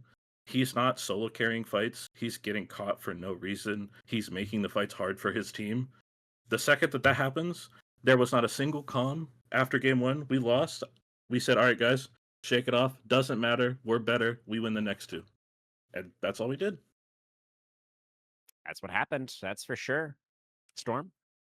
Yeah. My main kind of question for you is based on that mustard, right? You had kind of said in the beginning of today that he is just to kind of sit back and get carried player. Do you think he had a game where he really popped off? Like his Jinx game in game one, I think was okay, but I never really saw a game where I think he was a dominant ADC. From your perspective, was there any like lane that he was playing really well or anything like that? There is not a single lane that Mustard plays well. First and foremost. Secondly, I was going to shout out you for last BOL Emerald Finals. You did a big content piece and asked us our thoughts on like specific things, and it was very personalized. I still think Yeah. Jinx is a crutch champ. I think MF is a crutch champ with it, and I told you last split I was going to play Callista, and I didn't get a chance to, so here you go. This one's for you. Perfect. Thank promised you so Callisto. much. I mean, I just need to see the Cogmaw come out. Maybe you can play at top lane in Diamond next season or something, but we'll see. I want to ask Maddie one more thing here. Sorry, CCI. I promise we're gonna get to you in just a moment here. Are But you good, baby? I was I was curious about the Smolder pick specifically. In that game one draft, because kind of those are kind of the two champions that we were highlighting for Mustard in our Otter Talk earlier, right? As it was like Smolder and Jinx are like the two champions that he kind of likes to play.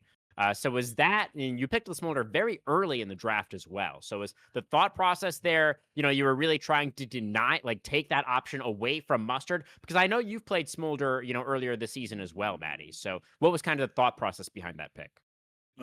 So thought process for me is I've played Iota, this exact roster, twice this year. I played them in Eternal Finals not this last Eternals, the one before that. They had a different jungler at the time who ranked out in his Masters as well. But I know exactly what he wants to play just about every time. So I know Mm. on first rotation, it is always Smolder Jinx. If they B1 Smolder, we take MF. Game 2, they're going to play Jinx for sure. If they play Jinx, we would have played a Kaisa comp. So I literally I have them full downloaded. Every single time that they want to play something, I knew exactly what it was and I had something for it. Just living in his Dang. head rent free. I will not There lose you to go. Dorado. I refuse. Storm, back to you. Yeah.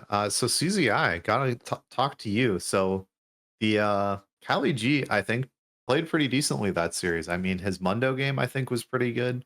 He didn't really get to show anything. You just got to stonewall him as Poppy. But did you have respect for your lane opponent? Was there any like thing of you just being like, oh, I'm obviously gonna win this after that like one trade pattern or whatever that sometimes happens? I think even like his Scion game where you were playing Ornn looked pretty good.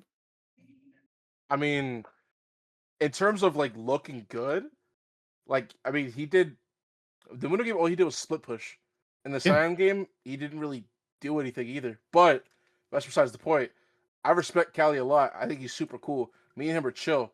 But I mean, there's just confidence tonight. 'Cause I was really tight last week because we lost in Conk, and that really pissed me off. And then I lost in Aegis in semifinals too, and that sort of just added fuel to the fire. And I was like, I didn't even touch League until today, to be honest with you. So I was just kind of like ready to play the damn game, and I didn't really care. Like whatever happened, I was just gonna make a play, and I made hella plays that series. You can't deny that. Yeah. Like he made a split push, but I made a hella fucking plays. For sure. We will not try to deny that. You absolutely did. It sounds like you were working through some stuff tonight. So I hope you were able to get all that out of your system Oh, we on the chilling, Rift bro. I this had a evening. Jello cup. We cool. Amazing. Amazing. But C's, I wanted to get your thoughts on that game number 2. A game you were playing the Ornn on red side, and then Callie decided to take the Scion into your Ornn. And that whole game too felt very strange to Storm and I, because we felt like Dorado had drafted this like amazing team fighting composition for themselves, and then they just like never team fought. So, what was kind of your read on what happened in that game too? And yeah, just general thoughts on what happened to Dorado in that game. I get what you're saying because they're in theory their comp is supposed to be like really filthy. Like Trundle has 2 targets he could ult, and he was ulting me every fight, but I felt like they were disjointed really badly because I Mm. would get ulted at the beginning of the fight and they wouldn't hit me. So I would be able to just like wait out the entire Trundle ult and then go in and not die. Like I was Yeah. literally like finishing fights full HP. So I don't know if there's a communication issue or Mm. something, but I was like, if you're gonna let me just sit here and meditate and do whatever, bro. I mean, I'm not gonna say no. Like, what do you do? Jump into the team? I'm not Avi, bro. I'm just joking, but I'm just Not joking. here to defend himself. I'm Yeah. just joking. I'm just joking. But no, it was just like I don't know. They just felt really disjointed, man. Mm. I don't know who's the shot caller on that team. I know MPK was trying. He was definitely trying, but it was odd. Yeah, definitely felt pretty odd to us as well. But your kind of read is that it was mostly down to like micro misplays in the fights and just like a lack of coordination. It's kind of what you saw in that game on the side of Dorado. It felt like that. I mean, because Mm. realistically, their comp has the setup for the Misfortune and the Victor to do what they need to do, but to get through our front line, you have to be coordinated enough, and they don't have like any dive for their back line, truthfully. So all Yeah. they have is like Rel Flash. So Yeah. they don't have a true way to get to Maddie and BK. So they have to ult me very early and blow me up as quick as possible to kill everybody else, but they never did that. Not even once.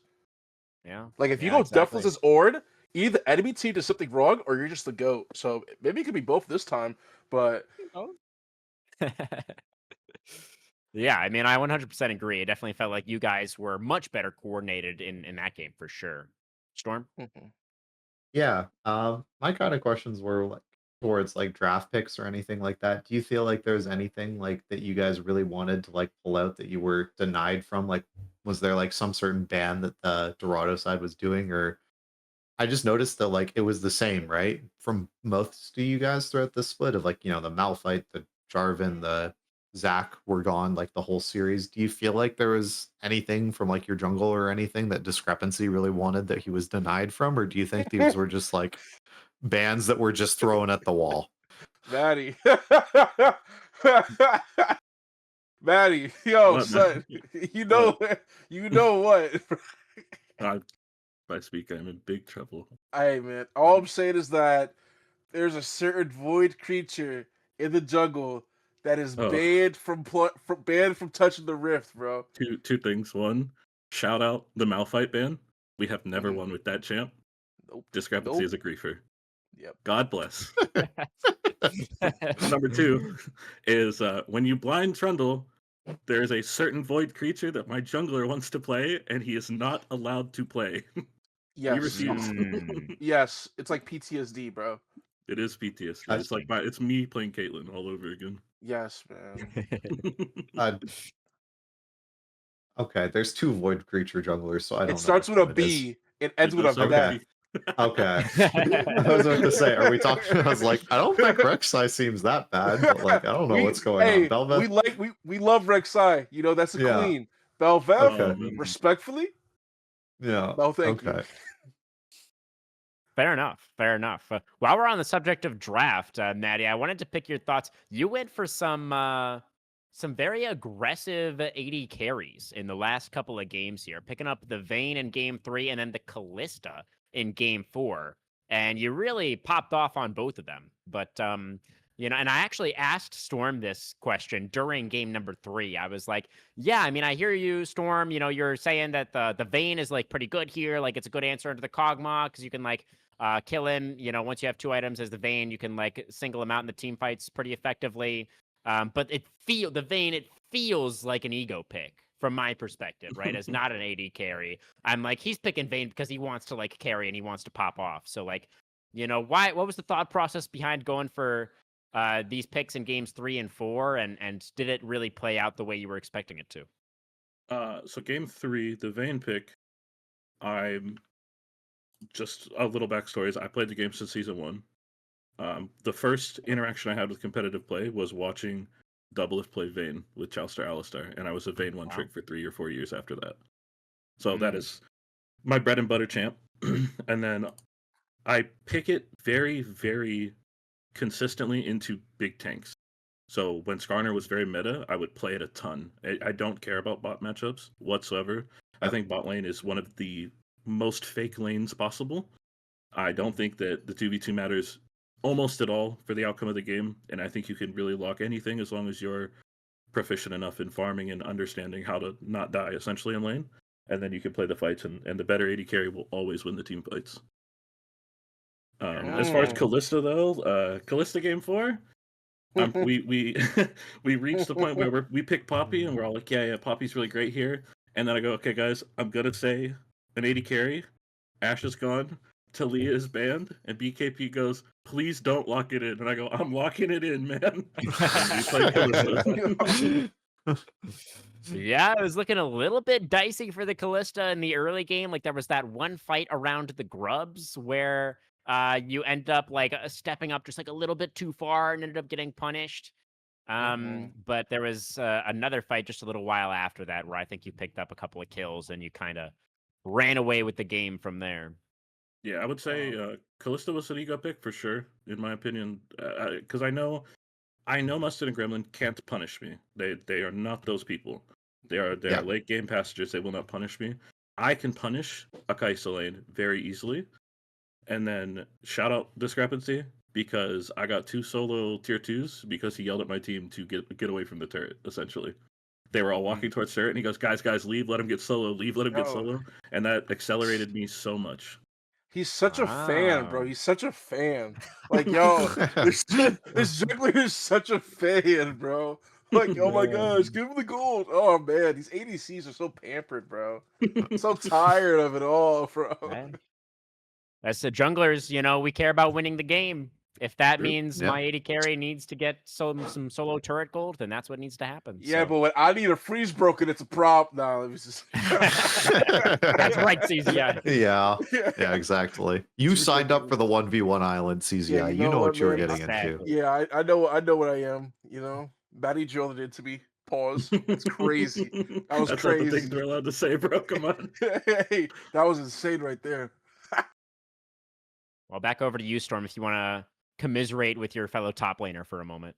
I was about to say, bro, I can't stand it, but I'm excited for the next season. There's so many changes coming and everything. I think the game's gonna get shaken up a lot. Oh, I Do you can't guys wait. have any like initial thoughts on like you're excited for something, or what do you think's gonna be like the biggest winner from these changes? I just want to Let's become start a with you, split pusher CZI. again. I just want to become a split pusher again. I'm so Yeah. tired, man. I've been playing tanks for months, bro. I've been playing weak side tanks. I've been playing Scion, Cassante, Ornn. Oh my god. I'm like, dude, I've been playing so much tanks when I play a bruiser, it feels weird. I don't know. I'm like, I could do damage and I don't have to take everything. Oh my god. I just want to play Trundle with Exhaust or Ignite or Oh, Ghost and then get TP eventually. Oh, yeah. I'm gonna be such a pig. I can't wait. I'm All right. terrified personally. Yeah, Maddie, what do you think? Do you think there's like a clear winner out of like the proposed changes that are going around and the stuff on the PvE between the lanes? I think top lane's the clear winner by far. I think next Okay. split, I actually will be able to play shit that I find fun, where I don't need to solo carry the game. Like I can start playing the Ezreals and stuff like that, and just have fun in La La Land while my top laner hits 10 turrets for the whole game.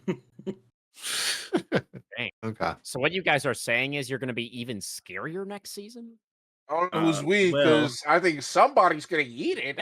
well, Uh-oh. per Blue Water League rules, we're back-to-back champs. We're gone for a year at the bare minimum. The Oh, four I of us. forgot. Yeah. Yeah. I'm it's gonna- good though, you know what I'm was saying? a They fun can't ride. eat Teasy, baby. True. I'm unbeatable. True. I'm stuck with me forever. So CZI going to be holding it down on XSV Gluttony here to try and go for the three-peat? It's definitely not gonna that be the plan? Gluttony, that's for sure. That's theirs. Okay, all right. Fair enough, Yeah. fair enough. I got my own branding, bro. They can keep that. Nah, it'll be we'll have to play Gluttony and Bull Diamond, huh? Yay, have fun, bro. Hey. They're waiting on you. That will be fun to see for sure. I guess a little bit of a retrospective now on the season overall. You know, a lot of us kind of had you guys pegged as like the team to beat before we even started the season. So I guess, you know, in that sense, things pretty much going towards expectations. For both of you guys, was there anything especially memorable about the season? Like any favorite moments? Anything really standing out for you? Go ahead, CC. Oh, okay, good. I was about to say, for at least for me, I felt good week after week, feeling us get more comfortable playing with each other. Because when we first started playing, we had like literally like the worst scrims known to man, and like it was rough, really rough.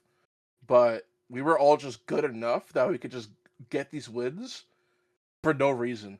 So we ended up doing that, and then week after week, it got really easy to the point where it's like, all right, we all know what we need to do because we never scribbed after like the season started. Like after week one, Wow. no scrims happened ever. So That's we just crazy. like, yeah, man. I mean, if you're just good enough, you don't need scrims. You just need to be competent and have Maddie yell at you enough. You know, Yeah. it's a cheat code, bro. Fair enough. But yeah, it felt better. It felt nice feeling us get closer and like just get better at playing with each other. And yeah, it was nice feeling the trust build. That's awesome. That's awesome. Maddie, favorite moments? I mean, to build off CZ, like getting used to each other and playing together. Shout out Mello, man. I used to think Mello was the biggest inter, and then we stopped playing with Mello because he ranked out. That dude is he must be insane at team fights because we were missing something for a long time that we had to figure out. Mhm. So shout out Mello for sure. I think best part of the season for me of this split, beating Iota week 1, beating Iota in the finals. By far. Nothing Yeah. nothing compares. Just owned Dorado as your main goal, right? Absolutely. There you go. There you go. Storm, you got anything else for our season 14 champs? No, I think I'm good. I think you guys played fantastically the whole season. It's nice to have my faith that I placed in the season 1 pre-rankings actually get rewarded for once. I think this is the first time that I've correctly predicted like anyone to make the finals. I think every time I've said a team is like S tier or the team to win, they've been knocked out before semis. So thank you for rewarding my faith. Hey, I know your heart wanted you to pick the Spire, but I'm glad you went against it. Hey, I a lot. I'm a Spire I know hater, Krubin was bro. always like, "Yo, they're ex champions." Like, dude, that was the most fraudulent championship ever. Like, Maddie's a Dorado up. I swear, I'm a Spire up, and I have no reason to be one. I just am. I don't know why. I just despise. I don't know. I see the logo, and I'm like, oh man, I feel like hating something right now. I think you were there. You were on the receiving end of when Spire won that championship, right? I don't If I even know. recall I was on correctly? the Elysium team, Yeah. Oh, the that's Elysium right. on That's right. Ice team, and then we lost ridiculously. Oh man, a lot of That's teams right. lost ridiculously that split, like that Monkey Super team. Oh man, good times. Yeah. You got the championship this time around, CZI. Hey, Very man, it's nicely inevitable. done. It was gonna happen, right? It was gonna Yeah, Rip happen. Espada. He was supposed to be here, but Maybe next Landry, season for Espada. nah, Yeah, he's in Nice. he retirement. sailed. Yeah, he sailed off into the He's sunset. retired. He's in Yep. Oh retirement. man. What? Yep. He mental movement too hard, Wow. bro. He's expected to get at least semis or finals every league he's in. Knocked out in quarters across the board. I Every mean, single one. that's the Espada special. I'm sorry to I say felt to so bad Espada. for him. So I'm like, dude, I know you're trying right now, and just watching this, I'm like, oh man, it happens, bro. It happens.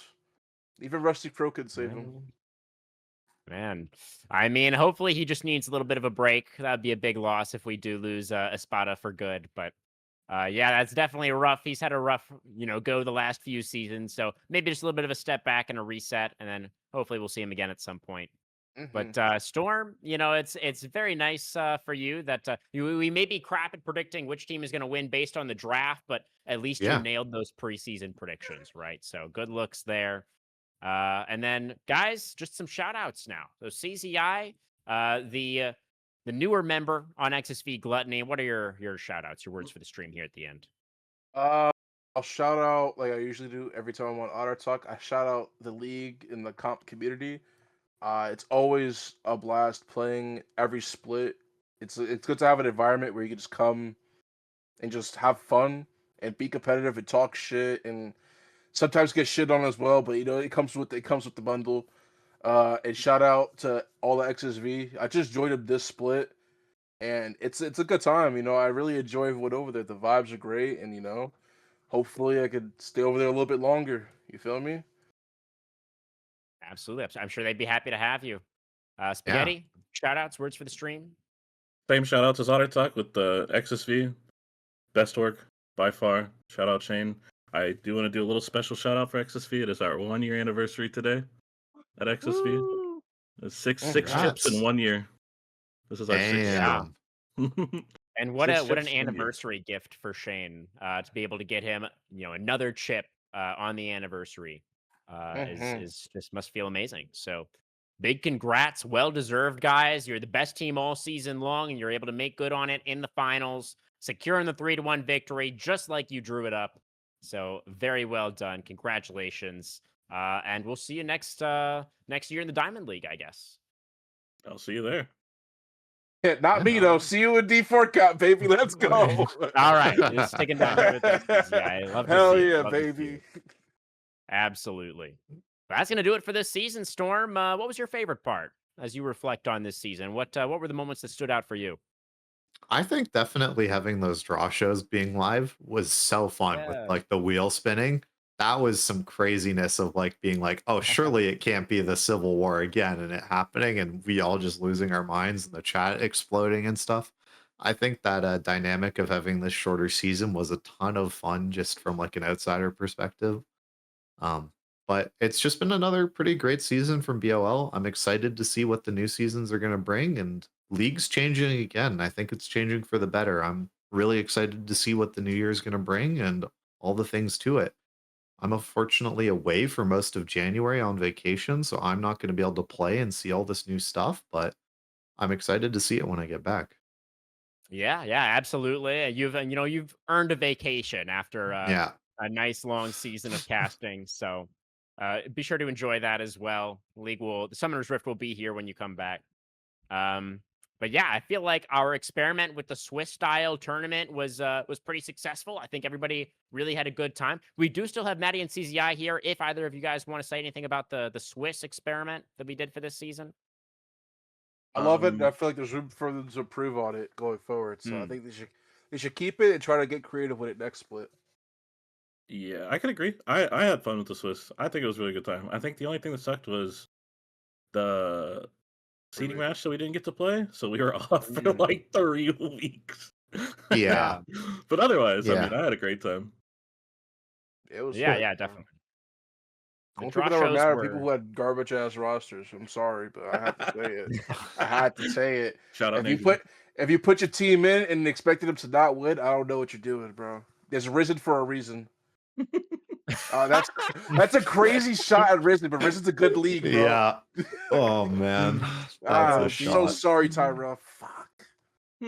Hey, I mean, you won. You earned your chance to talk some smack. So I'm not even talking throw it smack. out That was an there. accident, bro. I started in Risen, bro. God damn Accidentally it, man. flamed the hell out of an entire league. Happens. Yeah, Happens to the bro. best of Yeah. It us. happens. Yo, Avi got me He's- on that he's- stuff tonight, man. I'm sorry. True.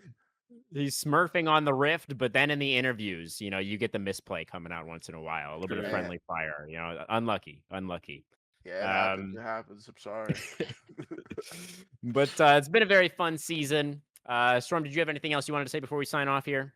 That's it. Those were my final thoughts. I'm glad that everyone had such a great time. It's been a thrill casting, and I really enjoyed this whole season with you, crewman. Absolutely. I had a fantastic time casting with you once again as well, Storm. I'm excited to keep it going in the new year also. So from myself, Storm, Pop Tart, and everybody here at Blue Otter, thank you everybody very, very much for watching. Be sure you tune in for those Plat League finals going to be happening tomorrow night. Thank you everybody again very, very much. We'll see you next year. Have a great night.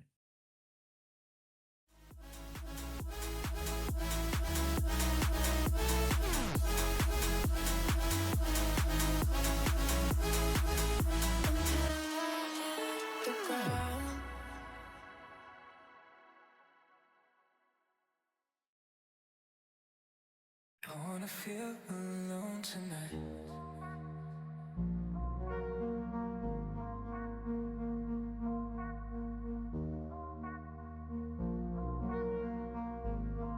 I wanna feel alone tonight.